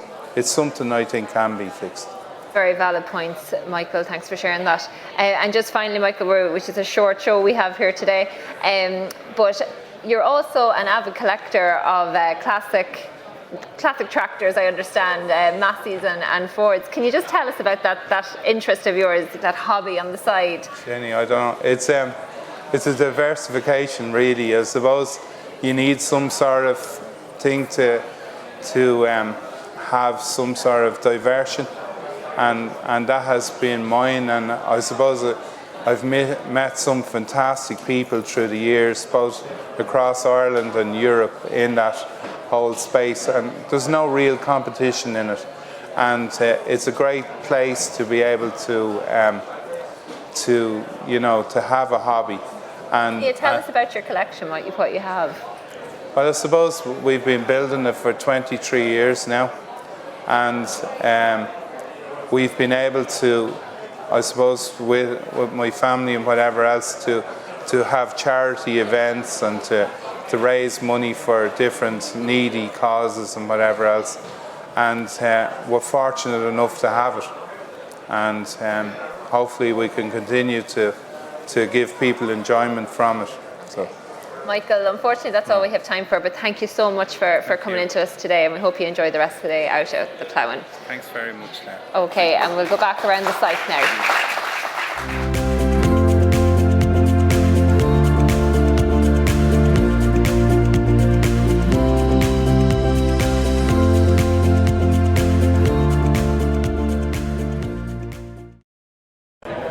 So we're down here in the Volek stand at the National Ploughing Championship.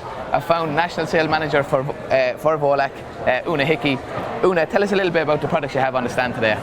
Thanks for coming down, Niall. Well, we're here, I suppose, today to predominantly focus on our 3 core products. We're a young animal nutrition company, so we're going to be focusing on our Meglac, our feeds fat range. We're going to be focusing on our calf milk replacer and our silage additive range, the Ecosil brand. Yeah, and you've got the calf feeders on show as well? Yeah, the calf feeders are very, very popular here, and I suppose they're suitable for both dairy and beef farmers. We have 2 calf feeders. We have the Foster Technic and we have the Urban, and the manufacturers are here as well today to support us. Great. And you have the whole Volek team here as well, so farmers can... The whole Volek team is here, setting up since last Friday, really. Big day yesterday, setting up the stand, and we're looking forward to as many people coming to join us. It's beautiful weather here today. So we're in Block 3, Row 7, Stand 167, and we'd love you to come down and have a chat to talk about our products. Great. And you also have the raffle going on as well, We do indeed, yeah. We have a raffle on some Volek jackets, and it's really just to create some more interest. We have a couple of good websites, and we want to get people to sign up to the newsletters. We'll receive a monthly newsletter, so we just want people to sign up. They'll be entered in a draw, and we can put in their names, and they'll be getting the monthly newsletters. Great stuff. Thanks a million, Una, and the best luck over the next 2 days. Thanks for coming down. So Sharon Donoghue, Una mentioned that the calf feeder is a predominant feature on the Volek stand at this year's National Ploughing Championships. Just tell us a little bit about the Urban model. Okay, look, Urban model has been out with a number of years. As you can see, it has a stainless steel structure. It's very durable, very easy to clean. The model has changed over years with a swivel 8-inch or 12-inch screen, as you can see here. We have the copper is 55 kg, so it can take shy of 3 bags of milk powder. And as you can see, if we walk around the site here, you can see the inside of the hopper. Very durable, very easy to clean inside. Has a little auger in the bottom. Yeah. And you have, I said, all your mechanics in here inside the feeder. You have a mixing bowl here on the right hand side of it, so it'll mix up a litre at a time. And we have stations. So the Urban feeder has capacity to feed 120 calves on a 4-station feeder. Today on the stand we have 2 stations. As you can see, the crates are very durable. You have your reader here on the right hand side where it can show the calf, identify the calf's number as it's coming in. On older feeders, all the numbers are recognisable by a collar. So when a calf came in, you'd attach a collar around its neck, and if the machine knew this calf is entitled to 2 litres. Now, as technology has changed, different ear tag companies have inserted chips inside the jumbo tags. So as the calf enters the station, the electronic tag will register here and send a signal to the feeder that this calf would like to drink 4 to 5 litres at a given time. That's perfect. Sharon, so who's buying the calf feeder? Look, traditionally, you know what I mean, all the farmer generations, you know, were bucket rearing calves or whatever. We've seen a major swift towards this technology. Do you know what I mean? Who's after this type of feeder? I suppose, look at it is again the younger farmers. So you have different targets. You'd have the dairy farmers and the calf to beef farmers. So as I said, technology has changed. Everything's revolutionised from the bucket feeding. A lot of dairy farmers I cover the southwest of the country, so they would have very little help on farms. So labour is a huge problem, and they have large herd sizes have got bigger since 2015 when the quotas were abolished. So again, more cows means more calves and less help on the farm. Yeah. So therefore they'd go down the route of automatic calf feeding. Yeah. And the whole unit is very simple to use, Sharon, and that's very important. Yes, exactly. It is quite simple to use. I will show you a quick screen here. So on the screen, we have an 8-inch and 12-inch screen. It's really user-friendly. So you see on the screen here, on the feeder, there's 17 calves in total on the feeder. Every calf gets a different score. So on day 1, it starts off in the red zone, the orange zone, and then eventually into the green zone here. You always have a monitoring stage over here, so this will alert the farmer and say these 2 calves need attention, so you need to physically get into the pen, check them out to see what the issue is. I can go down here, you can take, the screen takes 8 calves per page, so I can go into calf number 40 here. It'll tell me how much litres it drank during the day, so the feed screen can take over 7 days.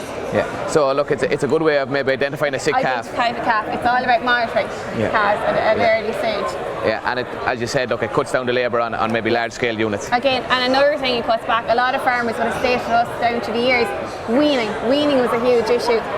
They didn't know the right stage to wean, they didn't know how to do it efficiently. So with the computerised feeding, it's a lot more efficient. So we'd always set up a curve tailored to farmers' needs. So with a lot of dairy farmers, again, keeping your replacement dairy heifer cows, we do a weaning curve of over 70 days. So from day 1 up until day 40, we'd stay on 6 litres and gradually wean down over 21 days. Again, a good weaning process is to develop the rumen. So again, calves need their milk feed, they need ration to develop the rumen, they need water, and they need good quality fibre. Yeah. Look, Sharon, I just want to leave the calf feeder there. I just want to swing over here to the EcoSil Rail, the feed additive you have. Just tell us a little bit about this. Yeah, this is another one of our core products at Volac. We have a product, EcoSil 100. It is suitable for grass silage. As you can see here, we've got good quality silage to bring in on show. This has been tested and got really good results. So on to our next crop, we have products for whole crop cereals and our maize. EcoSil EcoCool is a very good product for that. Yeah. So obviously, Sharon, you know, the feed is very important to maximise production. Have you seen a trend maybe of more farmers using products like this? Yes, definitely. So down to the years and years ago, a lot of people would have been using different products, right? And they got good results. Trends, people moved away from them, and eventually now they're coming back, testing their silage, getting their nutritionists out, and they are finding, yes, if we do use a good quality product, we will have better silage. So better DMDs, better, like you'd have low VFAs and high lactic acids. Yeah. Yeah. Well, look, that's a very good run through of the products you have on offer, Sharon. Thanks very much for talking to us. Thank you now. So Rebecca Sullivan from Volac. Rebecca, we're in front of the Forester technique. Una mentioned that the calf feeders are a predominant feature of your stand, and so did Sharon. So talk us through the Forester technique, Rebecca. Yeah, so you can get 1 to 4 stations, so it'll feed up to 120 calves. But I suppose it works for your dairy and your beef man and the smaller big systems. This is the biggest thing with a calf feed machine. It's about labour saving and just making it a bit easier on farmers. Spring is a really busy time for a lot of lads, so it just kind of takes that pressure off. So this is the hopper here, and you can get hopper extension. So this will hold 2.5 bags of milk pacer. Here you come in, it mixes, and this machine, it's individual mix. So it'll mix up to 500 mils at a time. So once the calf walks in, it will mix, and that calf will be fed. All the information you need is on this little handheld. So on the front of it, you can see that's the calf, that's what's entitled strings. So there's 4 calves entitled, the alarm. Here I can set up any feed curves for my farmers, any plans they want. They can have up to 4 plans on it. So if they've beef calves, if they've their racing heifers, any kind of system they want, we can arrange. The machine is self-calibrating, so it's automatic calibration. It will calibrate the water and temperature, so it just takes that pressure off to ensure the machine is working correctly. We can also do whole milk as well, so it just gives us a bit of options. They can go milk pacer or whole milk on the machine. As I said, just in the stations here, there's different types of teats. So this is a straight teat here, but you can get the dipping one. Yeah. So this is just kind of a self-clean teat as well. I suppose what we find is it's where a lot of bacteria is going to build up. So it just means that you're cleaning out after each calf and reducing. Yeah. Rebecca, when a calf comes in, we've no colours on this one. How is it operated here? So it's if a farmer has button tags if he's buying in calves, or if he orders them when he's ordering these tags directly, it will automatically register. So once I click this calf in here, you see the green light has come on. That means that this calf is registered and he's able to drink. So you can see here the machine is starting to mix. If there was powder in, it would mix up. It'd do 500 mils and give the calf about 2 litres at a time. With our plans, we roughly go for about a 70-day plan, 6 litres for the first 44 days, and then wean slowly for 3 weeks. Okay. I just want to bring you over to this station here, Rebecca. Tell us a little bit about this. Yeah, so this is kind of a teat cleaning system here. So this actually washes through the teat as well, so it's just a stronger cleaning system. What we found is that, again, big issues with when you have a large number of calves, it's the one area that isn't cleaned correctly. So this is just a teat cleaning system. That's just water itself through the centre. This is a much advanced clean on the teat. Yeah. And again, it's just reducing bacteria, increasing hygiene, better calf health. Yeah, Rebecca, since we've seen the increase in the dairy herd, we've seen more. I know that dairy farms have the replacement heifers, but we've seen more of the male calves ending up on beef farms. You know what I mean? That with part-time working off farm and part-time workers. How have you seen that develop, I suppose, in the last couple of years? Yeah, there's a lot more, I suppose, lads looking at these machines, a lot of contract rears, or even I've lads who are actually contracting and they have some beef calves on the side. Stockler farmers have moved into rearing calves, and I suppose what's great about the machines as well is that you can get internet access, so they can get it onto their phone. So at least for the lads who are part-time, they can actually check during the day when they're away from the farm, are my calves okay, what's their performance. So it just means that even if they're not there, they can still manage their animals, but you still have to go check your calves. That's great, Rebecca. Thanks a million for talking us through that, and the best of luck over the next 2 days. Thanks very much.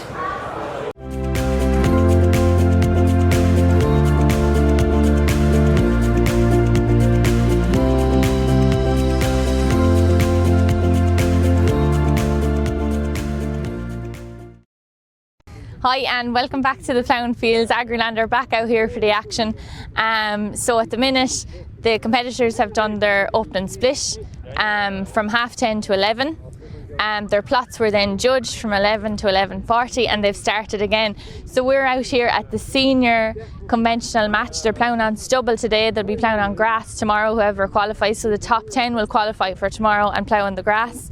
There's a nice crowd out here today. They must all know the seniors on. They've come out to look at the world and the European champions and the 5 Nations, which is on as well. We've talked to some of the competitors. They're happy with how they're going and the ground conditions. Interestingly enough, we've met a lot of families. We met the Sims family this morning. In the senior conventional class today, Sean Tracy is ploughing. He qualified from the under-28 yesterday to the senior. His father Eamon Tracy is ploughing and his grandfather John Tracy is ploughing. And I'm about to talk to another brother here now. Brian Dunn is here looking at his brother Dennis ploughing. Hiya Brian, how are you going? So Brian, you had a big win yesterday. What did you win? Yeah, big win. I won the senior 3-4 conventional class there yesterday, so great win now, great excitement over it. Very good. And you were only under 21 last year, Brian, so you came third in under 21 last year. I was under 21 last year and came third, and yeah, delighted to win it now this year. So yeah, and there's plenty of action going on out here. Your brother Dennis is ploughing behind you. Plenty of action now. Dennis is behind me. Yeah, he won the 28 last year. Yeah, he's flying now. He's doing good work today. Yeah, Neil will probably catch a bit of his work on the camera there. Yeah, very good. So you ploughed now yesterday. What was ground like? The ground conditions were very good. They were dry. It was a little bit sticky. Clay was breaking up a lot. So a lot of people had trouble with stubbles and that, but I seemed to manage them fairly well, and the clay didn't stick to my board, so I was happy. So it was dragging a bit as you were going along. Dragging a little bit as we were going along, yeah, but once you sped up a bit, it was all right. And ground is level and everything, is it? There's a bit of a brow there where they're ploughing here. Yeah, you can see there they're ploughing on a little bit of a hill here, but it's actually not bad now. Conditions are good. The odd deep tram line, but you're going to expect that in a tillage field. So that's okay. Yeah, and so Brian, your own ploughing. How long are you ploughing? Or I'm ploughing since I was I'm competing since I was 16 years of age. Right. But ploughing normally at home, I've been ploughing since I was nearly 14. Once I could drive, I was ploughing at home. So. And your whole family are big into the ploughing. So tell us who's ploughing this week, and your dad is judging as well. Dad's judging. Myself's ploughing. Dennis here is ploughing behind us, and I have a sister ploughing as well this week. So what's your sister ploughing in? She's ploughing novice, junior novice class. Okay. So she's hoping to do well as well and bring home another medal for us. Very good. So she ploughed novice last year, and once you win the novice, then you go out of it. Go out of it, yeah. And the novice is a good competition because it's a way of developing people along in the ploughing. And so if they win the novice, what happens? They get money off a new plough. So it's bringing people into the ploughing, bringing new talent in and getting them interested in it. And it's great to see, That's really good. So what's your house been like now for the last few weeks? Were you all helping each other? It's been hectic, yeah. Angle grinders going everywhere. Angle grinders going everywhere, and we're all helping each other, and we've half a field ploughed up now trying to practice, and we had other people from the county now in trying to practice as well. And it's great now to see us all together and having a bit of crack now and learning something new off each other. So you have a start mate on the ploughing anyway for the winter. Start mate on the ploughing for the winter, alright, yeah. And you, Brian, you plough as part of your day job as well, so you're working for a contractor. Yeah, so I'm working with a contractor in Clonbalog, Eugene O'Neill. And I do a lot of ploughing with him, and I do cut all the corn for him as well. So yeah, very good. And so you here for the 3 days now. Your sister's tomorrow. Sister's tomorrow, so you'll all be out tomorrow. We'll all be out tomorrow cheering again. Yeah, okay, very good. And you'll have a look at the rest of the ploughing as well. What's your highlight, sir? The winning yesterday would be the highlight for me now, because I was delighted. It was the best work I had done, and when I found out I won now, I was surprised and delighted. So that's great. Yeah, it's great satisfaction after all your hard work. Oh yeah, after all the hard work and all the practicing now, and sure did 5 plots in 5 days there before the All Ireland. So delighted now to get the win. All the work I put in. That's really good, Brian. Well done, and thanks for chatting to Agriland, and we hope the rest of you go well now during the week. Hopefully now. So we'll go back to the tent now.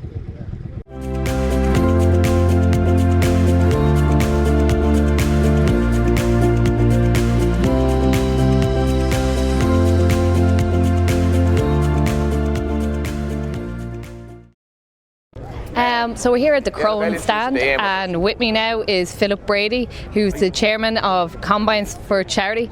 Can you tell me a little bit about Combines for Charity, Philip? Yeah, Combines for Charity was founded in 2009. It was formed with 10 cereal farmers, and we had a world record in 2009.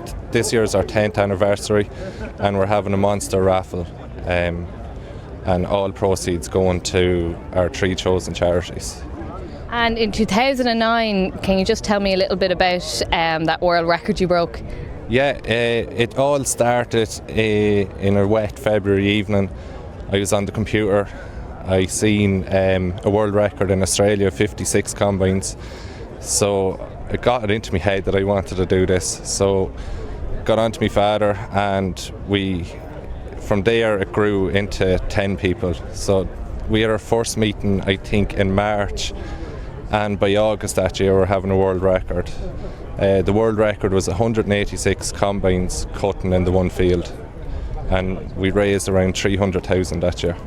And there must have been a lot of work involved in getting that many combines in the one field. Can you just give us a bit of an insight into how that was organised? Yeah, it was look, it was chaos, but it was organised chaos, as I heard someone saying recently.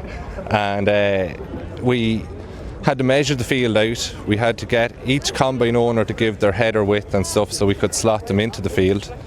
And we had 10 lead combines, so we slotted every combine in after the 10 lead combines, and just went from there. It was epic. So it was. And how did you get in contact with all these people? Well, each of us had to get 10 combine owners ourselves, so we're hoping that we'd have 100 combines max. We didn't even think we'd get the 100 combines, but in the finish up we had 186. Combines came from Cork, Kerry, Donegal. People just wanted to be involved and raise money for charity that year. Every combine owner that year brought €1,000 with each combine. So it was an awful lot of money to start with there with just the combines before sponsorship or anything like. And since then you've broke another world record with silage harvesters, haven't you? Yeah, we had in Kiltale, County Meath, we had another world record. We had 104 self-propelled forage harvesters cut 120 acres. I think we cut it in 3 minutes, and it was a sight to behold. It was spectacular. So it was. That was kind of harder to organise. Farmhand came on board with their Crone mowers and rakes. They mowed it out for us and raked it up with their auto steer, and then it happened, and it was epic as well. So. And you touched a little bit on the charities there. Can you just go into a bit more detail on the charities you chose and why? Yeah, we chose, first of all, our 3 charities are the National Rehabilitation Hospital in Dunleary, Gary Kelly Cancer in Drogheda, and Bernardo's. So the National Rehabilitation Hospital, unfortunately an awful lot of farmers have to avail of their facilities. It's some hospital, so it is. The work they do is phenomenal. Bernardo's, not every child is fortunate enough to come from the countryside or come from a farm. Like, sure, what better life could you have than being raised on a farm? So we wanted to get involved with some children's charity to help them. Bernardo's came on board with us. They were brilliant, so they were. Fergus Finley was brilliant to work with. Gary Kelly Cancer is based in Drogheda, so it's local to us. Unfortunately, nearly every family in Ireland has someone being affected with cancer. They offer great facilities for families to try and get them through what they're dealing with. And they were the 3 charities and chose them. And just again, Philip, how much did you raise the first world record you broke, and how much did you raise for the second? We raised, I think, around 350,000 on the first world record. We had a raffle then in 2010. We had another world record in 2012, and then we had the world record in 2017. And to date, we've raised 700,000. So I don't know the exact breakdown, but that's what we've raised for charity. Jeez, that's a lot, an awful lot. And is there anything else now in the pipeline for the future? We're having a monster raffle this year. 10 great prizes. Amarok Jeep first prize, T-Rock second prize, Gator third prize, and 20,000 cash fourth prize. There's other prizes there as well. Tickets are €50, so to be in with your chance, buy one. And where can farmers buy these tickets? Are they here available at the Plowing? They're here available at the Plowing. We're on stand 196, and they're available online as well. Yeah. Great. Thanks for talking to us, Philip. I'm gone hoarse. Thanks for that. Grand. Thanks very much for all your help. No problem. Thank you.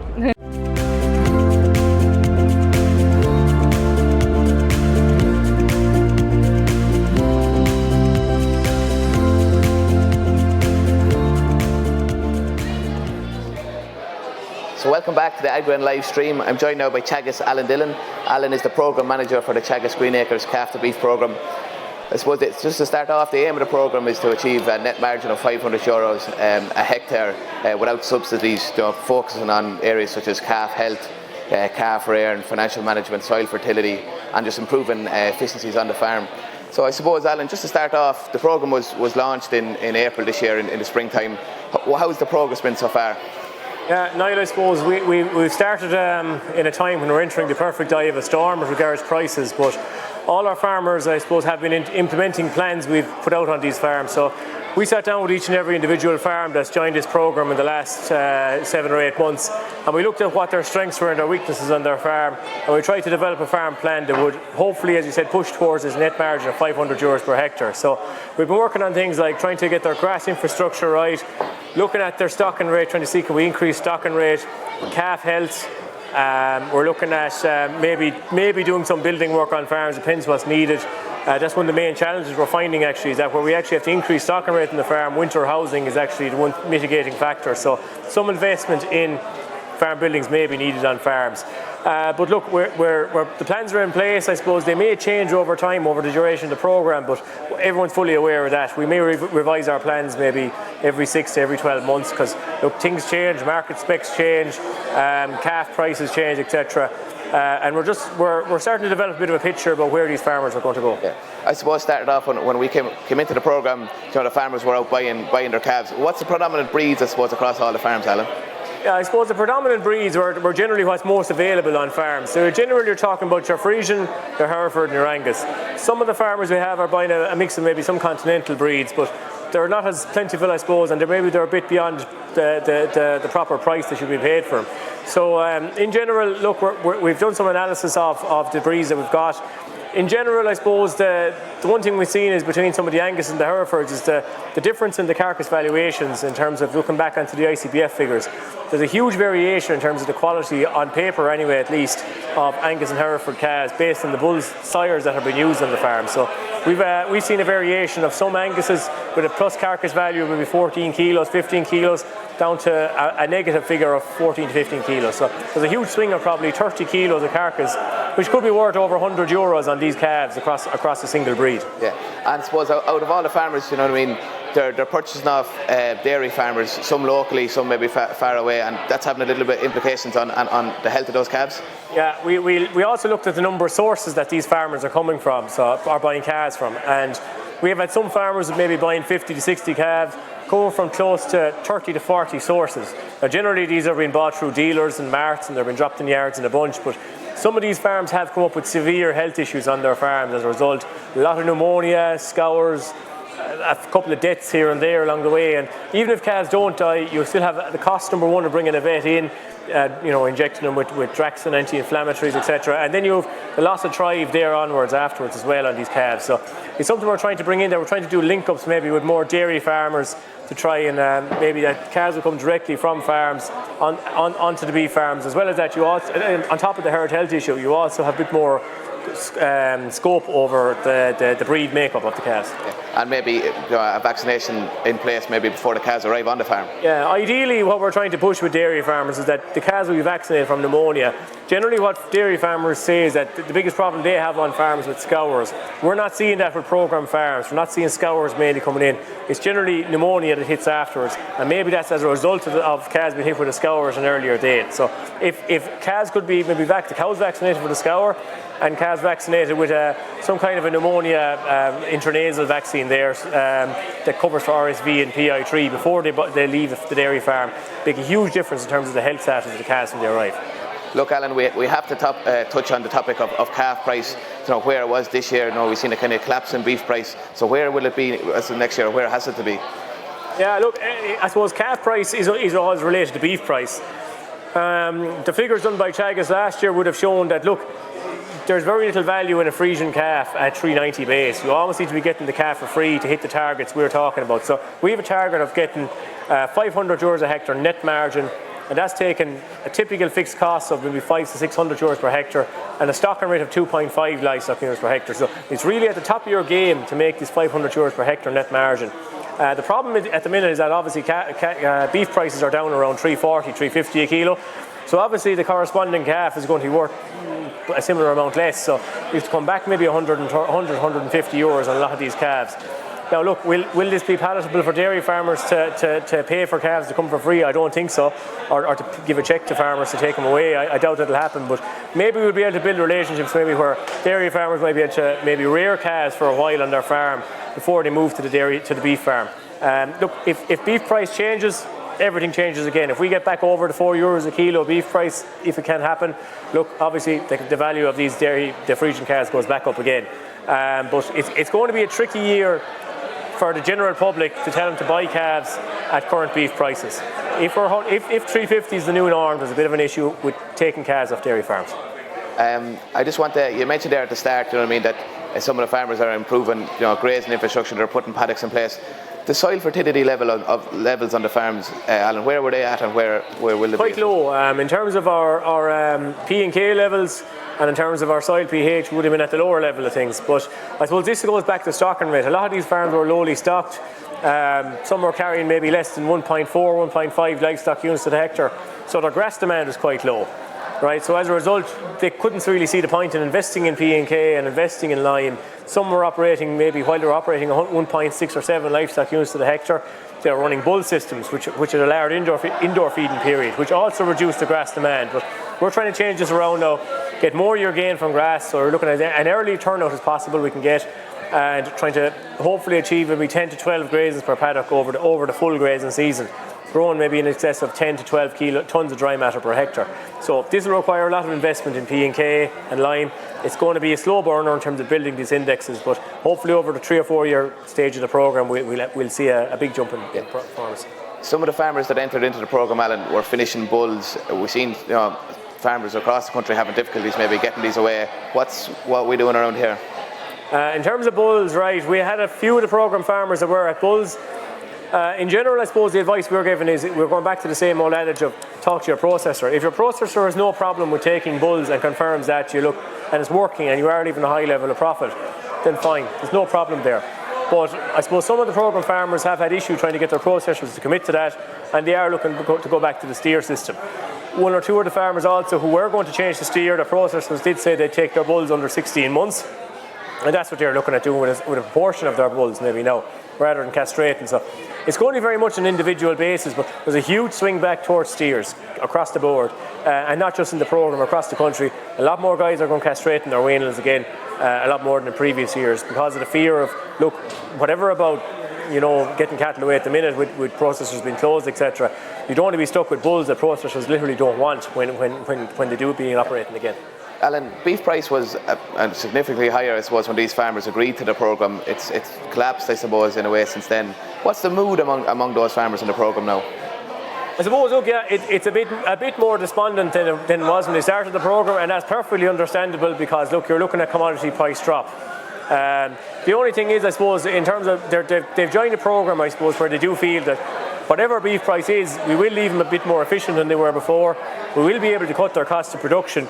So, look, no matter what way it goes, at the end of the programme, they're going to be able to outcompete your average farmer. They're going to be in a much better place. So, look, beef has to work for someone. If beef prices go to a level that no one can make money, then who's going to be buying calves or keeping suckler cows, okay? It has to work for someone, and look, at least the fellas who are coming out of this programme are going to end up in a better place than where they started. Alan, we have a big day coming up on the 10th of October with the first farm walk. It's going to be the only farm walk this year, and we're giving it a big push. I suppose, what can farmers, it's on the farm of in Thomastown in County Kilkenny, I suppose, what can farmers expect on the day? Yeah, look, it's on the 10th of October in Farmer Tomas O'Hanrahan there in Thomastown, and it's I suppose we're going to have a bit of an all-inclusive open day. We're going to look at probably moving from the start point to the finish point of a calf to beef system. So we're going to demonstrate everything from how to mix milk replacer, selecting the quality of your milk replacer, different systems for feeding calves, automatic systems, more basic systems with the teat buckets, etc. And we're going to move then onto the weanling stage, showing how to keep your animals thriving over the first winter. Generally, what we're seeing in a lot of farms is that first winter is where the thrive is lost. Where we're looking at hopefully getting 0.5, 0.6 kilos a day live weight gain. Some farmers are getting no gain whatsoever. So we're going to try and look at maybe improving the daily live weight gain there. We're going to look through the grass plots to see what is what you should be targeting for in terms of closing your plots for the winter and targeting in the springtime also in terms of turnout dates. And also finally we're going to be looking at the finishing period. So we'll look at 3 different finishing periods, 21 months, 24 months and 28 months in terms of profitability and in terms of what inputs should be going into these different types of stock. And it's going to kind of move away from the traditional farm walk. It's going to be more demonstrations, more hands-on stuff. Yeah, I suppose it's one thing we're trying to do a bit different on the farms is bring in maybe more live demos. So hopefully we'll be walking you through grass plots with demos where you can physically walk through the plots and look at different grass covers and see what you should be aiming for. We're going to have live demos of I suppose milk replacer and mixing it up and live demos on machines, looking at good quality silage. We're going to bring in different types of ration and show you what's on offer. And a lot of our stakeholders are going to be in place in the day. So we'll have different nutritionists in. We're going to have people from Volek talking, etc. So there's going to be a lot of input from our people involved in the programme. Great stuff. Thanks very much for coming into us, Alan. We'll have 2 farmers from the programme on the stage with us tomorrow. So join us then.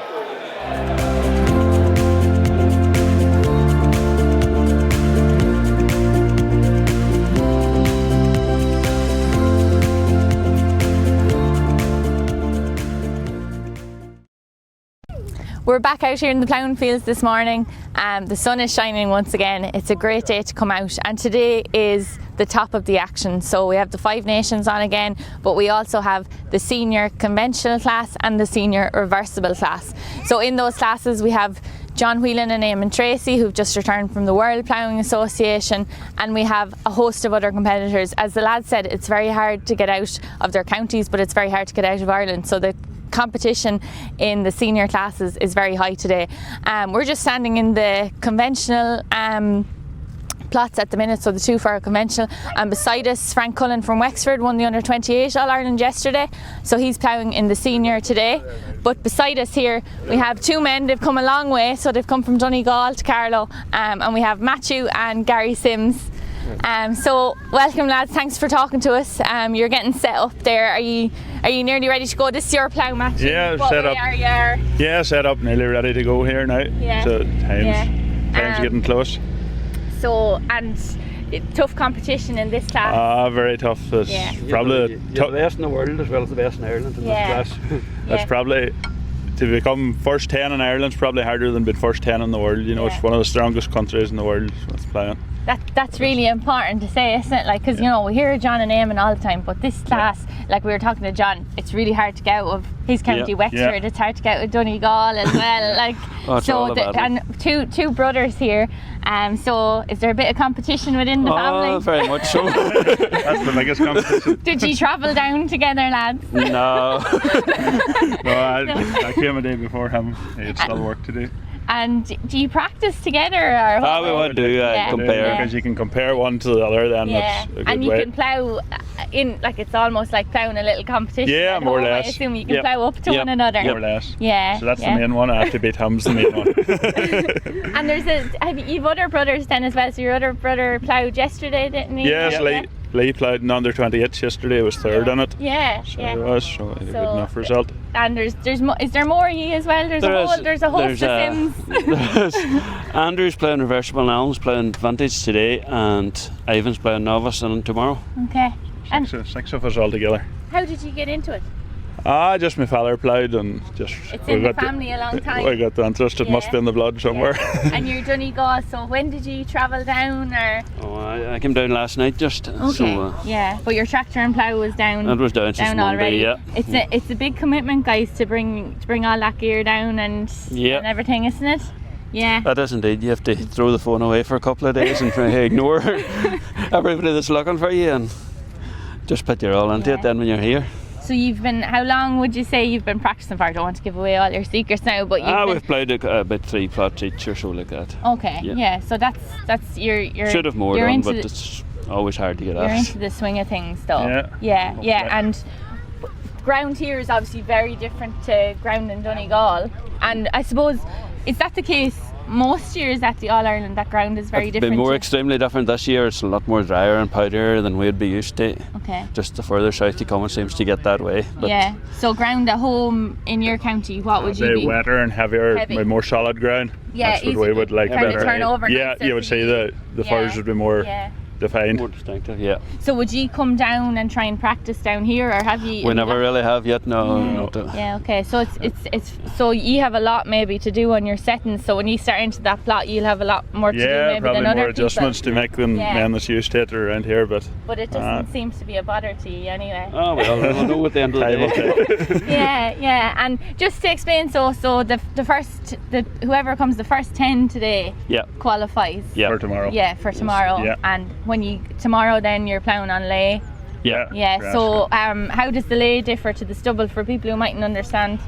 It would be it'd be nicer to plough. It'd be more clean lines and more cut out cleaner, and it'd be a bit more distinctive, it'd be easier to see the differences. A lay person could see the difference in a grass plot. Easier to see the mistakes Yeah, too, isn't that's it? correct, You see yeah. the grass.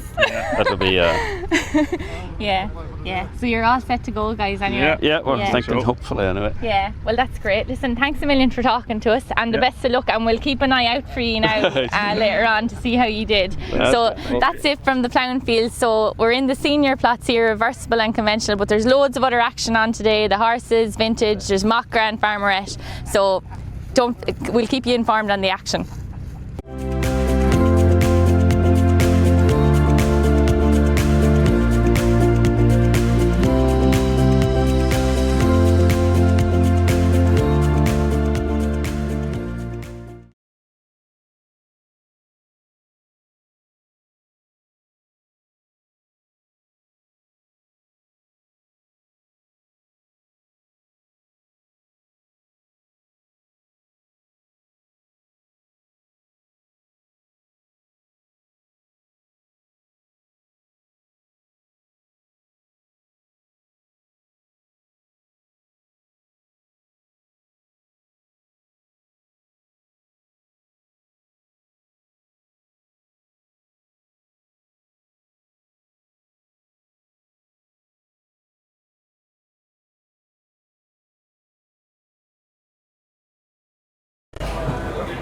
So we're back out and about at the National Ploughing Championships. So for the second year in a row, we're after calling down to Pádraig Hennessy from Nutrotech. Pádraig, for those that don't know the brand name, it's well known now. Just tell us a little bit about yourselves. Sure. We started off with our sister company, Terra Services, about 13, 14 years ago now.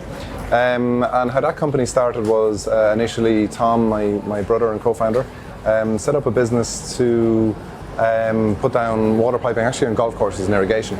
He quickly got approached by a couple of farmers who were expanding at the time to put down water pipe. So he very quickly branched into that because the demand was just huge. I did the very first ploughing with him probably about 12 years ago now, and I don't think we even had time to eat lunch for the 3 days. We were that busy. Doing that then for the next 2 or 3 years, some of our clients kept asking us, guys, you're in the water space, have you got a good way to put liquid supplements, liquid minerals into the water system?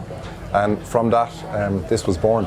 So we went to the market and with 3 key criteria in mind. We had to have precision, so it needed to be accurate each and every day. It needed to be automated. So we had a vision that farmers should not need to touch this system. It should just work automatically each and every day, and it needed to be easy to use and easy to install. Yeah. We went to New Zealand, couldn't find a solution, so then we came back to Ireland and started developing our own solutions. Before we actually get into how it works, Pádraig, just tell us maybe about the importance of giving animals the minerals and they're getting the right amounts at the right times. Sure. With increased forage growth, and look, it's all about grass growth now, and I think everyone knows that at this stage.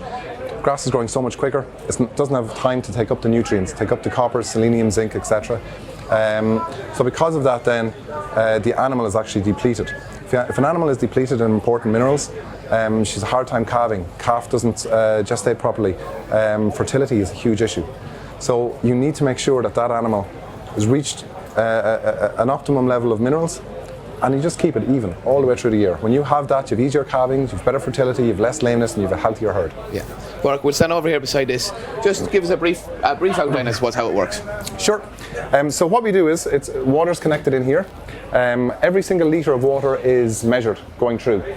On the system then, we input the exact number of animals you have and the exact dosage rate of a blend of, say, minerals or magnesium, etc.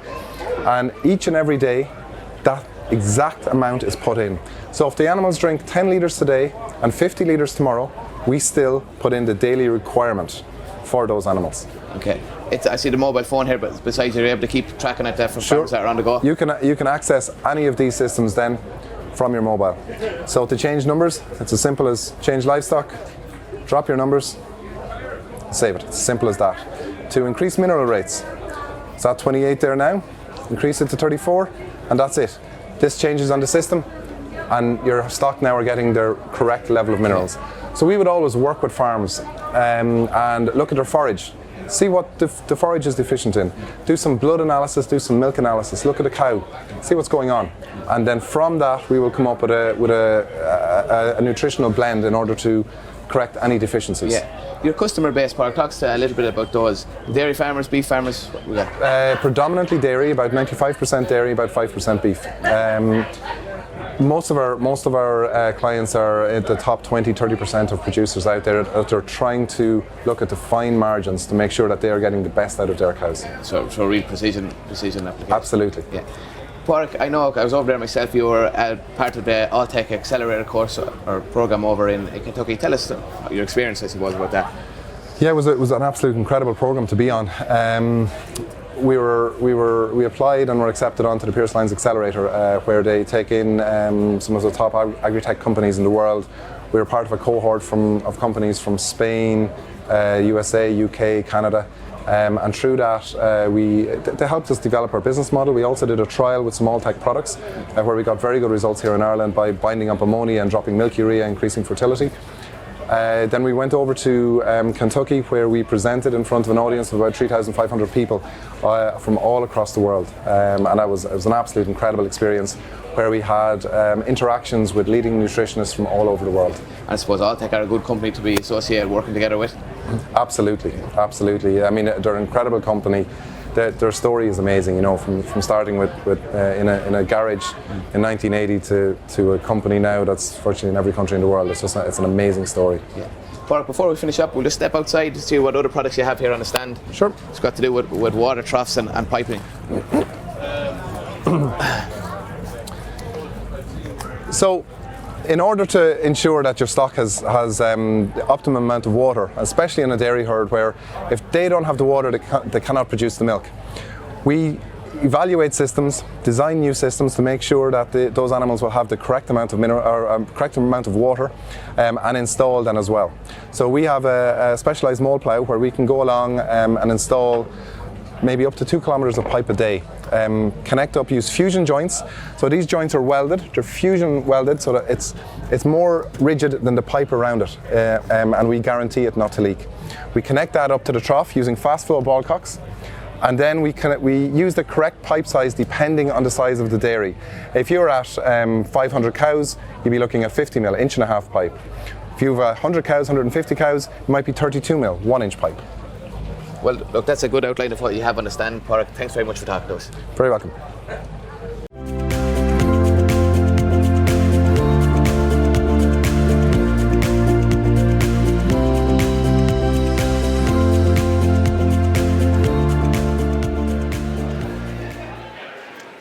We're here now with some of the competitors taking part in the Certified Irish Angus Beef Schools competition. And they were presented with their calves this morning down in their marquee by Miriam O'Callaghan. So we're delighted to have the 5 panellists here in studio to tell us about the competition. So I'm joined by Rachel O'Gorman from St Aloysius College in County Cork.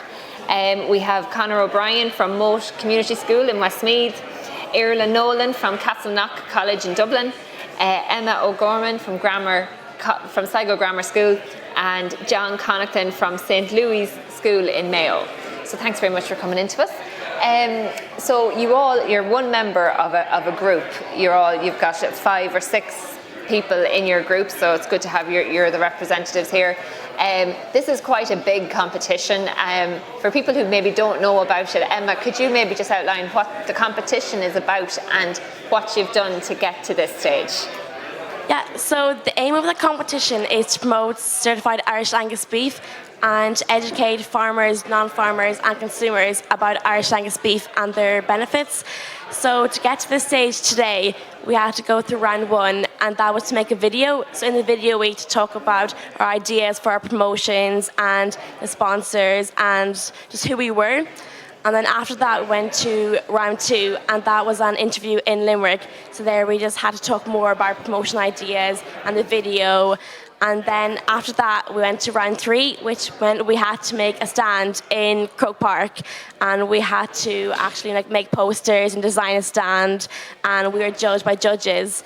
And then after that, they chose the 5 of us to be the finalists. So we're here today now. And Emma, your projects all focused on different themes. Is that the students selected theme for their projects as well? Yeah, so my teams is about genetics and the benefits for farmers and consumers, and all the teams have different themes, so we all have different things that we have to work on and educate the community and people about. Okay, great. So Conor, I'll come over to yourself. So from this stage of the competition on, you've got your calves now, you got them at lunchtime, you're going to have them for the 18 months ahead. Can you tell us about what's going to happen from here on out? And can you also tell us a little bit about your project and the theme of your project? Well, first of all, our theme is maximising benefits of being in the group, maximising the benefits of membership of the Irish Angus Producer Group.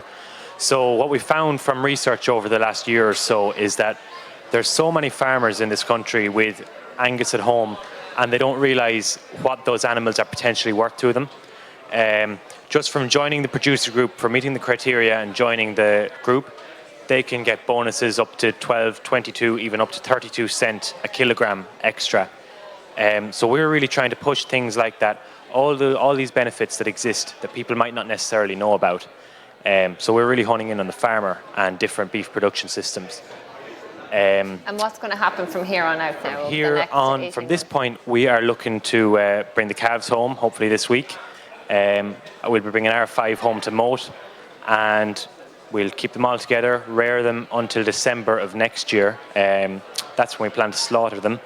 So we'll bring them home. We'll really keep a good eye now on weight. We'll be weighing them at least weekly. It's really, this whole project ties in with our ag science for our Leaving Cert. So we're really honing in on the scientific side of things. So we'll take them home. We'll keep a really good eye on them, and fingers crossed, sell them to the factory December of next year, and they will be quality beef. That's what Angus is all about. It's quality, quality, quality.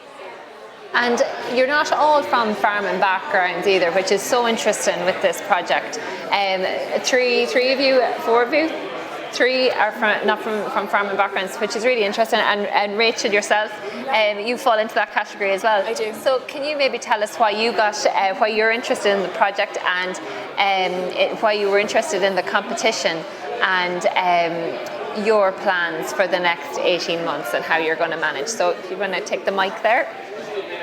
So none of my group are from farming backgrounds. You actually don't need the mic, sorry. You can give that back to Colin, sorry. Yeah. So nobody from my group is from farming backgrounds, and we didn't really, our school wouldn't have been really big in agricultural science, but in the last 2 years it became a lot bigger in our school, and it became a mandatory subject for all 4th years in our school. So then all of us in 4th year did agricultural science, and we just found it so interesting. And when we heard about we came up to Plowing last year actually, and we saw the stand and we just talked to some of the finalists, and it just seemed like a great competition to get involved in, because none of us were had any experience with anything to do with farming. And when we got involved, we just have learned so much, and it's just been such a good experience. Even coming up today, it's just been brilliant. It's just been really good. And so what's your plan now for the next 18 months with the calves? Where are you gonna put them? So we're working with a farmer called Jim Royal. He's in Watergrass Hill, so we're going to be visiting him and just helping him out in being getting all really hands-on, and just kind of helping him in any way we can, and just getting involved and just learning more about it, and we're really excited for it. So great. And John, I'll bring you in just on what I suppose you're hoping to learn over the next 18 months. Can you outline just some of your thoughts on that, what you're hoping to get out of it? Our topic is farming traditions, and why it's good for suckler farmers. Because we are from East Mayo, like, and it's very like soft ground, like, and it's good for like the Angus and all that for there. And we're going to talk to like old like farmers, like, see how it like works there, like, and yeah. That's the plan. Yeah. And what about your own project then? Can you tell us a little bit more about your own project, the idea behind your project, where it came from? Before I went to Crow Park, we were like researching in the emissions on the Angus, and me, Nathan, and Nathan weighs Angus manure, and I weigh a shearing manure, and we done the research, and the Angus was lighter than the shearing. We weighed them both, and they were same amount, like they were same size, and the amount of meal, they were the same. Very interesting. That's very be interesting to see how that unfolds now as well. Yeah. And Irla, what about in terms of how this project could potentially impact on your career choices down the line? We had a couple of the previous winners in with us yesterday, and they pursued careers in agriculture afterwards. Do you think this will make an impact on your career choice, or are you already planning on moving into the ag space? You're from a dairy background, is it? Yeah, definitely. I always wanted to pursue a career in the agricultural sector, but for Josh and Jordan, who aren't from farming backgrounds, they've seen the work that the guys from ABP, Keepack and Certified Irish Angus Beef do, and they sort of took a step back and they said, like, I wouldn't mind doing something like that for my future, because there's such great opportunities out there at the moment. So I think I definitely will pursue a career in the livestock area of agriculture, because it's a lovely job. Seeing the progression of the calves in the tent, and knowing where your food comes from, and that you know that from the time they're born to the time they're slaughtered, that everything is quality and certified, and it's just to the best standard possible in Ireland. And can you tell us as well about the theme of your project? Yeah, so the theme of our project is eating beef as part of a balanced diet. So what we're trying to explore is, our school is very rugby orientated, so we're trying to look at bringing beef into an athlete's diet, and how it could be a supplement for chicken, which is, I think it's personally overused in athletes' diets, and it's just not as healthy a source of protein as you could take from beef. But also we're looking into the effects of eating beef for young children and older people, and how it's an essential source of omega-3 for your cardiovascular health, which is your heart and all its other surrounding organs, which is obviously very incremental for your life. So that's what our project is based on. Fantastic, that's very impressive. And Rich, I'll just go back to you. I didn't get a chance to hear about your own theme behind your project. Our theme is genomics, and then it's to educate farmers about Irish Angus beef and their benefits and the consumer. So what we're focusing on is, we've made a children's book, and we're reading that to our local primary schools. We're looking to educate the younger generation and the future farmers on Irish Angus beef, and just looking after them and what farmers do, and then the sponsors and the companies. And we're also looking then at the genomics. So we're going to go to marts and fairs and different things, and just educate the farmers on the ICBF and the Eurostar Index, and that's our plan then. Excellent. And Emma, you didn't tell me about yours as well. So what's the theme of yours? So our theme is communication between the consumer and the producer. So we find, even ourselves as coming from a non-farming background, as consumers, we're not really informed on what the farmer goes through to produce the beef that we're eating. So we're using technology as a way to try and kind of let the consumers know what they go through, some of the farmers and some of the hardships they go through. So we actually developed an app called Angus Adventures, and it's on the App Store, and it's a game. It's like a fun educational game with facts about Irish Angus beef, and just like we can do daily tasks on the farm and things like that. And we think that'll be a fun and entertaining way to kind of show people who maybe wouldn't read the newspaper, things like that, people like our age and things like that. So yeah.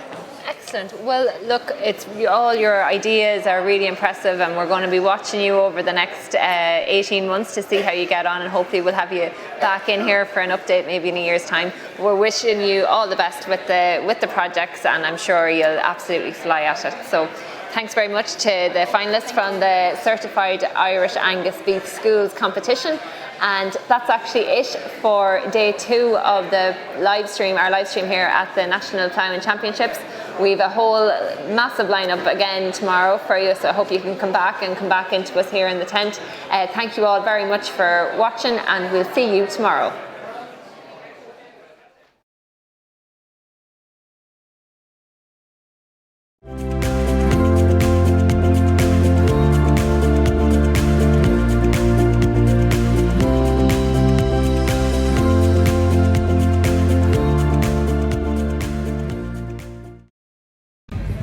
Every day you manage to catch up with a young farmer of the year, not just from one end of the globe, but from the other as well. So I've got Daniel Hawthorne and James Robertson here from Ireland and New Zealand.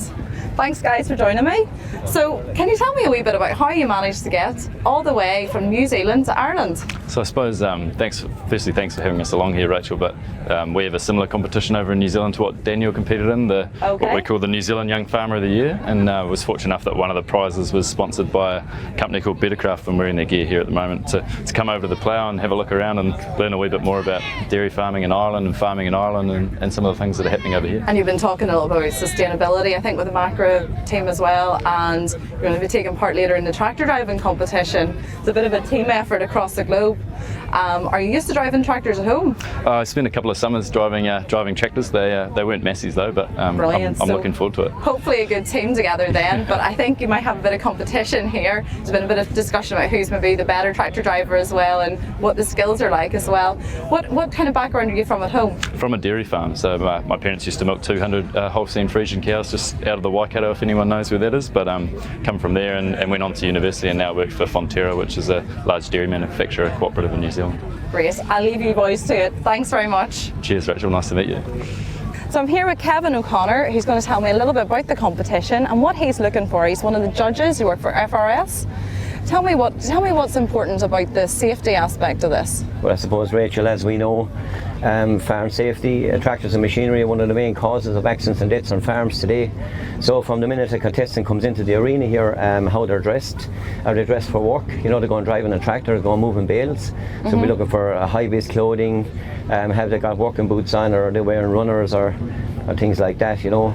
And then I suppose from the job itself, the aspect of walking around doing pre-start checks on equipment. Okay. You know, checking hydraulic hoses, checking what's behind them, what's around them. A simple thing like walking back to a bend. As you can see back here, the bend goes way off, nearly 90 degrees. So generally, yesterday, anyone who did the course who walked back would have turned that in one movement. Okay. Whereas anyone who didn't check that bend would have to pull back up and reverse back again in maybe 2 or 3 movements. So simple things like that. So a lot to take on board. So walk me through what all is actually involved in the competition. What do the guys need to do? Because I seen you were asking them some questions at the end there. So there's a couple of stages to this, isn't there? Yes, there is. So first of all, when they come in, as I said, how they're dressed, their pre-start checks, and then they have to load bales onto the trailer. Just a simple farm task, everyday task. Okay. And then the trailer has to be reversed back from here. So they're working in as a team, you know, even though they're from both ends of the planet, they're working as a team, and they have to reverse the trailer the whole way back around and into the stakes, and then unload the bales again. Okay. So obviously driving competency comes into it, and obviously it has to be done within a reasonable length of time as well, whereas we don't want them rushing or racing. And obviously farm safety, do they check the equipment, how the trailer is hitched up, has it a proper hitch and cook, do you do walk around checking your tractor, and things like that. And I hear there's been a lot of interest in this competition. How many competitors has there been? Around 90, was there? Normally, over the course of 3 days, there could be up to 80. Wow. Yeah, wow. 80 competitors, yes. And why is it so important that young people get involved in something like this? Well, I suppose if you start anything from a young age, you know, it's like a young hurler going playing for their county. Yeah. You know, if you get into the habit of farm safety from a young age, you know, well then you're going to carry it through. An awful lot of farm accidents do happen, as we know, from bad habits, from rushing, racing, pressure, and not taking that second to think about what you should be doing. If you can learn that from a young age, well then you know you're after a very good start. Okay, now I know in this occasion the boys have been working together as a team, but you've also been seeing who is a better tractor driver for today. And have you come to a decision? Have you thought about it? Well, I suppose this man Daniel did rub off of the post back here. And Okay. this man probably could have looked a bit better when he was looking backwards. So I suppose if I was to choose, well, all I'll say is when they came as a team together, so they will finish as a team together. Oh, All right? well done. Congratulations, Daniel and James. Well done. So it's a tie, I'm afraid, on this occasion. But we'll both go home happy, I guess. And I've got some Agriland merchandise for both of you, so well done for taking part in playing today. Thanks very much, Rachel. Thanks very Thank much. you. Thanks very much. Thank you.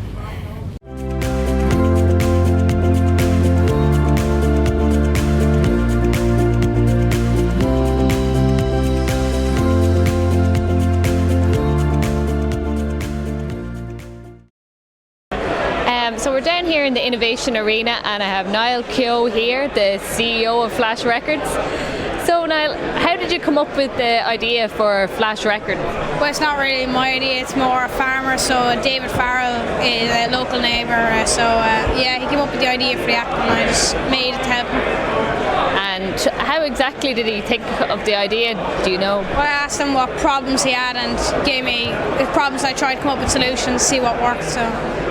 And then you programmed the app yourself, didn't you? Yeah, so I made the app in partnership with Apple, so they gave me a designer and different things that I needed, so yeah, good. And can you tell us a little bit about the app maybe? So it allows the users to take a picture, add a message and email their accountant. So their accountant has a record of every invoice and receipt they had during the year. So if they lose the hard copy, they'll still have the electronic version, so they won't miss out on any tax or VAT rebates at the end of the year because they'll have a copy of it, they'll be able to enter it, so it saves them money. God, and do you mind just showing us maybe how exactly they do? So you open up the app and you have a menu here with all your categories. You have 5 standard and then 6 optional categories. You can add a category and choose the logo. So if I go into invoices, add camera,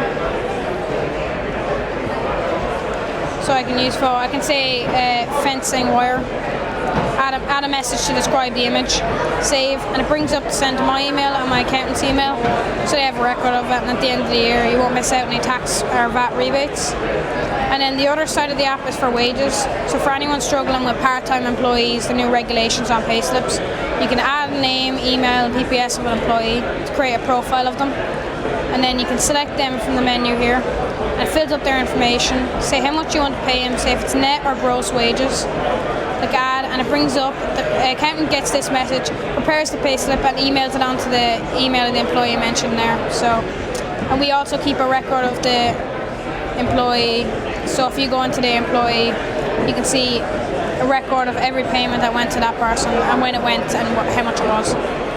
Oh my God, Niall, it sounds like an amazing app. What age are you in? 16 this week. So. You're only 16. Yeah. Did you get the week off school? Yes, great week. And where did you learn how to do all this? Well, I used the internet and I won 2 Apple scholarships to go over to America after that, so it improved my skills over there at Apple's conference, so yeah. And do you have any more new developments planned or any more apps? Well, I have a few projects I'm working on, so we'll see. Could you tell us a little bit about maybe?